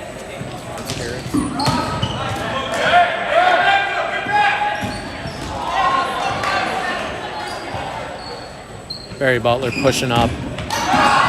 Oh, Barber drops a catch. Could have caught it. Tough day for Saginaw Valley here. They do have one more match. It'll be against Central Michigan, and both those teams will be looking for their first W of the day. So.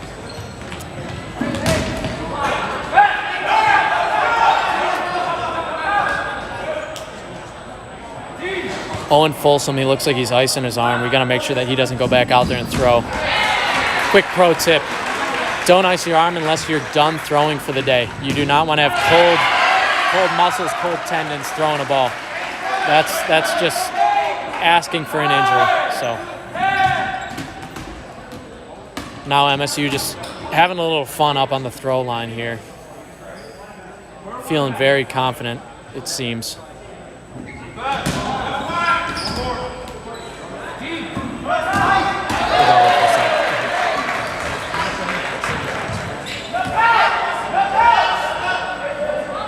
All right, little quick transition from Kevin back to me real quick. Nice throw takes out Cole Michela. Kevin and I will be broadcasting, streaming, and commentating the final match of the day together here. We're kind of giving each other a spell. Save our voices a little bit for the last matchup here. 18 minutes to go. Second half here. Nice catch by Ben Hackman. Sorry, that was a long throw. I was keeping the focus on the thrower there. But Michigan State looking to put the final touches on this game against Saginaw Valley here. They got Saginaw down to the 10 clock already. Pace has slowed down a little bit. Nice team throw. Takes out Mason Day, the freshman. Krupp, he's been on court quite a bit today. Nice block. Koob almost makes another catch. Yeah, she's known for that. She's had an off day for catching. She's a great catcher, though. She baited Gerling into one almost, but I mean, a great throw from him. I'm not saying he fell for anything, but she could have made a catch there. Would have turned that point. Ooh, missed throw by Hackman there. Saginaw Valley not giving up. They're going to play tough. Oh. And there's a kill right in front of us here. That was Varell in there. Stand's starting to fill up a little bit more for the final game of the day. It is going to be an absolute electric atmosphere. Please stay with us. Marquee matchup of the day, looking like if this holds serve, both teams will go in undefeated and we'll have an outright Michigan Dodgeball Cup champion here.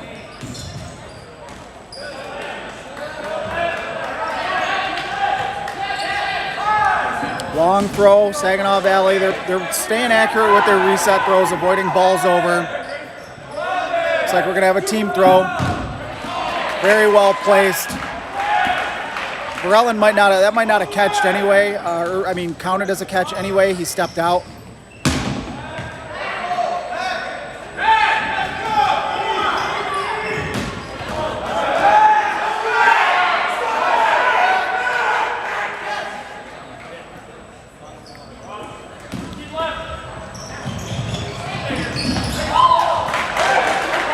Krupp gets taken out by Gerling there. You don't really see Gerling really run up and play transition that much. He's more of like station to station, takes his throws from the left side and just beats you straight up. One lone Cardinal left, and there it is. And like we said before, when the spread gets to 4 points, we do have a running clock here. Clock will continue to run. Michigan State now ahead 5-0 on Saginaw Valley. You can hear club president Ethan Rohrig. He was recognized in the middle of the court earlier.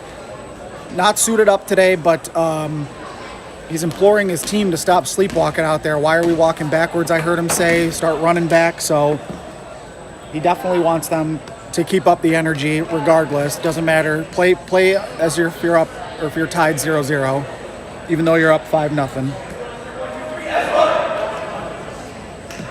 I'll be interested to see how much energy MSU has here at the end of this game. Do you want to try and roll that over into the Grand Valley game, or do you kind of want to rest your guys, give them a breather before? I sort of am along the lines of like just don't overexert yourself, stay on the court, stay fresh, stay in the flow of a game, but you don't need to overextend. You have a 5-point lead. You also don't want to like fall asleep at the wheel either. So, Yep. All right, 14.5, just under 14.5 to go, second half. Michigan State looking to improve to 3-0 on the day, just ahead of their matchup, the marquee matchup of the day with Grand Valley State University. And the head ref, Owen Israels, will get them started. Good run up by Michigan State there. They have control early. Crockett and DQ gonna patrol the middle, and now they'll retreat. Tony, what are your takeaways on Saginaw? This will be the last time we see them on this court today. I just feel like there's talent there. It's not as deep of a roster as we've historically seen from Saginaw teams. I think they'll learn a lot from today. There's a lot of good things they got on film, but they've got some kinks to iron out for sure. This will make them better. Nice catch by Jackson there.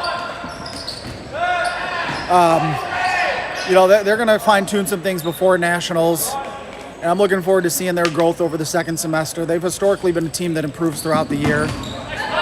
Cartwright takes out Crockett there at the bottom of your screen. It's an impressive throw from Cartwright, too. Yep, and another Stevens with a kill. And oh, nice.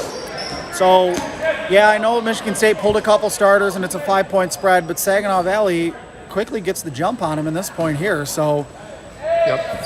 Saginaw Valley, oh, nice block by Cartwright there.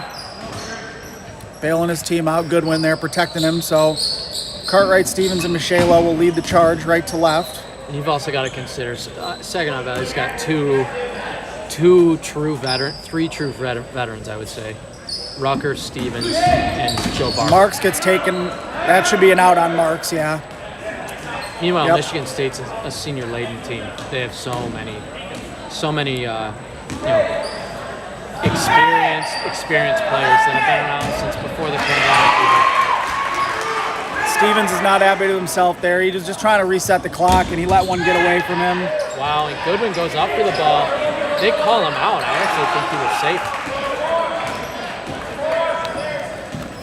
Preston Cartwright will reset, and now Michigan State gonna have 6 players come up. Salisbury just gonna reset the clock for them.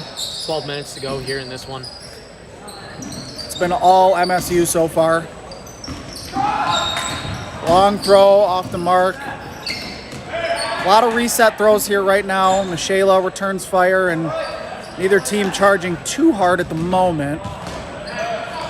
Salisbury, oh, look what I found. He was running backward, just kind of turned around, and there was a ball waiting for him. Michigan State gonna hustle back, force Saginaw to come up.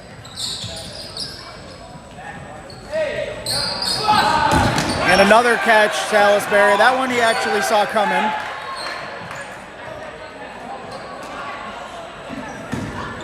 Cole Michela with a great throw takes out Jonathan Crockett.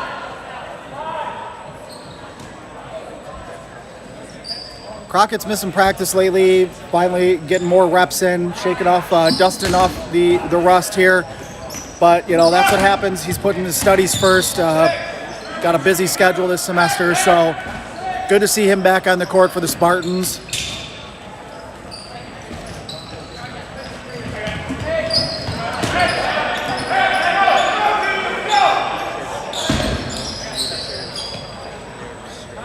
Right, Saginaw Valley, slower pace. They're going to move up. Shayla looking for blockers, and Nick Fedowa catches him on the chest there. Nick Fedowa quickly establishing himself as a rookie. Hopefully that one got on camera. He made another catch there, did Fedowa, in front of his own bench.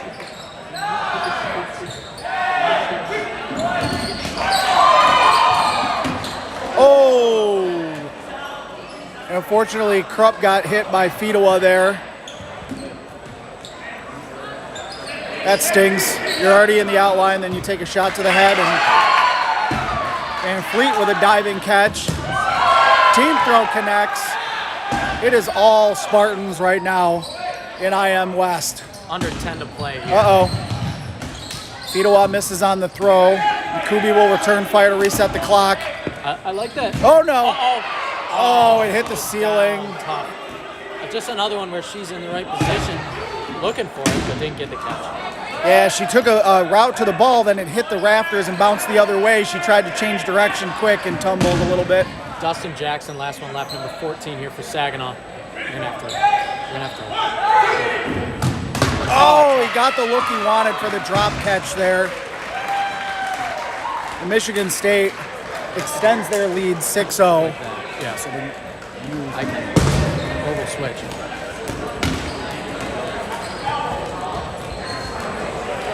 .6-0, 9 minutes to go now. Again, running clock. If it's over a 4-point lead for one of the teams, it turns into a running clock. And that is the situation that we have right now. Yep. Stay tuned. They're going to run it out. They're going to call it. It is a 6-point game.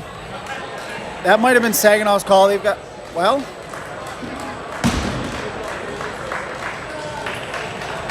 they're lining up as if this one's over, folks. Up. They're lining up. They're lining up. All right. Championship match may start a little bit earlier now. Stick around. It'll be within the next 10 minutes, most likely. So that's a final here. 6-0 Michigan State defeats. Final from IM West here.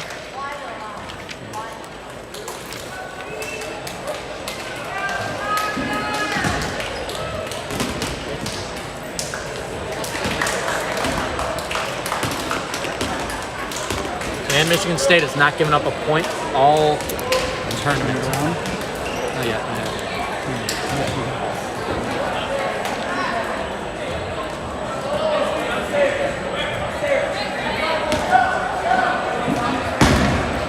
Once again, game of the day coming up here in a moment. Michigan State taking on Grand Valley State. Both teams undefeated today. Michigan State undefeated all season long. Number 1 team in the country. GVSU having one of their worst years ever, actually. Ranked 6th in the country. You do not see that from a Grand Valley team usually. But it's the reason you play the games. Western Michigan pulling off that upset against Saginaw Valley is quite the example of why you play the games. That was probably the game of the day so far. But this one between the top 2 teams at the event, Michigan State, Grand Valley State. Stick with us here. We're gonna get prepped for that one, and then we'll have a quick preview for you. I'm gonna go check on the score of the other Central Western. Court. Yep. I'll do it when I come back.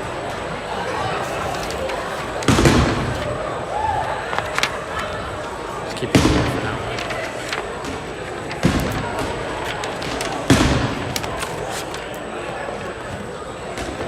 There.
Hey, don't hurt yourself, Jake.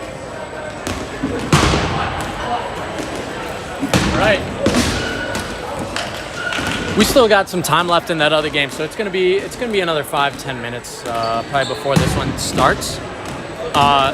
Western Michigan just took a 4-1 lead in that game. There's been a couple close points. That last point was pretty close and went both ways. So that's good to see both those teams getting some exciting matches in. Central Michigan, Western Michigan, the two least experienced teams here. But Western did take the win over Saginaw. So regardless of how anything else turns out, Western Michigan with a 2-2 record will finish third out of 5 teams at the Michigan Dodgeball Cup, which is pretty impressive after, in years past they didn't win a single game at this tournament. So They good for them. Tournaments where they didn't get a point, and like we talked about during the interview, they've turned a corner. It's not just about like, oh look, we have a team. They want to start competing, and they've sort of hit that point now. Yeah, I mean they're making improvements. Peter Crow obviously doesn't get to be around on the court to see this sort of success, but he helped build that foundation, and that's a big key to it as well. Meanwhile, GVSU warming up here, Michigan State as well. We got the match of the day coming up here. One of the biggest games of the season so far, I would say, just in terms of what's on the line here. I mean, the regional cups matter. It's not just a game; it means more than that. You're in the history books if you win one of these. So, this is a big one. Being able to say that you're the champion of the Michigan Dodgeball Cup, to bring that trophy back. That means a lot. So Michigan State, they're not just fighting for their undefeated record. They're not just fighting to remain the #1 team in the country and the heavy favorite to win nationals, but they're fighting to win the Michigan Dodgeball Cup. There's a lot more on the line. Yeah. Is that game over? Okay, so they cut that game actually. Sounds like there was only a few minutes left. Hey, do it quick though.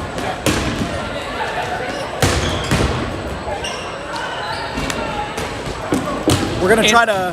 We're gonna try to snag a quick interview here. We're gonna start a little bit of like a pregame show, getting you guys tuned in, dialed up, caught up to speed on everything that's happening today as we approach the championship match here.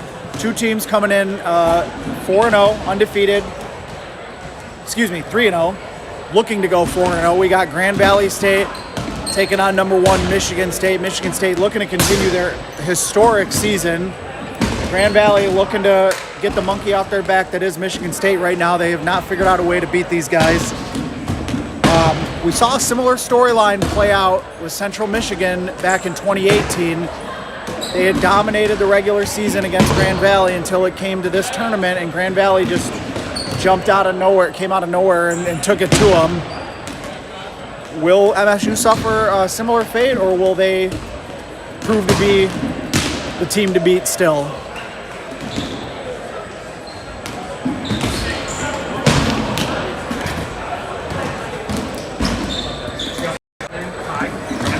All right. We got a treat, guys. Right now we got a couple of Central Michigan players Welcome back to the league, guys. Introduce yourselves to everybody. Get close. Evan Harewood. I'm Ty Allen. What did you guys think? It's your first Michigan Dodgeball Cup, right? For you as individuals and the comeback of this team? Yeah. So actually, it's our second Michigan Dodgeball Cup. Okay. 2019, we were freshmen. Okay. So, all but right. this is brand new team. We have maybe 5 guys returning, so we're coming from the ground up. We're looking pretty sharp for our first Michigan Dodgeball Cup, I'd like to say. Yeah, absolutely. So, how was it, coming out of the pandemic, trying to rebuild this program essentially from the ground up? Like, you guys, was today a confidence boost? You traveled, you played some great teams. Yeah, definitely. I mean, coming out of COVID, it was real tough. We didn't have a whole lot of guys left. But we struggled to kind of get guys to come back and buy back into it. So come this year, we were ready to go, and we wanted to get it back on like that. What are the next goals or the next steps that you guys feel your program needs to take to get back to where Central was? We need to get recruiting up. Right now, we have nothing but 11 people. We only have 11 people, so we need to get more people so that we can get good practices going. Yep. But right now, most of the time, we're going 5v5s, 4v4s. It's tough. You guys will be sharp for an overtime game, that's for sure. Oh, yeah. That's our game. What was your guys' highlight for today? What would you say stood out to you guys as you made the trip here to East Lansing? Like you said, first MDC in a couple years though. Coming in, we needed that confidence boost. Like kind of what you're saying, we needed that, and going up against guys like Michigan State and Grand Valley, it was intimidating. But we came out against Grand Valley, we ended up scoring a point against them, and that was a huge confidence boost for us. This is our second tournament ever as a team, so it was huge to be able to pull something off that. So. Now, one other question. So we talked about having to try to increase recruiting, get those numbers up. How many graduating players do we have this year that we're going to have to replace? Yeah. Like 4 or 5. Yeah. Okay. So we're losing numbers. It's us 2, Jacob Donnelly, Anthony Berendani,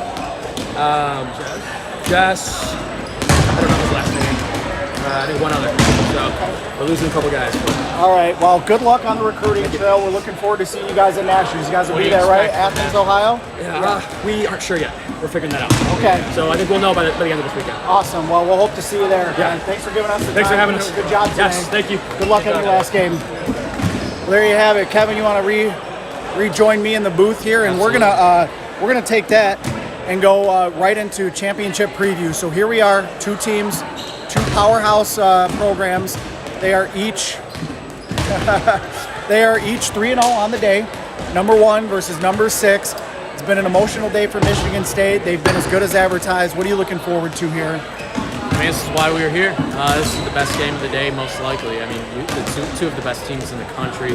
Grand Valley, not their normal self. I mean, they've had a few tournaments this year where they really underperformed. So usually you're used to seeing Grand Valley in like the top 2 or 3 by this point in the year. Usually number 1, but this time it's Michigan State taking on that role as the undefeated team, as the team that everyone is saying has got to be the favorite for nationals. So Michigan State's the hunted, and Grand Valley is the hunter today. But I think it'll be interesting. I think Michigan State's style of play compared to Grand Valley's, there's going to be a little bit of a clash there, and it'll be interesting to see just which team has that versatility, the ability to play more than their own style, the ability to adapt, right. and those are skills in dodgeball that are really underrated. It's not just who's got a good arm. It's not just who's a great catcher. Who can adapt? Who can adjust to the flow of the game? And Michigan State, with their, like I said, their senior-laden team, that they are built to be able to do that sort of thing, and they've shown it all season long. They haven't given up a single point today yet. So this would be cap off a historic MDC if they go in here and beat Grand Valley in a shutout. Has that ever been done? We should probably have our NCDA historians let us know. There has been an MDC where Grand Valley also didn't give up a single point. There's been a few, because going back in the day to 2009 when Grand Valley didn't give up a point the full season. Yeah. But that kind of segues into the next thing. 2009, the most dominant team ever. Didn't give up a single point the whole season, won nationals, undefeated obviously. Yep. Michigan State is on track to be the first school since 2009 to do that. Wow. Undefeated right now. There's been a few close calls in the past. 2019 Grand Valley made it all the way to the title game undefeated. Lost to Towson on their home court. we're up 2-0. So that was a heartbreaker, but that was the closest call to any team being undefeated for a whole season.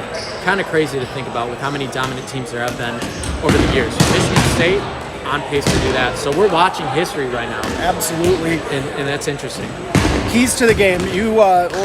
What's the key for Michigan State? I would say two things.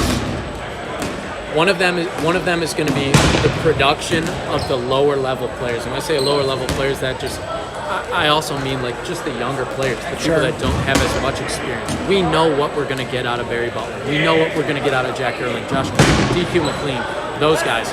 Yes, those are X factors, but what I think truly sets this team apart is their depth, and I think that their rookies and the way that they play is going to be the X factor for Michigan State. Yeah, they've got three rookie starters, and they're impact players. For me, I'll give you like my keys for Grand Valley. You talked about Michigan State. I'll take the Lakers here. Get a point. It's as simple as that. That sounds dumb, and it's like, yeah, Captain Obvious, you can't win if you don't score a point. They have not scored a point against this Michigan State team all year, meaning they've had zero momentum in any game they've played with them at any point, really. Momentum within points, but they haven't been able to close. Get a point, prove to yourselves, prove to your fans that you can actually get a point on this team.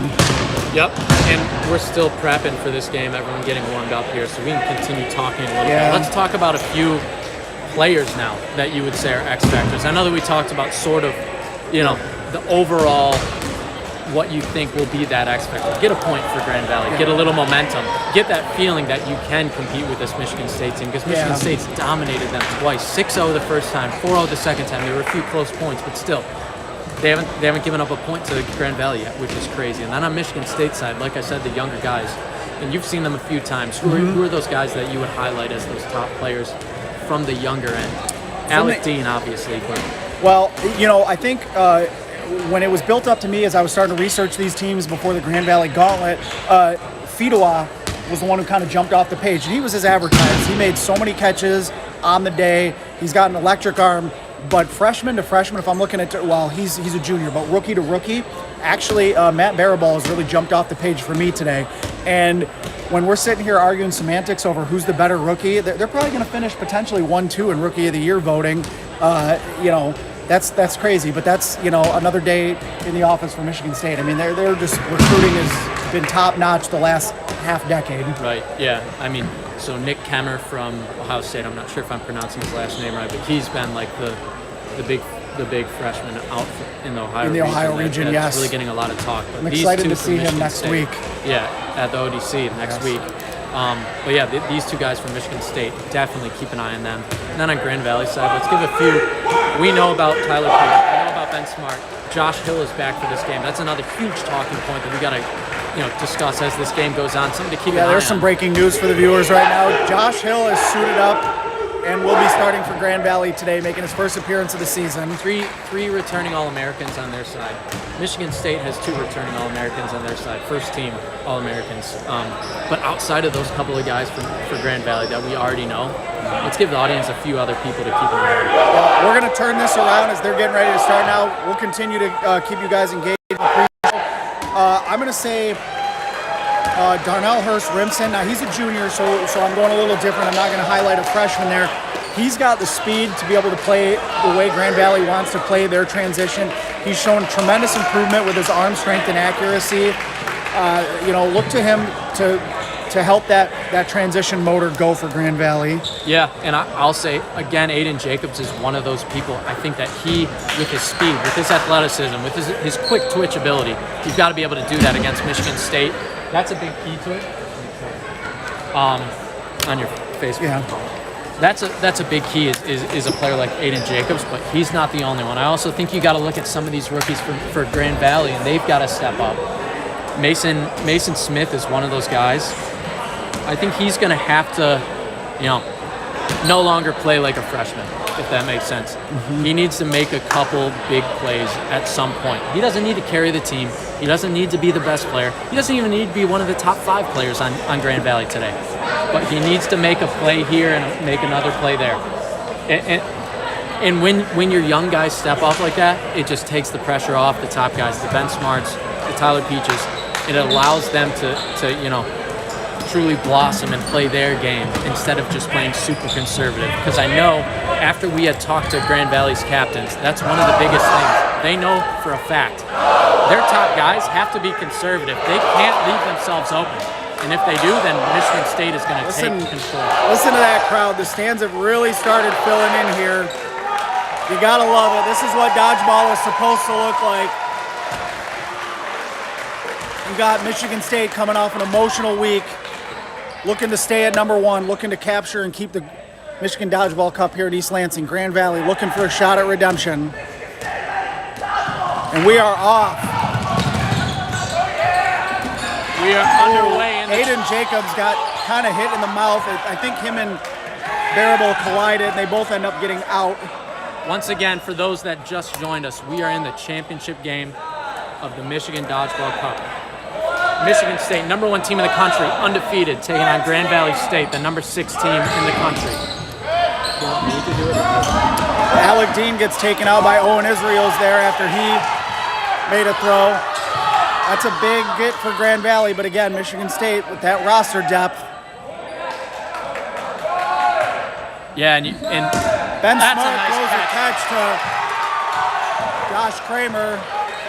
That's probably not going to count. There's the throw. And now Grand Valley's got to get 2 catches to get Ben Smart back in. It's going to be Aiden Jacobs' first one out, and then Ben Smart. Yeah, I think Ben wants that one back. He left that one a little high, and certainly Kramer is the last person you want to do that to.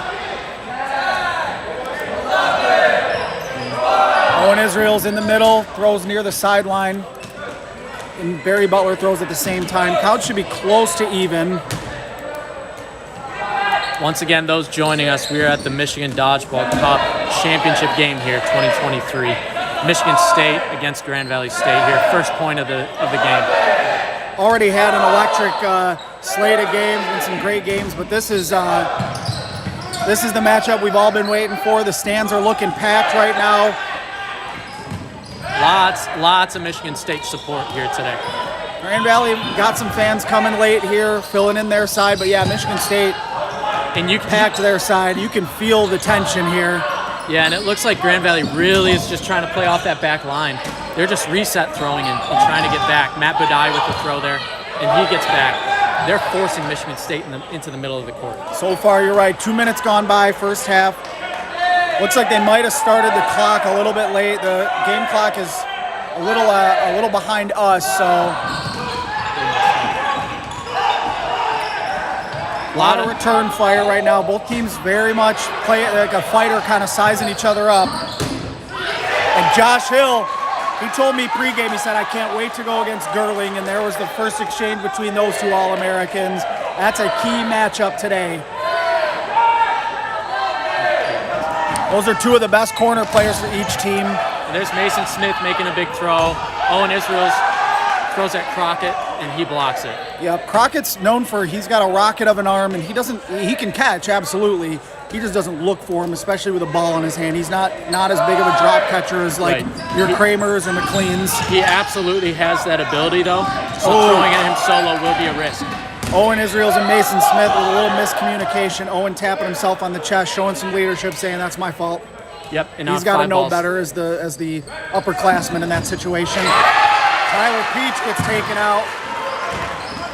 Ooh, I thought maybe Crockett, that might have hit his foot, but nope. And he takes out Aaron Pope instead, so. Nice throw there. Yep, kept it nice and low. Aaron with that small stature and quick twitch muscles is a hard out. Crockett made it look easy there. A lot of communication out there. Both teams scream and get back, get forward, whatever it is. My throw. Both teams, so much communication. Both are veteran teams for sure. So, ooh, Marks with a good block right in front of us, bounced up into his leg. So, Barry Butler going to patrol the middle as he does. Josh Hill with another kill takes out Marks.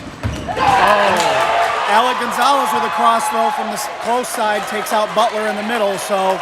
That's a massive throw from Alec Gonzalez. He's a guy that we don't really call on as like that top arm. He does his job, but making that throw is huge for him. He's an unsung hero for this Grand Valley team as a veteran there. Grand Valley wanted it out there. I don't think it hit him. I think he was clean. McLean. No pun intended. All right. Oh, all right. So Mason Smith blocked it, but then the ball trickled right back to Michigan State, and they get a little bit of ball control back out of that. So this is just an electric atmosphere here. Both teams still feeling each other out. Ooh, Mason Smith nearly got Crockett. Yep. Crockett's Van got to be Fleet more there to careful. back him up, and a big catch on McLean by number 60, assistant captain Owen Israels. You can tell that Grand Valley's so pumped up. They haven't scored a point on Michigan State all year. They are trying to get that momentum. Yep. You can tell how important it is to get that first point. They're going to say that's not a throw. Budai with the bailout throw there. Crockett and Van Fleet for the charge. Wow, that's a good block. That's a good block. Ooh, all right, Peter Bro, experienced ref all over it. Smart to have him ref in this game as well. You know it's going to be a heated match. Yep. Michigan State not committing to come all the way up to the throw line. That's probably a good idea if they can't set it up. They do have ball advantage now. They don't want Grand Valley to be able to transition, but Ben Smart, the next one in with any catch for Grand Valley. So Michigan State needs to be careful with their throw. One catch and Ben Smart's back in the game. You do not want that. Here comes Kramer. Ooh, he likes to throw that little no-looker away from his body like that. Keeps it nice and low. Oh, that's a kill. And Peter Bro all over it. Crockett tried to stay in. It was a cross throw while he was blocking another ball. So honestly, he probably didn't even know if it hit him or bounced first. From up here, I had no clue. Yeah, it was close. I think it probably clipped his shoe. Oh, and that's going to be a team. No! Barrel ball goes down. That's a lot. Michigan State down on the 10 clock now. GV, can they play smart in a situation like this? They have ball control, player advantage, and there goes Fidola. Watch out, don't look now. GVSU trying to get their first point of the season against Michigan State. Van Fleet needs to step up here. He's made some big catches today. He's going to need to make another here. Some young guys out there, plus Kramer. If you're Grand Valley, you've got to save Kramer. Nope. Ooh. I don't know why I'm yelling up here. It's like I'm trying to coach these two teams. Van Fleet, that's not going to be a throw. Arnold's going to bail him out here.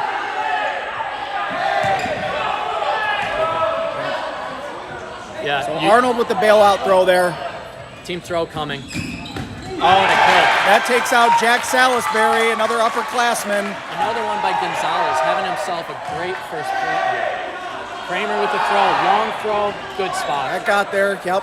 Once again, folks, if you're new to NCAA dodgeball, a throw only counts if it's within the legitimate attempt zone. It's got to be within like diving distance of a player. Otherwise, it doesn't reset the shot clock. So that throw by Kramer didn't reset it, and that's going to end up being a ball's over. Hey, clock!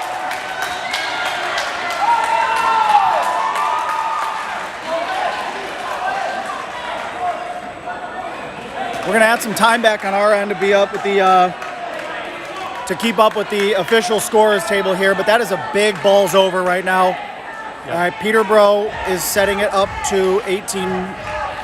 So, what's the play now? Now, is this when you try to hit Kramer? Yeah, I think so. Start the clock. No, they went for Arnold. I think they want to keep Kramer just out. Wow, and Josh Hill pops a ball by throwing it. Hit the wall and popped. This is still a ball game here. It looks like Alec Dean is the first one in, followed by Jack Burling. Yeah, that speaks to their depth. That should be an out for Gonzalez. Oh, he's out. Adam Arnold, that's out. That's an out. You could see Kevin Wynn. The ref didn't even see it. Kevin Wynn said, "Yeah, you're out." As the coach of the team, being able to make that call is the sport needs that. Josh Kramer waiting for the clock. He wants to use every second of this here. You can see Grand Valley prowling now. They're on the prowl. You can tell he's just waiting for any catchable ball. That's the right play by Van Fleet there. Just couldn't bring it in. Josh Hill, Owen Israel's two veterans making that team throw. And now let's see what we got. Josh Kramer, last man left. I'm telling you, this point is not over yet. No, He's because one of the best catchers in the league. the best, I mean, Grand Valley, even a catch-out scenario is good for them, a trade there, but Right. no, And they that hit got him. And Grand Valley coming out strong in point number 1. 16:47 to go here. First half takes them about 8 minutes and 15 seconds to get that point. The crowd imploring Michigan State to get back into it.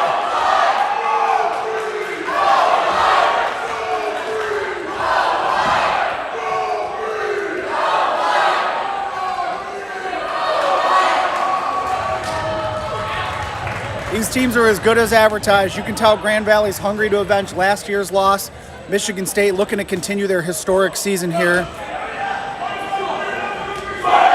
All right, momentum with Grand Valley. One of the things we talked about before was key to victory for Grand Valley. Get off the schneid, get a point. They did that. How will Michigan State respond? This is a situation Michigan State has not seen them in or seen themselves in really this year yet. Buckle up, folks. We still got 41 minutes of dodgeball left, and it's going to be a doozy.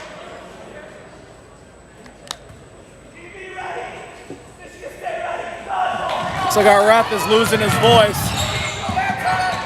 I mean, what a great run up by Michigan State. Oh, but Barry Butler gets down. Aiden Jacobs gets hit, and he's upset. He's sick of running up and getting knocked into. But, all right, they're going to play on. For those that just joined us, do you want to do it? Long throw bounces right in front of McLean. For those that just joined us, just for anyone that's new to NCAA Dodgeball, we play 2 25-minute halves. We're in the first half here, 16 minutes to go, so we got plenty of time.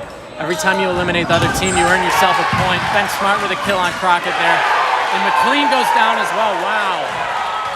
So plenty of dodgeball left. We saw Grand Valley lose a 3-0 lead last year to Michigan State, so this game is far from over. We got a lot of dodgeball left in front of us. Absolutely. Owen Israel's going to make the long throw to reset the clock in between a couple of Spartans here. So Michigan State now playing from their back line.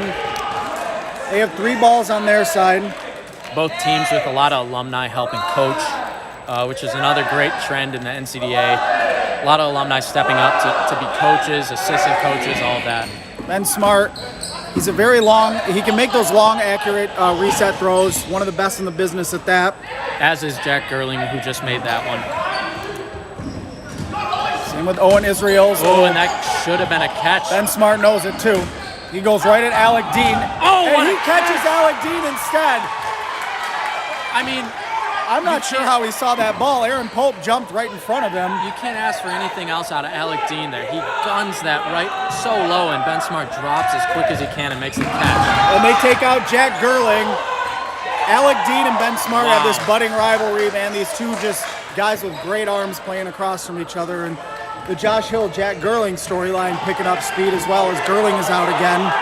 Right, and we've talked about the seniors for Michigan State. We talked about Gerling. We talked about Barry Butler, DQ McLean, Kramer.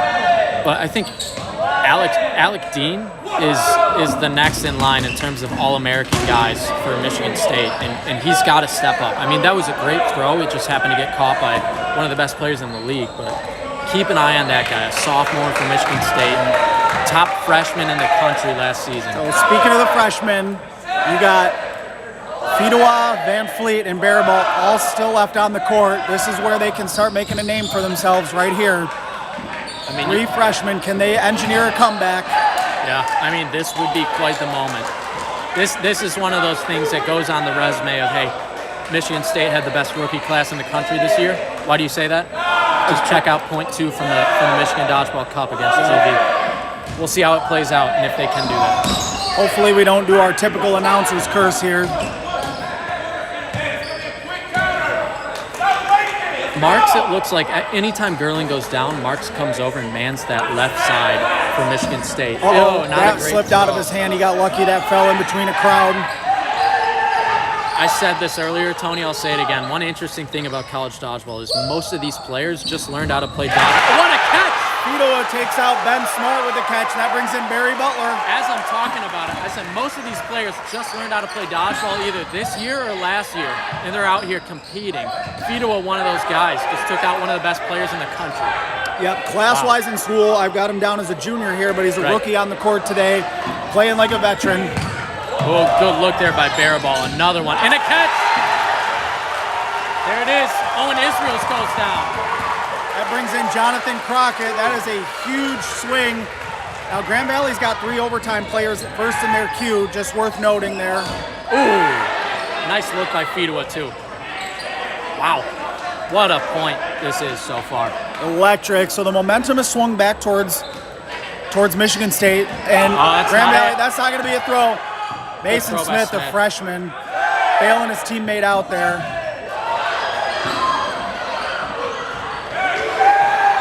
Both teams are just trying to get to their back line to reset. Oh, and he drops it. There we go. Hurst Rimson takes out Fidoa. Fidoa's got to drop catch that. Fidoa giving the shrug. MJ in the 92 finals giving the shrug.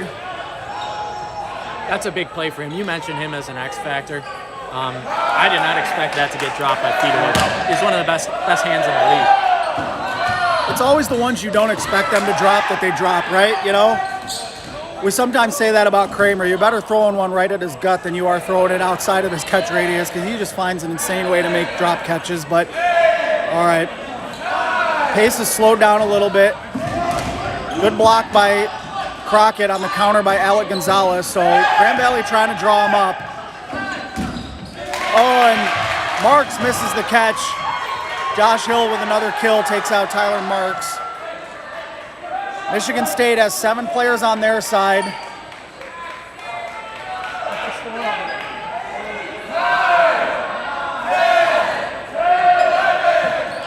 Adam Arnold with the throw. Josh Hill with a big catch. That brings in Matt Budai. Not that we need it, but a quick update from the other court in case anyone wasn't entertained enough. Central Michigan leading Saginaw 1-0. Wow. Trying to keep up with this action here. At a big court, it's harder to pick up everything, but so Josh Hill with a great throw, and then he gets makes a catch along the sideline there. And he gets another kill on Salisbury, and he's stunting on him now. One more throw, and Michigan State is down on 10 again already. 10.5 minutes to go, just about, a little more than that here. First half action. Oh, and Adam Arnold, probably the right play there. Got to get some guys back in, get off the 10 clock. Goes for the catch, unfortunately just cannot reel it in. Michigan State, they've got 4 great players left. Ooh, Tyler Peach narrowly misses Crockett, and Butler narrowly misses Peach then. So, all right, Grand Valley will retreat. They're going to try to force State back up again. What does Michigan State need to do differently?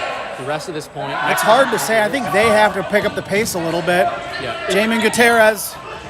That was ugly. I don't know if that should have counted. That was not within a dive. Kevin is pleading his case right now. Kevin Wynn, that is, the coach.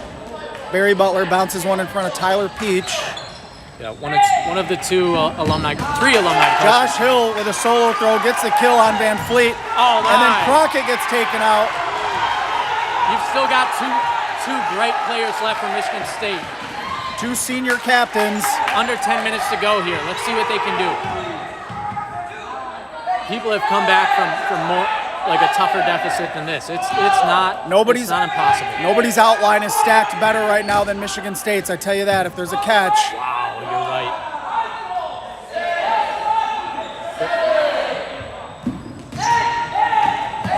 Ben Smart from the sideline, really coordinating. They're on 10 clock now. As we said, each team will have a 15-second shot clock if they have 6 or more people. When they get down to 5 or fewer, their shot clock goes down. Barry Butler with a catch on Josh Hill. That brings in McLean. That's huge. Tyler Peach looking for a catch there. All right, that brings massive. in one of the elite catchers in the league, DQ McLean, another senior captain. You've got 3 senior captains on the court right now for Michigan State. Ben Smart and Owen Israels front of the queue for Grand Valley. GV needs to continue playing the way that they did the entire point up to this point. Oh, wow. DQ got caught sleeping. It looks like Grand Valley is playing timid. Pause. Yeah. Oh, they called a timeout. 8 minutes, 21 seconds to go. And we have a timeout call. 8:18 left according to the official scores. Those 2 throws from Grand Valley probably shouldn't have counted, only because he was screaming timeout, timeout, timeout. Didn't get it. The 2 throws count. It looks like they're trying to confirm that those 2 balls do come back. Each team will get 2 timeouts per half. Grand Valley uses one right there. 8:18 to go. They know they need the second point. Yeah, I mean, whether they get the second point or somehow get this to last to halftime, I mean, they got to do something to get a little momentum back. We talked about it at the start of the broadcast, Tony, that Grand Valley hasn't felt momentum against MSU all season long. Sorry, go ahead. Finish. My Yeah, apologies. no, I was just going to mention once again that they haven't scored a point on Michigan State all season until today. Yeah, I was just going to say, like, this might be a good timeout for them, kind of like in basketball when a team goes on a quick run to, like, close a deficit. Coach will call a timeout, stop their momentum. Right. The captains for Grand Valley in the outline are seeing, like, hey, okay, we don't want this to slip away. Yeah, we got the man advantage, but they've got 3 key players left in. Let's stop their momentum right now, catch our breath, set it up. So we'll see. If you're Michigan State, if you're down to 3 players, outside of maybe having Gerling on the court, you'd be hard-pressed to find a better 3 to have on there right now. Like I said, other than maybe Gerling out there, but, 3 of your senior captains on a day like this is what you want to see. Yeah, I mean, Michigan State's undefeated season is on the line right now, and you got 3 guys that are in their last season of dodgeball, in college at least. Right. Michigan State's going to have to come up and throw first, being on the 10 clock. They'll be moving right to left. Get the clock started. They're a few seconds ahead of us on the official scores table.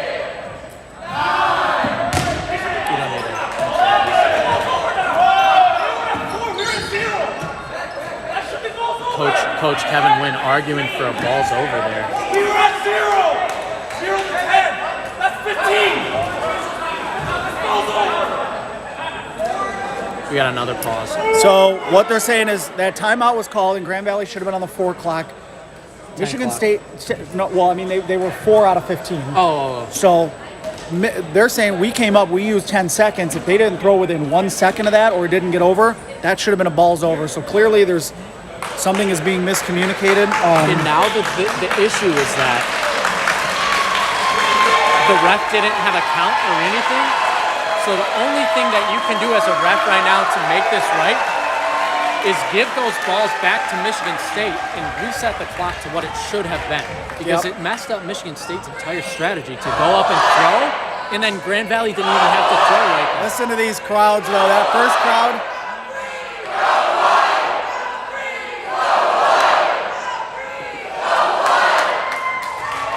Grand Valley had their side pumped up. Michigan State gets their side pumped up. Couldn't ask for a better scene right now. And it looks like... So it looks like they're not calling a balls. I mean, they shouldn't because they didn't make the count. But what they should do is they should award Michigan State back that ball that they just threw. The unfortunate thing is they can't go back and retroactively then make that balls over call. We got a quick update from the other court now. Saginaw Valley up 2-1 against Central Michigan in the first half of that one. And we're back here. Under 8 to go. Michigan State, the onus will be on them to throw again. They are on 10 clock where Grand Valley's on 15, so.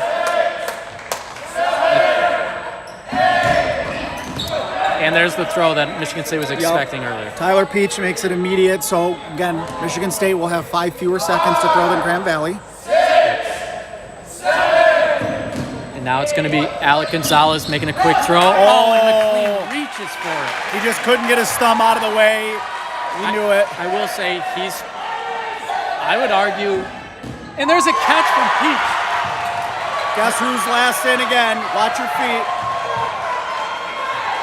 Need a play here from Kramer. Need one from Kramer right here. That brings in, if he can make a play, if he can make one of those signature grabs. Nope. He does not. Wow.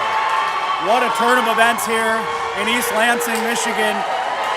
7 minutes to go in the first half. Plenty of dodgeball left, but holy cow, what are we watching here? Nobody has Michigan more State. firepower than Michigan State. If any team can come back on Grand Valley right now and make this a game before half, under 7 minutes, it's Michigan State right now. They run deep. I agree, and I think that the biggest thing right now, we need to see what Michigan State's energy looks like coming out into this point. So right now, down 2-0, GVSU with all the momentum. You got 7 minutes left in the half. Sure, you could go into halftime down 2-0 and still theoretically come back from that. They absolutely can. They have the firepower to score 4 points and a half against even a good Anybody. team. Yeah.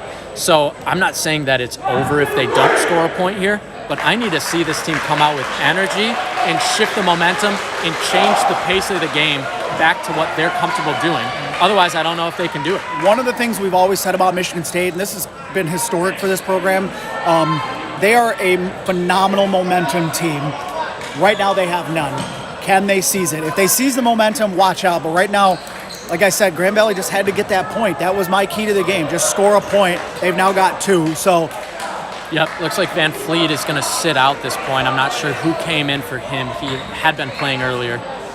So we got at least one sub there. I believe there's another rookie in with the headband over there trying to get a number on him. I believe that's Rademacher. So here we go. Grand Valley needs to hang on for 7 minutes without giving up a point, and Michigan State needs to try and shift that momentum. Certainly enough time for either one of them to Got a feel for our head ref. He is just... And the ref making a call that he's out. You get a yellow card, technically, if you slide.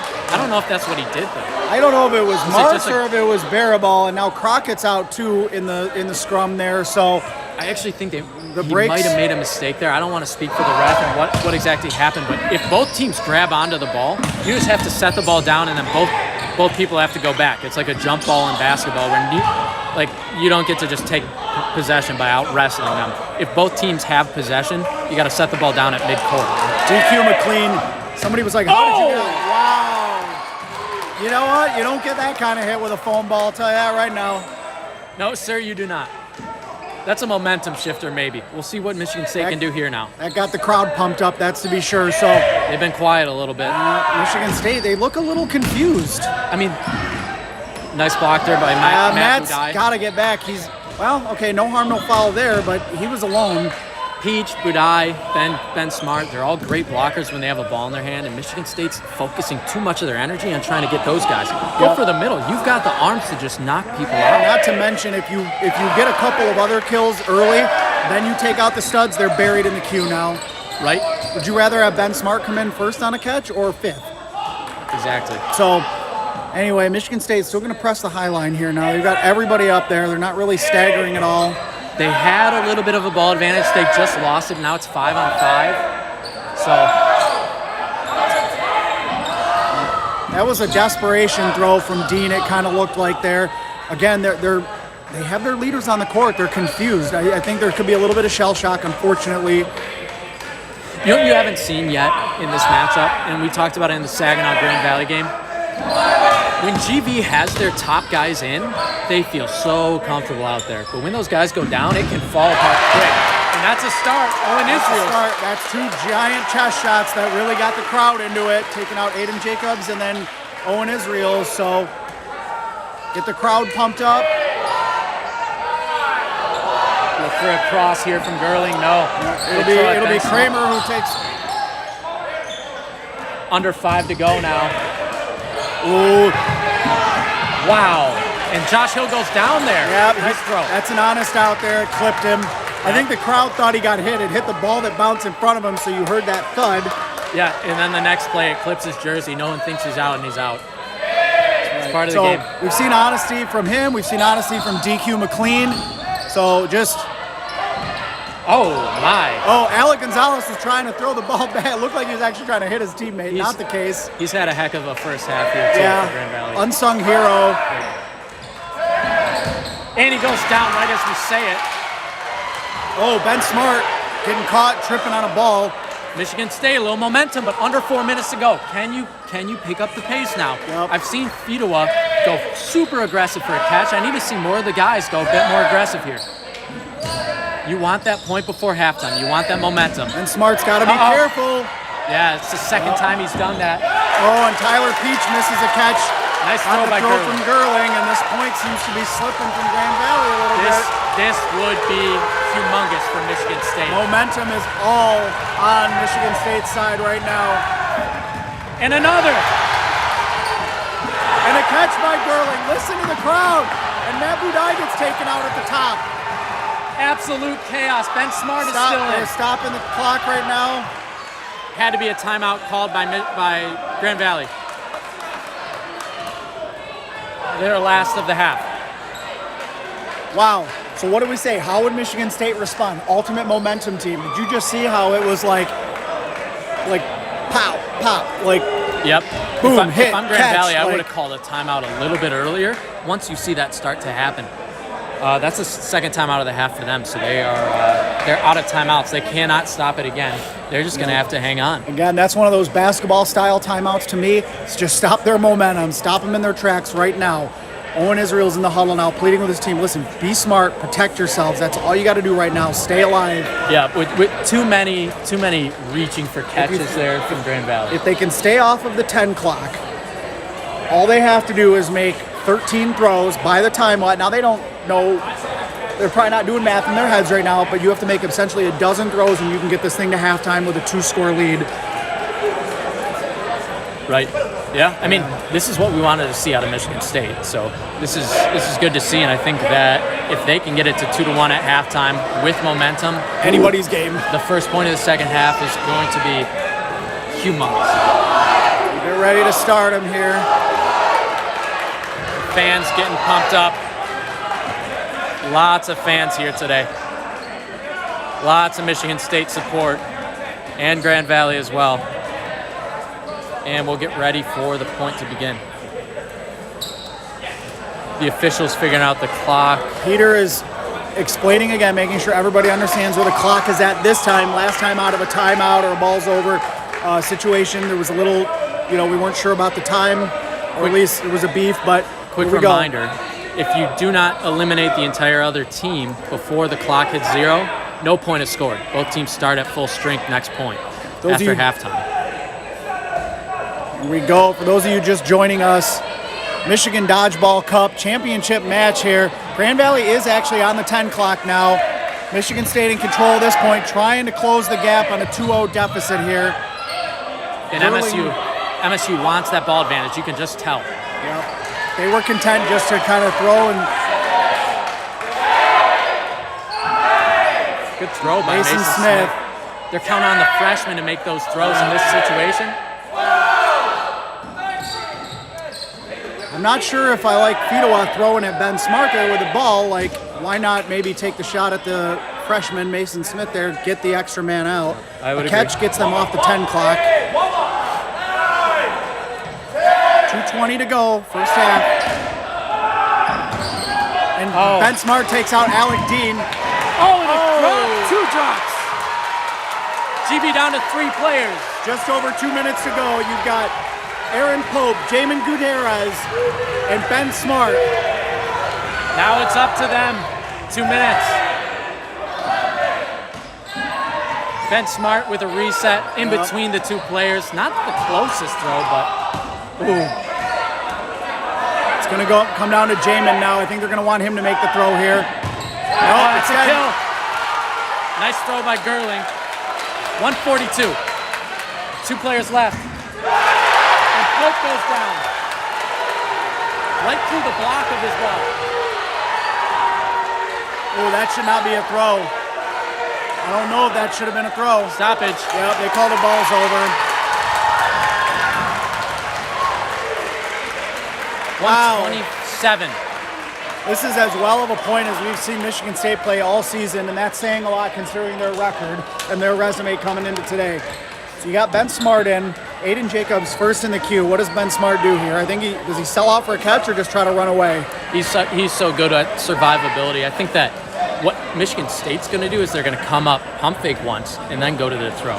If I'm Ben Smart, I'm going back and forth along the baseline to try and mess up the angles and where Michigan State's all set up before the throw.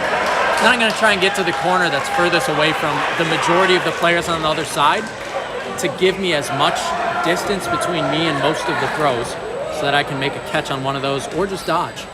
Yeah, and if you're Michigan State, I think you put 3 minimum on him to force a shot clock to start. Yeah, I mean, Ben Smart with the ball in his hand is one of the toughest guys to get out in the entire country. So if you're going to get him out, your best shot is probably a team throw. I mean, unless you can run the guy down in transition, but he's also so fast. With the amount of guys left for Michigan State and the talent that they have left, it's a tough task for Ben Smart to even survive this team throw, I think. I'd say Michigan State definitely woke up. Jack Gerling, heck of a point here. Heck of a point.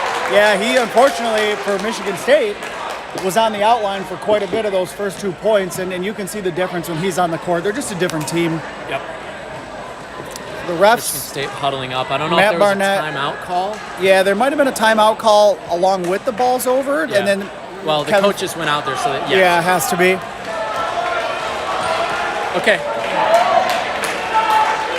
All right, we'll see what Michigan State dials up. They're going to be moving right to left here. 8 players left on their side, all 10 balls. The last Laker standing right now, Ben Smart. He's going to, there he goes. Like you said, he's going to try to confuse them a little bit. All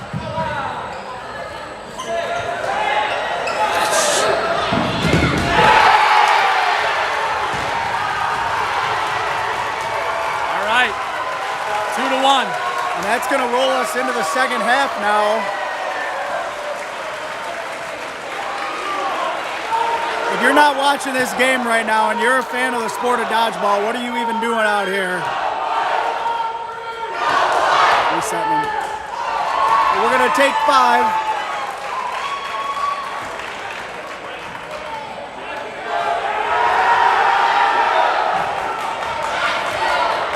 26 minutes and 12 seconds will roll over here. Yep. For those of you just joining us, 2-1, Grand Valley State holding a slim lead over Michigan State. Michigan State just cut the gap in half. It was 2-0.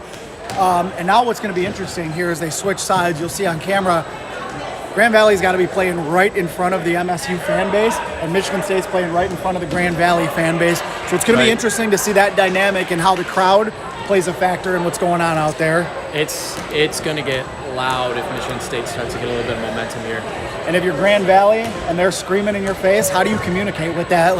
This is a hostile environment right now. Communication is so key here, and you saw so much of that in the first half. We're seeing a lot more of that this season in the NCAA than we have last season, just because there's so much more overall experience out there. Last year, first full season back since COVID. First season back since COVID happened. All these teams have coaches now, a lot of them anyway, you know? Yeah, so there's definitely a lot of communication that needs to go on for you to, be able to compete with some of these top teams. Michigan State and Grand Valley, both so much communication out there. MSU needed that for momentum. Absolutely.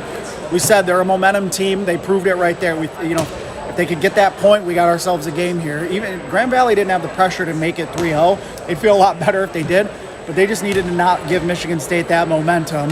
Tried to call a couple timeouts to slow it down, and Michigan State was not having any of it there. It was like you almost knew exactly what was going to happen once Grand Valley started playing too conservative, too not to lose instead of to try and win a point.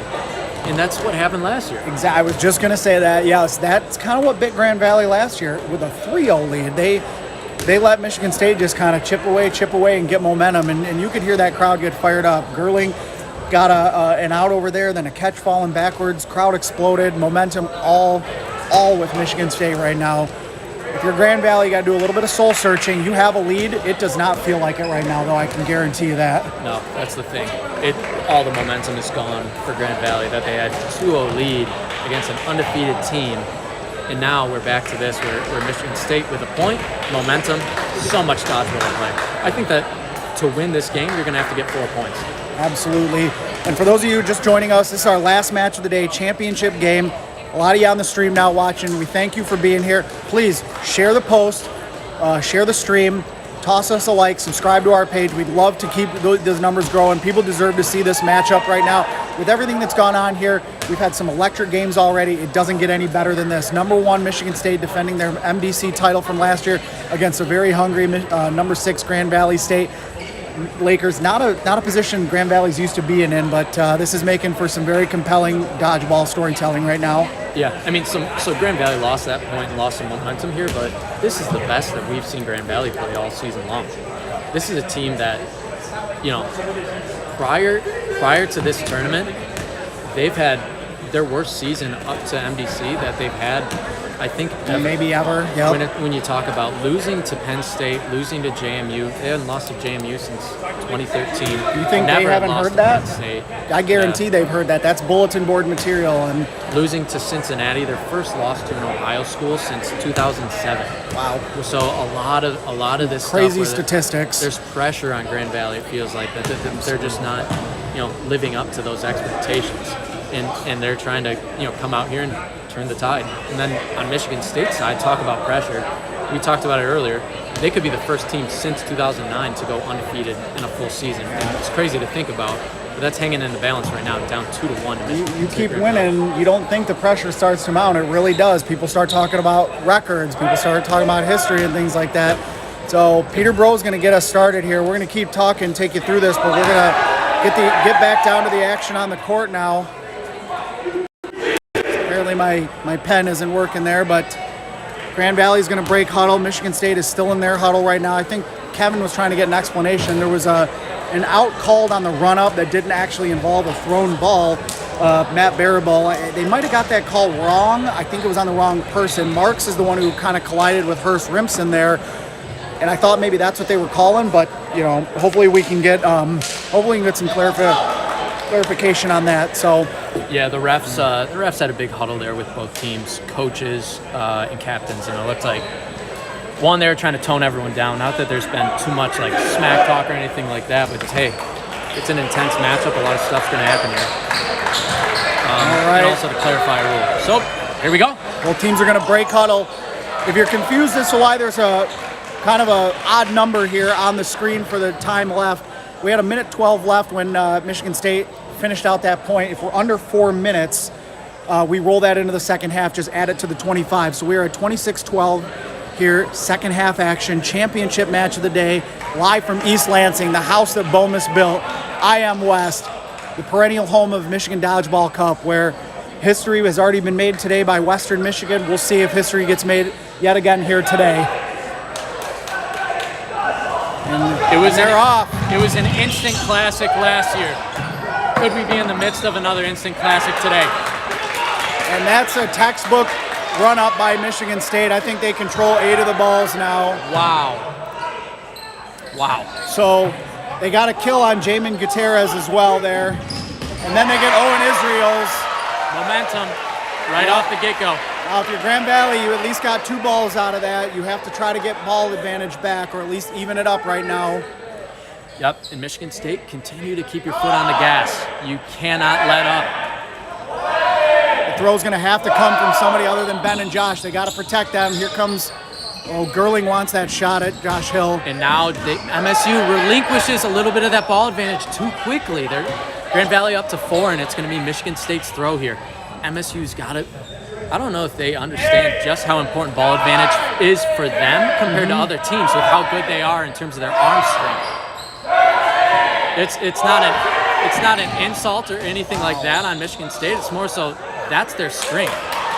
And Jack Gerling goes down. Michigan State was a half a second away from going from having a balls over. They threw right at 14, and Gerling got hit because of it.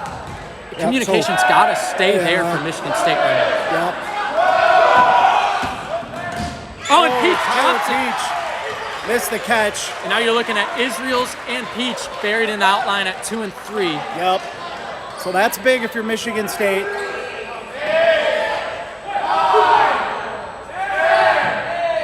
right, what's it going to be for State here? They're getting deep in the shot clock again. Barry Butler not making the most efficient throw. Oh, and Josh Hill goes down, and Estes Gonzalez. Wow. And I don't think Grand Valley got anything out of that exchange. And they're quickly down to 7 players, so they might have to catch their way back into this one. Yep.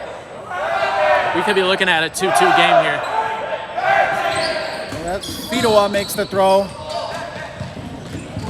And a catch by Alec Dean. Wow, nice catch. Aaron Pope thinking somebody called him out for getting hit. Ben Smart rips one into Dean, but a nice block. MSU up on the throw line, being super aggressive here. You love to see it if you're a Spartan fan. So I think Aaron Pope should be out. I'm not sure, unless they're saying it bounced, but Alec Dean was screening the ball. We have no clue up here. Sorry, folks. Initially, I did think it probably bounced. Okay. The crowd going wild just made everyone assume, oh, it's a catch, huh? Yeah. That's something. That's crowd noise affecting the game. Ben Smart pump fakes, gets a ball. Quick reset throw there, it looks like.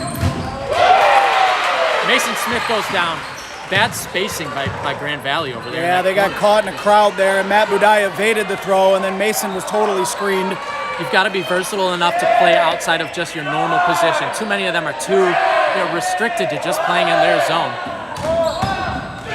Oh, and there's a kill. Ben Smart goes down. Ben Smart takes out McLean, and Kramer right there to clean that up and take out Ben Smart. That's a good trade for Michigan State. GV needs at least 2 catches if they're going to win this point. I'll just say it. They're on the 10 clock right now, too. Yeah, they need Owen Israel's back in. They need his arm. No communication, too, and 2 people throw, but there's a catch. Hurst Rimson with a catch up at the top of your screen, and then he gets hit. He's down. Listen to that crowd. Wow. They must not like that guy. He's been talking right back to him. You gotta love it. And Grand Valley looks a little bit too timid over there. That's a kill. That's a kill What and a a nice dodge. dodge by Jacobs. Oh, and he's down. Unbelievable. 3 people left. The barrage for Michigan State continues. Now Matt here they Budai. go. They got to get Matt Budai. He's the next best player left, I think. Yep, with Ryan Paddock there. Good dodges by Budai. Oh, that's a bad break for Grand Valley with the balls just kind of hanging in no man's land. MSU. They're saying ball's over. 21-39. Wow. 4 minutes gone by, second half here. Michigan State, that momentum did not stop at halftime. I'll tell you what, that carried right over. Number 1 team in the country for a reason. All right, a catch for Grand Valley brings in Owen Israels, and then I believe it's Tyler Peach right behind him. Grand Valley not out of this yet. Matt Budai's a good catcher. We'll see. Some of GV's top players, I mean, they did perfectly in the first half of staying safe, not putting themselves in bad situations. This half, here we go. The last couple points, they have not done that. Someone's got to step up and make a catch here if GV has a chance. That's a kill. And Matt Budai, that was a well-executed team throw. First one got him to move. The next 2 finished the job. Here comes another. Ryan Paddock.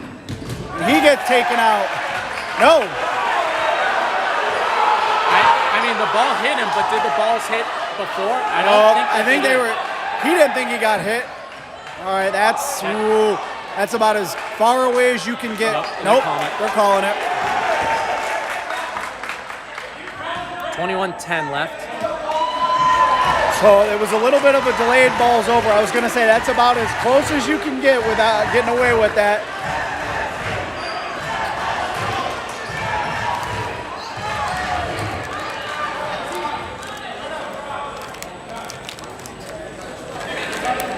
Just an incredible, electric game right now. Michigan State looking to cap off point number 4 here. Aaron Pope, the last Laker standing here. MSU looking to tie. Bit of a Jekyll and Hyde type matchup so far, where Grand Valley looked incredible. Then it's been all Michigan State. Can we tie this game up? Yes, there sir. 2-2. 21 minutes to go, second half. Michigan State ties it up.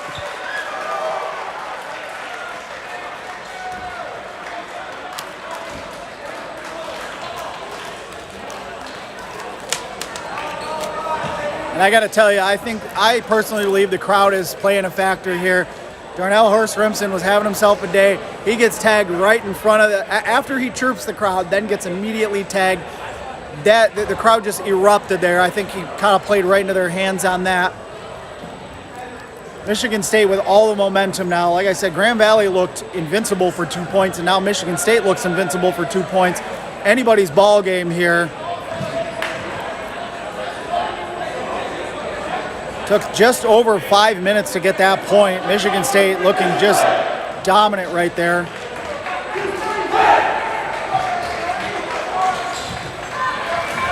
Wow. All right. 20 minutes to go. It's not even... This is the thing about the new NCAA rules is that with so much more fast-paced play, higher scoring games and all of that, it's 2-2 right now in the second half. And whoever wins this point, it's no guarantee that they're even going to win the game. 3-2 does not give you a win. With 20 minutes left, we've got a few points left. Unless this goes super slow. We'll see how it goes. Let's see if Grand Valley can get back to how they played in the first half, or if Michigan State's got the momentum for good.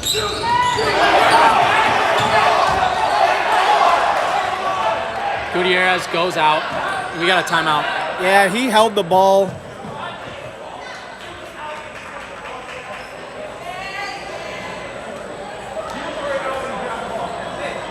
So they're going to say Gutierrez was out when he ripped the ball out of Crockett's hand on that run up The there. refs need to control that play. I mean, they talked about it at halftime. Second half. The refs need to control that. Yep. The call is if two people are grabbing it, they've got to set it They down. got to set it down.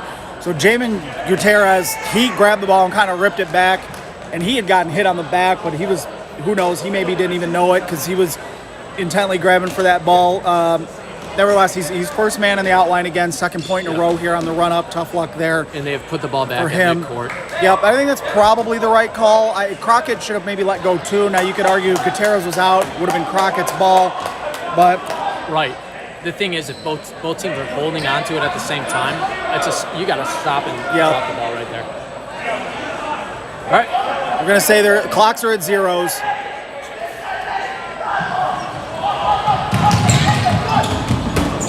Couple kills. Oh, my. Nick Fidoa was absolutely hit there. But Ben Smart also got taken out in the process. So Crockett and Fidoa go down. Ben Smart goes down. Two people. Gurling's out too. What happened there? Holy cow. Totally missed that. That's a kill on Israel's. Jacobs. Spacing again. Grand Valley has no spacing. Yeah, I think Tyler Peach kind of screened him a little bit, and Barabal just with an absolute missile. GV's going to need a catch or two. That's all I got to say. Gutierrez again, the first one out, burying some good players, better players in the outline. Yeah. He's a rookie. So went out on the run-up. Grand Valley's got to find their way into catching if they want to win this point, in my opinion. Instead it's McLean with a catch on Tyler Peach. Wow, that's huge. MSU momentum again, but they've already got Grand Valley down to 6 players. One more and Grand Valley's down on 10. Meanwhile, Michigan State Spartans have 10 left. Not as many of their top arms in as usual, though, so keep an eye on that. Aaron Pope. Dodges. Budai's got to push up and get a ball first. Wow, Ryan Paddock. You can see Alec Dean just kind of go, well, what am I supposed to, what are you going to do? That's Tip your the cap. second time that he's had everything right except for just the throw goes right into his breadbasket. All right, Matt Budai was going to reset the shot clock. Grand Valley playing from the back line now. Budai. Oh, he made the catch! And then he gets disarmed. He made the catch. The player that threw it should be out. The ref is screaming what the call is. He's safe. No, he's safe. He's saying that it touched the other guy. So they're not calling it a catch. They're calling it a team catch. Okay, and then Matt Budai did get disarmed anyway right after that, so. He's gone. Yep. He might have had a beef that he didn't actually have control of the ball at that point, but mistake by Grand Valley letting that ball get over to Michigan State's side. Now they're down to just 3. Could have had 4. Yeah, getting Ben Smart back in obviously is worth it, though. Yep. He's going to need help. He's got Josh Hill on the other side there. And there it is. Here comes the return fire. Wow, MSU's just firing them without really thinking, though. They got to play smart right now. It's a 2-2 game. You don't have the lead yet. They're firing into space, hoping even if they miss, they'll get wall ball. And Grand Valley's doing a pretty good job knocking them down right now. Ben Smart going to throw. They do not want him taking volume throws like that by himself. They got to protect him. Yep, pushing up and back together. Josh Hill can't leave himself out there like And that. he does. Alec Got it Gonzalez with your missed head. the block there. I don't know if the first one hit him. Kramer got hit or something.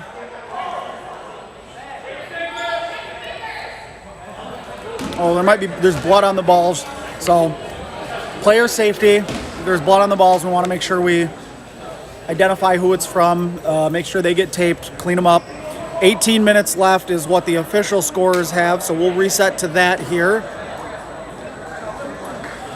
If you're Grand Valley, you're trying to extend this point, you can just feel the momentum is entirely with Michigan State, and they have to handle the pressure. If you're Michigan State, all gas, no brake at this point. You have to, and I mean, a lot of Grand Valley's top players are in the outline, so you should continue to feel confident right now. If you're Michigan State, don't let that momentum slip away right now. Yes, Ben Smart's back in the game, fine, but Protect him. You've still got some of your better guys. Just hang on to that momentum while you can. When you look at Grand Valley's outline, you have Aiden Jacobs, you have Tyler Peach, you got Matt Budai, you have Owen Israels as well. That's 4 of their top 6 players, I'd say, at least. Yes. Josh Hill also in the outline, so that's 5 of their top 6. By the way, if this game goes to overtime, holy cow, that's going to be crazy. They might blow the roof off this place, the crowd. And now even Saginaw Valley, Central, they're going to start filtering their way in here. That's just going to add to the crowd. Yep. So here we go. I mean, MSU's got loads of players left on the court. I mean, all right. Michigan State going to work left to right. They're in control right now. 5 balls on each side. See what they dialed up here coming out of that. That was a official's timeout for blood on the ball. They'll sort things out. Fedewa with a cross, that's interesting, and then Pope makes the first throw for Grand Valley. Yeah, I think Grand Valley's content to play on their back line and just see what they can do to maybe get ball control and set something up. Yeah. I think they know they can't outthrow Michigan State right now, just, team against team with who's left. So Gonzalez looks like he's going to make the throw. He does. Oh, and he looks for the catch, but nothing there. Adam Arnold missed wide. That's a what you would call a good miss. That ball just kind of in no man's land for Grand Valley now, not helping their cause. Tense moments here at the Michigan Dodgeball Cup. 2-2 score in the title game. Ooh, and another bounce back throw. Uh-oh. Fedewa pushing up. Ooh. Yep, you kind of thought he might take that shot there finally. And you see Grand Valley finally pushes up to get that other ball. Yeah, now ball counts even. Ball counts even. Ball control is huge right now for both teams. Michigan State with 9 players left on the court. Watch out. Fedewa might throw himself into a catch here if he isn't careful.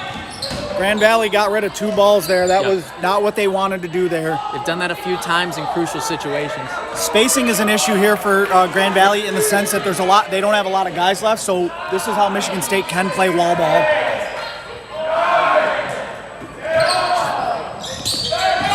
Uh-oh, Ben Smart. Out. Oh. Kramer Ben takes him Smart out. misses the guy. Paddock goes down. Down to 4 now. MSU with the momentum again, pushing back now.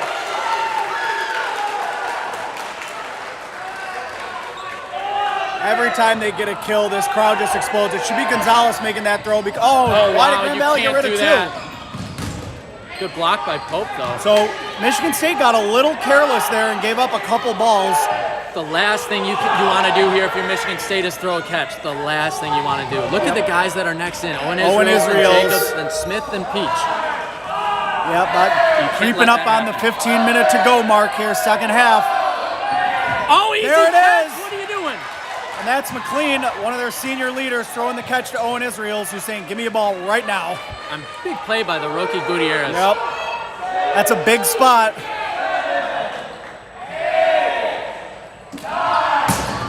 Oh, Grand Valley getting rid of 2 balls and the wall ball affects them. No count for Grand Valley. That's the only good to come out of that for them, if you ask me. And now Owen Israels is out again. He's got to get better at blocking for himself in that situation. Stay alive. He's better going down in that situation. There's too much variability when you're in the air. Gutierrez to throw, long throw, but good spot actually. Good very, for him on very that. safe throw there in front of Butler. Ooh. I think You've got to stop those bounce backs. Grand Valley's got to get better at they that. stopped one of them. Oh, Good cover by defense. Gutierrez, helping his teammate Aaron Pope. Every Grand Valley player has a ball in their hand. They can protect themselves, but they're on 10 clock and they got to be looking catch. Ew, not a great throw. No, that's ugly by Pope. Yep, and Butler bailed him out by not going for that catch, and he knows it. That's a kill. Nice play by Butler. No, they call him safe? They call him safe. Oh, the ref is all over it. You can see Matt Barnett right there pointing at the ground. Peterborough as well. So I think Grand Valley caught a break there. I do too. Darnell Hurst-Rimson will make that throw there. Again, MSU can't throw catches in this situation. There There's it the is. catch! That brings Butler in down. Aiden Jacobs. Oh, boy. Hurst-Rimson he put himself in a bad spot. He still had that ball corralled and it almost bounced off. That was a luck catch. That's what it was. That was luck being on your side. Yep. All right. One throw from Grand Valley. That's the best communication they've had since being down like this. Oh, Woo! Gutierrez has to pay attention there. No, The easy catch. Hope cannot do that. That brings in Crockett. That's a fresh arm, and that's a big one. Big point for Kramer. Took out Ben Smart. And then he gets that kill as well. Grand Valley just hanging in tough. That might not count. It's a good stop by Rimson. They're saying that's not a throw. Gutierrez makes a throw. Oh, they're stopping the time. I think they may end up calling. You'd hate to see a balls overcall with this much stoppage right now and just give one team the momentum, but we'll see. I thought they were both. Oh, there they go. Wow. They're calling it against Grand Valley. That's a tough break. I don't think I agree with that call. Not just as a Grand Valley guy, but I think that. Well, at least you're not hiding the bias, I guess. Yeah, that was a little bit touchy, though. I think they both got away with one, to be honest. They did. I With thought Michigan State because getting away with one first. Michigan State's throwing into some space there. Yeah. So, yeah, it's just right now with the spacing issue between They're not Grand calling Valley. balls over. They're not. Okay, they They're changed the sending call. one of the balls back. There was a stoppage before that. Gotcha. Okay. You hate to see a game influenced by what could be an incorrect or a ticky-tack call here, especially a game of this magnitude. This has been so fun to watch. This crowd is amped up. Championship match. We're tied halfway through the second half. You couldn't have drawn up a better script right now, if you ask me. Yeah, 13 minutes left. I mean, whoever wins this point, we still could see another point scored before the end of regulation. So absolutely. Clock, not a factor at all yet. And that ball that's there should go to the baseline. That ball that was in Grand Valley zone should probably go to the baseline unless it's out. Yep, Peter's giving it to him. So it's 5 balls on each side. I'm not sure why the huge stoppage. MSU's still an advantage in terms of players. Yeah, 4-8. And here we go. They'll start them. Both shot clocks are at 0, so it's going to end up being Grand Valley's throw. You don't have many top throwers left for Grand Valley. It looks like they want to make catches. It's going to be Gonzalez. Gonzalez throws a pretty good risk-averse ball. Barabal just trying to make a highlight reel with a headshot right there.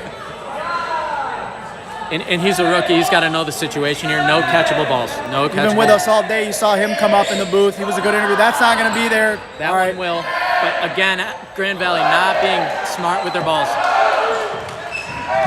Adam Arnold. That's an out. Oh. He blocked it into his leg. That's the right call by Peterborough. Yep. 3 left. Team throw. Oh, and he dodges himself out. Dodges all the way out of bounds. And now we got 2 left. For Grand Valley, with this much time, you don't even think about stepping out yet. You think about making plays. Absolutely not. You make a catch, and you've got Mason Smith back in, another tough out. Jacobs needs to not throw off his back foot. Exactly. And that's 2. Oh. Grand Valley is really struggling right now with their reset throws. Kind of an underrated skill, but when your back's against the wall, you got to be able to dial that up. Yep, survivability. Part of it comes down to making good, accurate throws. Yep. You don't need me. I'm with the commentary legend.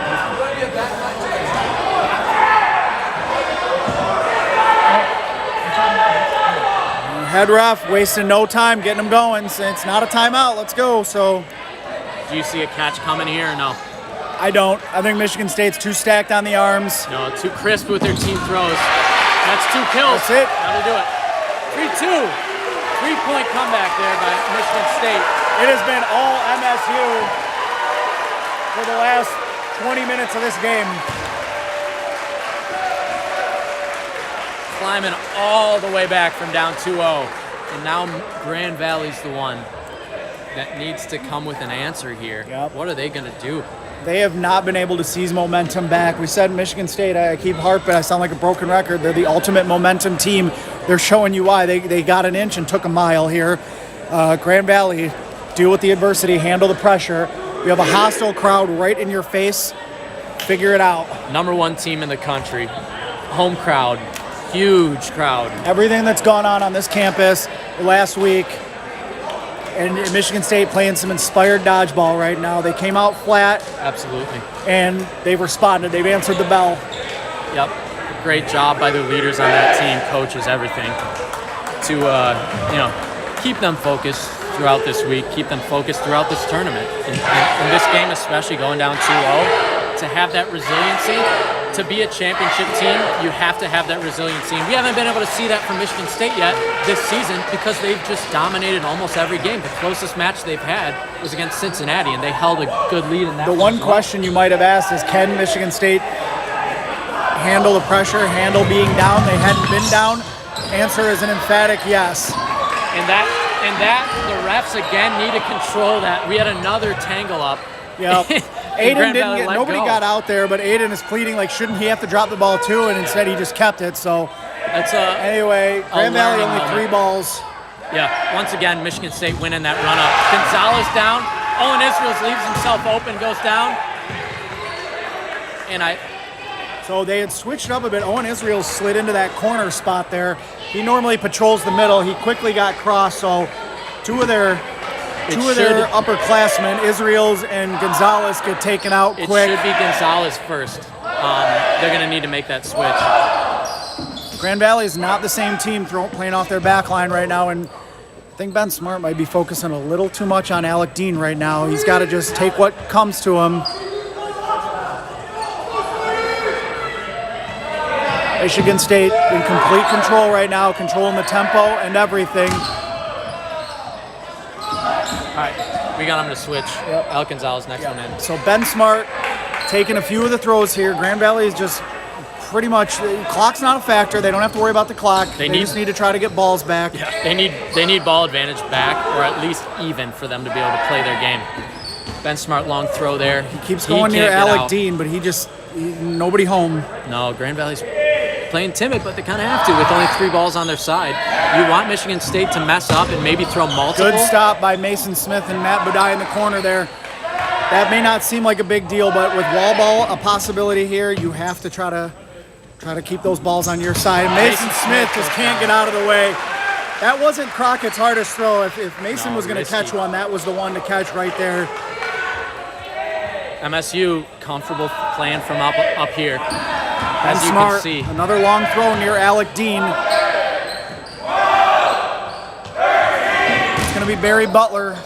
Good look by Butler. Goes right at Tyler Peach. I still, even in this situation, I think that they're doing too much throwing at guys with a ball in their hand. And that's a kill. Nice throw by Matt Budai coming across court on DQ McLean there. I want to see MSU go for the guys in the middle more without balls. Stop throwing at Ben Smart. Stop throwing at Tyler Peach when they have a ball in their hand. You got to get a point still. We have 10 minutes to go. What a catch by Ben Smart. Dive into his side. Gets a little payback. Fiedel caught him earlier. It's perfect placement by Fiedel. You can't even be upset about that. Grand Valley, you got to get that ball in Ben's hand. I don't know what you're doing. Yeah. It looks like he's taking a break. Arm hurts. Yeah, Ben's made a lot of throws, and I think something's not right with him right now. Something to watch. Not going to speculate, but that's something to watch as the match goes on. He can still impact a game with his hands. Who's throwing? Oh, safe. Crockett just got his foot out of the way there on the throw by Peach. Under 9 minutes to go now. Michigan State played a little slow there. Tyler Peach didn't have a ball. They could have taken a shot there, but he may be as dangerous without a ball. So even in this situation. Oh, wow, Grand and there's Valley two throws throws. 2, and then they get Josh Oh, Hill. Budai with a catch. Budai with a catch, keeps a point of I contact can't inbounds. believe they're going to call him out there without a catch. Oh, they're saying Oh no my. catch. Grand Yeah. Valley pleading. Yeah. Ben needs to grab a ball too. Good look by Kramer. And a good Gutierrez throw there. kind of dropped to a bit of a sidearm Rockets angle. got to and be careful. MSU, can they hang on to momentum here? There's a kill. Nice throw by Gerling. Yep, 3-2 score here. Championship 8 minutes game. to go, just under 8 minutes. Clock's a factor if State gets this one. Oh, game's over if Michigan State wins this point. Grand Valley's got to win it, but they've got plenty of time still. That's ugly. Oh, they're saying that's not a throw. The biggest issue for Grand Valley in the second half, I think, is that they're wasting more than one throw, whether it's communication or just throwing one that's not in the legitimate attempt zone and then having to throw a second one. They've got to be a little bit better about placing their throws and knowing who's throwing. Yep. I was looking for a team throw there by Michigan State, but probably the right call to just throw one. We're back to this where Grand Valley only has 4. Yeah, Grand Valley with 7 players left, not quite in risk of going. Why isn't anybody grabbing that ball though? Ben Smart with a block and then the throw. Good. No, Ben was pleading his that's- case. That was a clean block. Ooh, good look there. So they're getting stops now. Grand Valley's up to 5 balls now. They're even on the ball count, down 10-7 on the player count though. Michigan State in complete control of the tempo. 7 minutes to go. I was just about to say, if Grand Valley throws a catch or two, that they're toast. Someone's got to yell cross there too if you're Grand they Valley. have got to. Communication is falling apart. Yep, agreed. Aaron Pope with a safe spot throw there. It's going to be Gerling. Oh, that's going to be a kill. And they don't call a kill. I'm surprised that wasn't called a kill there, but on the far side. Hard to tell from up here, but Far side a kill on Grand Valley, and you heard the crowd erupt. yeah, takes out Hurst Rimson. It's been crowd pleasing for the Michigan State fans when he's been out because he's been chirping a little bit today. Yep. But MSU still got to execute here. Owen Israels has to stop arguing before he gives himself a yellow card or something. Right. Looks like Gerling might make a throw over there. Not great. Peach but quickly returns fire. Pressure's not on MSU right now, and they know it. They're in complete control of the tempo. They're up by 1. The pressure's on Grand Valley, and they're down players, and Yep. MSU has ball control. So MSU's got to understand the situation and know not to force anything. Don't give anything up free here. And Peach they is get down. Peach in the top. No. They called him safe because the ball's hit. Okay. I actually don't think And that Crockett happened got either. out on that exchange. Lost in the shuffle. Crockett got out on that exchange. So I did not think that those balls hit on Peach. I'm not totally sure, but either way, I feel like we've had missed calls both ways probably, but there's going to be close calls in you these got to matches. respect the refs. So this is the toughest job in dodgeball is to ref a match like this. Every call is under the microscope here. Every call is important.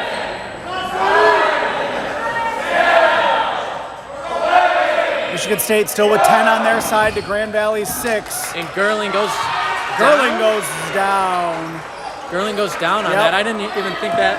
I wasn't sure if that hit him or the ground, but that's That's I don't big. know if you put yourself in that situation. If you're Gerling. 9 to 6 now. 5 minutes is still a decent amount of time. Michigan State's got to play smart here. Good stop by Aaron Pope there. Ben Smart's going to throw.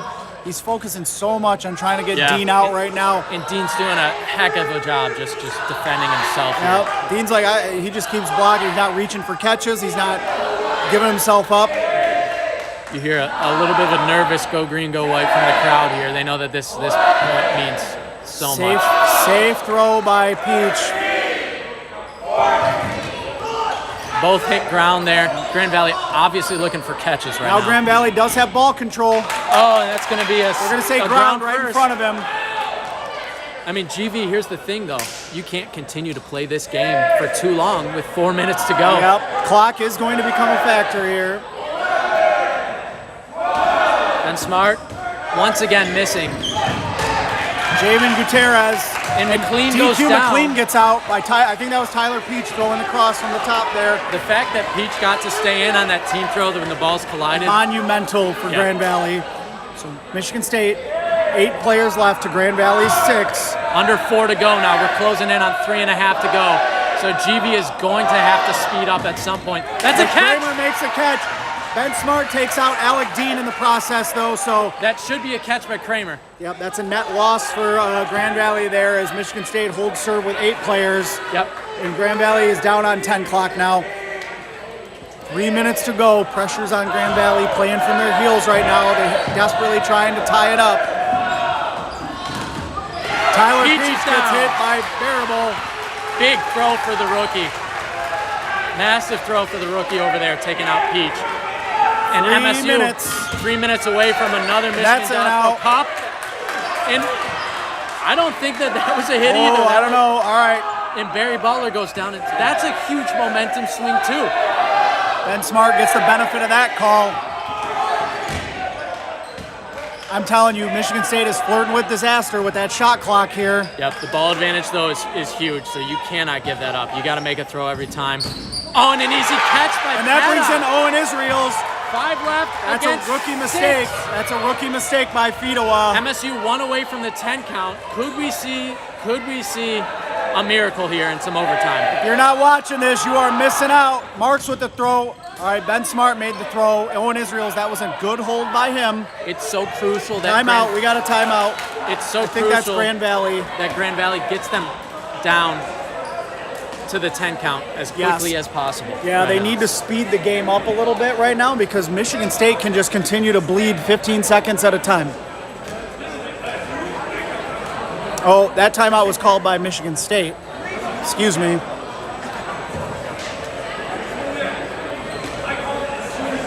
Yeah, Grand Valley right now has to get off their back line a little bit probably. I mean, they got to play a little more aggressive. This is as close to taking the momentum back as we've seen out of Grand Valley right now.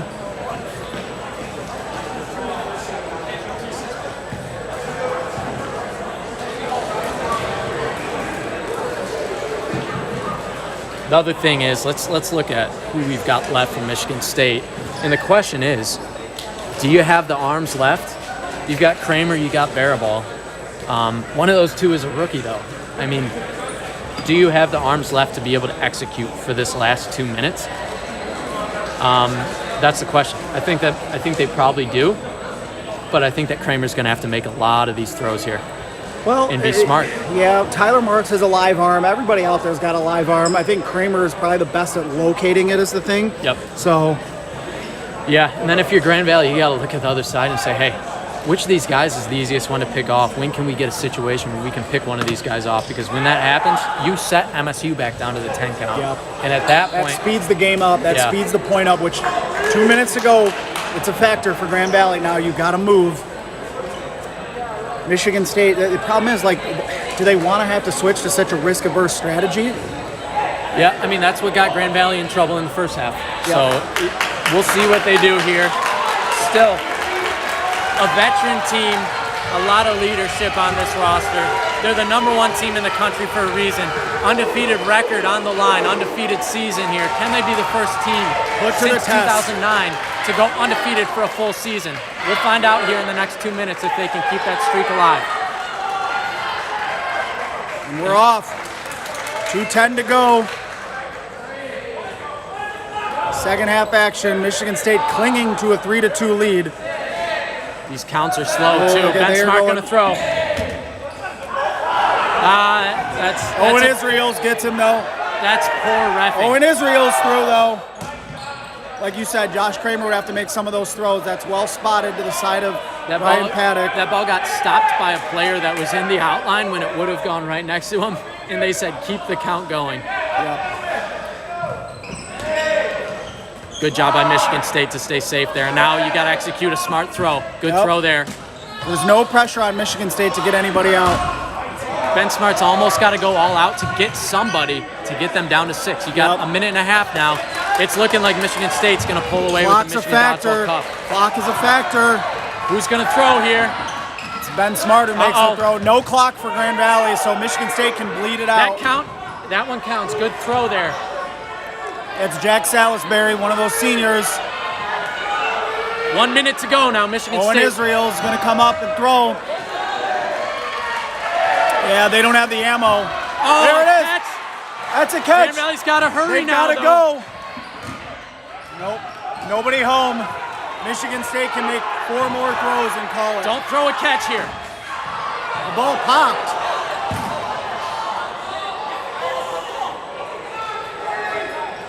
Under a minute to go here. 3-2. 36 seconds left. MSU still got 5 players left and ball advantage. Grand Valley has There it no goes. shot unless they get some catches. I don't know why they threw a couple there. Oh, that was. They're They're calling it calling out. Arnold out. 20 High line. seconds. Grand Valley should just go to high line. They Yep. called a timeout. 19 left to go. Ref said add 3 seconds. 22 seconds left. Second half, Michigan State clinging to a 3-2 lead here. This has been pandemonium. I mean, yeah, it's been chaos in the second half. So many touchy calls, but in the end, Michigan State has been able to carry over that momentum and hang on to it. And they played smart at this point. They, like, barring something crazy and hectic happening in these last 22 seconds, Michigan State will win their second Michigan Dodgeball Cup in a row, and they did it by playing so smart in the second half after playing aggressive to get to the point where they held a lead. Yeah, they, Grand Valley, there's going to be a couple shoulda, woulda, couldas by them if this score holds right now. I believe But Grand they Valley made some called that catches timeout. to get back into it here, so tip your cap. Don't go anywhere yet. This is going to be an electric finish one way or the other. Grand Valley just not as many balls on their side. They're not going to be able to make as many throws. It's been a classic game, though. Another great game. This is what we came here for the Michigan Dodgeball Cup. These One of the teams best are- tournaments of the year, always. As advertised here. What a day in East Lansing. Josh Kramer trying to pump up the crowd here. Get us home is what he's saying. Let's go. Grand Valley State up to 6 players now. Michigan State down to 4. Yeah, so Michigan State will have to make at least 2 throws. Yep. Technically 3, but the shot clock's not a perfect science. Make them smart. Ooh, he said add 3 seconds. There should be 22 Hey, seconds. 22. We might be off by a little bit. Anyway, here we go. Grand Valley's got to either look for a catch or something now. 15 seconds to go.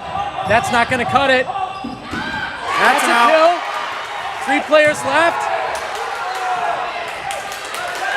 2, 1, ball game. And there it is, folks. For a second consecutive year, Michigan State wins the Michigan Dodgeball Cup, surviving a late surge Late from the surge Lakers. by Grand Valley. What a game. What a day of dodgeball. History been made yet again. And now the show of respect here at center court. You got to love the handshake line. Crowd is loving this. We just witnessed an instant classic. Yeah, Selfishly, as a fan of the game, that would have been amazing to see overtime right now. But definitely would have. But still, Michigan State coming back from down 2-0, showing their resiliency. listen to MSU's fans real quick. Sorry, getting into that. Singing the fight song there. You can tell this just meant this was different this year for this Michigan State squad. They answered the bell.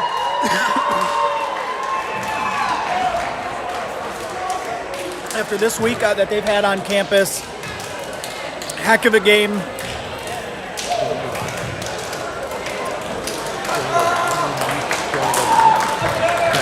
All right, everybody, we're gonna. Michigan State is having. Oh, don't hurt Kevin's leg again, man! Almost Alec Dean almost knocking him over there. The Michigan Dodgeball Cup is going to stay here in East Lansing for at least one more year right now, and just a great showing there. They're going to embrace. They're going to embrace in the. And we're going to head downstairs. Kramer's going to grab the trophy. Wait, we're coming down. We're coming down.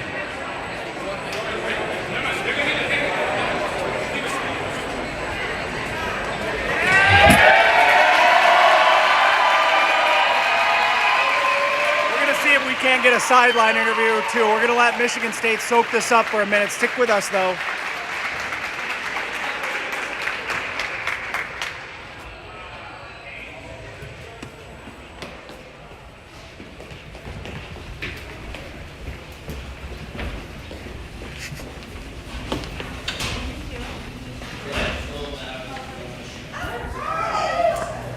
right, I'm Tony Sopo, still here with Kevin Bailey. We're going to try to get ourselves a sideline interview. I don't think that the player that we're going to select is expecting us to come, so we're going to put him on the spot like we did with Kevin Wynn last year. We're going to let Kevin off the hook this time. Yeah, today, guys. Good to see you.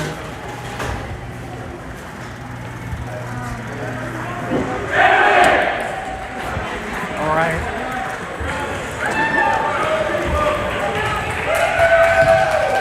Hey.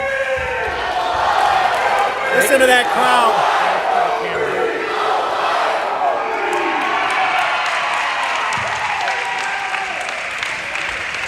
Letting them have their moment for a second here. Photo op for the fans and the players.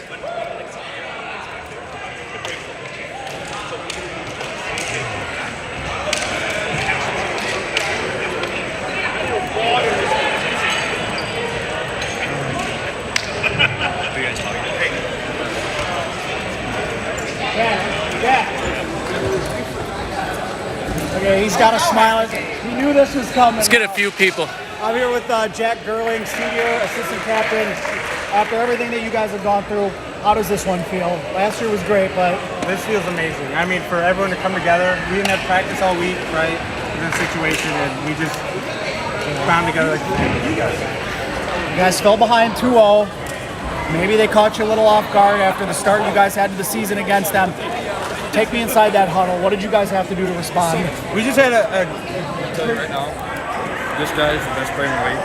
All right. He doesn't miss. We campaigning? Yeah, he doesn't miss, and he's the heart and soul of this team. All right, we've got all his seniors, and this guy's got the arm. This is the best leader we can have. He's possible. Kramer's one of the best sideline interviews for a reason, folks. But anyway, you were saying, yeah, we had a good 2-0. Yep. We had a good game plan after going down 2-0 to kind of switch it up because we realized we were just getting beat when we went back, right? So we kind of played up and it worked out in our favor. Okay. That's not good. What's next for you guys? Like, take me through the future practices. Obviously, job's not finished. No, how do you finish strong? We gotta win everything. This championship or bust for this team, and they all know it, and I know it, and we're just gonna keep grinding every day. Good luck for the rest of the season. Thanks for the time. Do we want anybody else? We're gonna get a photo op here, and then we'll see if we can get another interview here.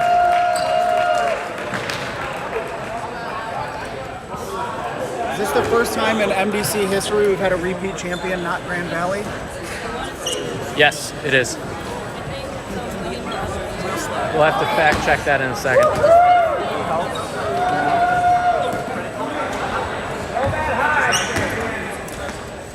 I got an interview idea for you. The founder.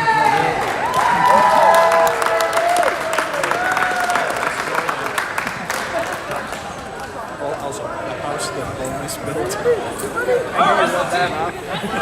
had that planned out a week or two in advance. Well, I mean, I'm not saying don't hype it up. It was good. He sent it. He said, "I gotta say this." At some point. I was like, "Oh my god, perfect."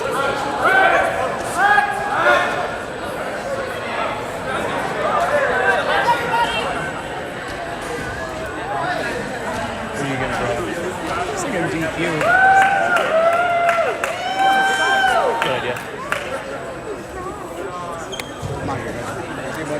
You're good. I'm safe. I'm good. There you go.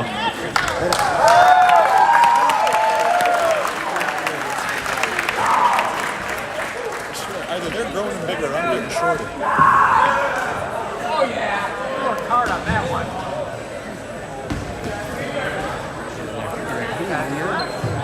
With the rest of the team, I wouldn't mind it.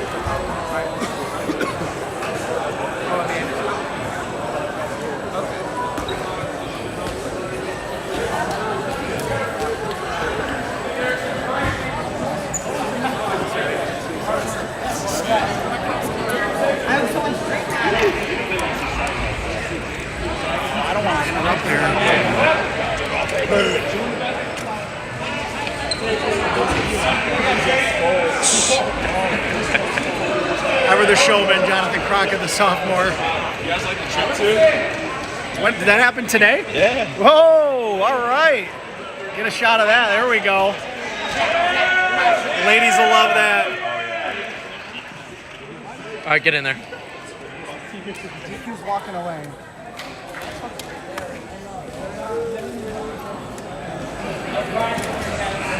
Oh, look who we got. We got head coach Kevin. Wait, Barry, get in here. Just saw a good moment, nice embrace between you two. How does this one feel after everything that's gone on? Feels good. Senior last season. It's my guy right here. Feels as good as the last one. Just proud of these guys. So Yeah, you're gonna do it. we're happy. Awesome. Dude, I won. Best sideline interview in the league, right? Second only to maybe Kramer. Anybody else want an interview? Look at these guys.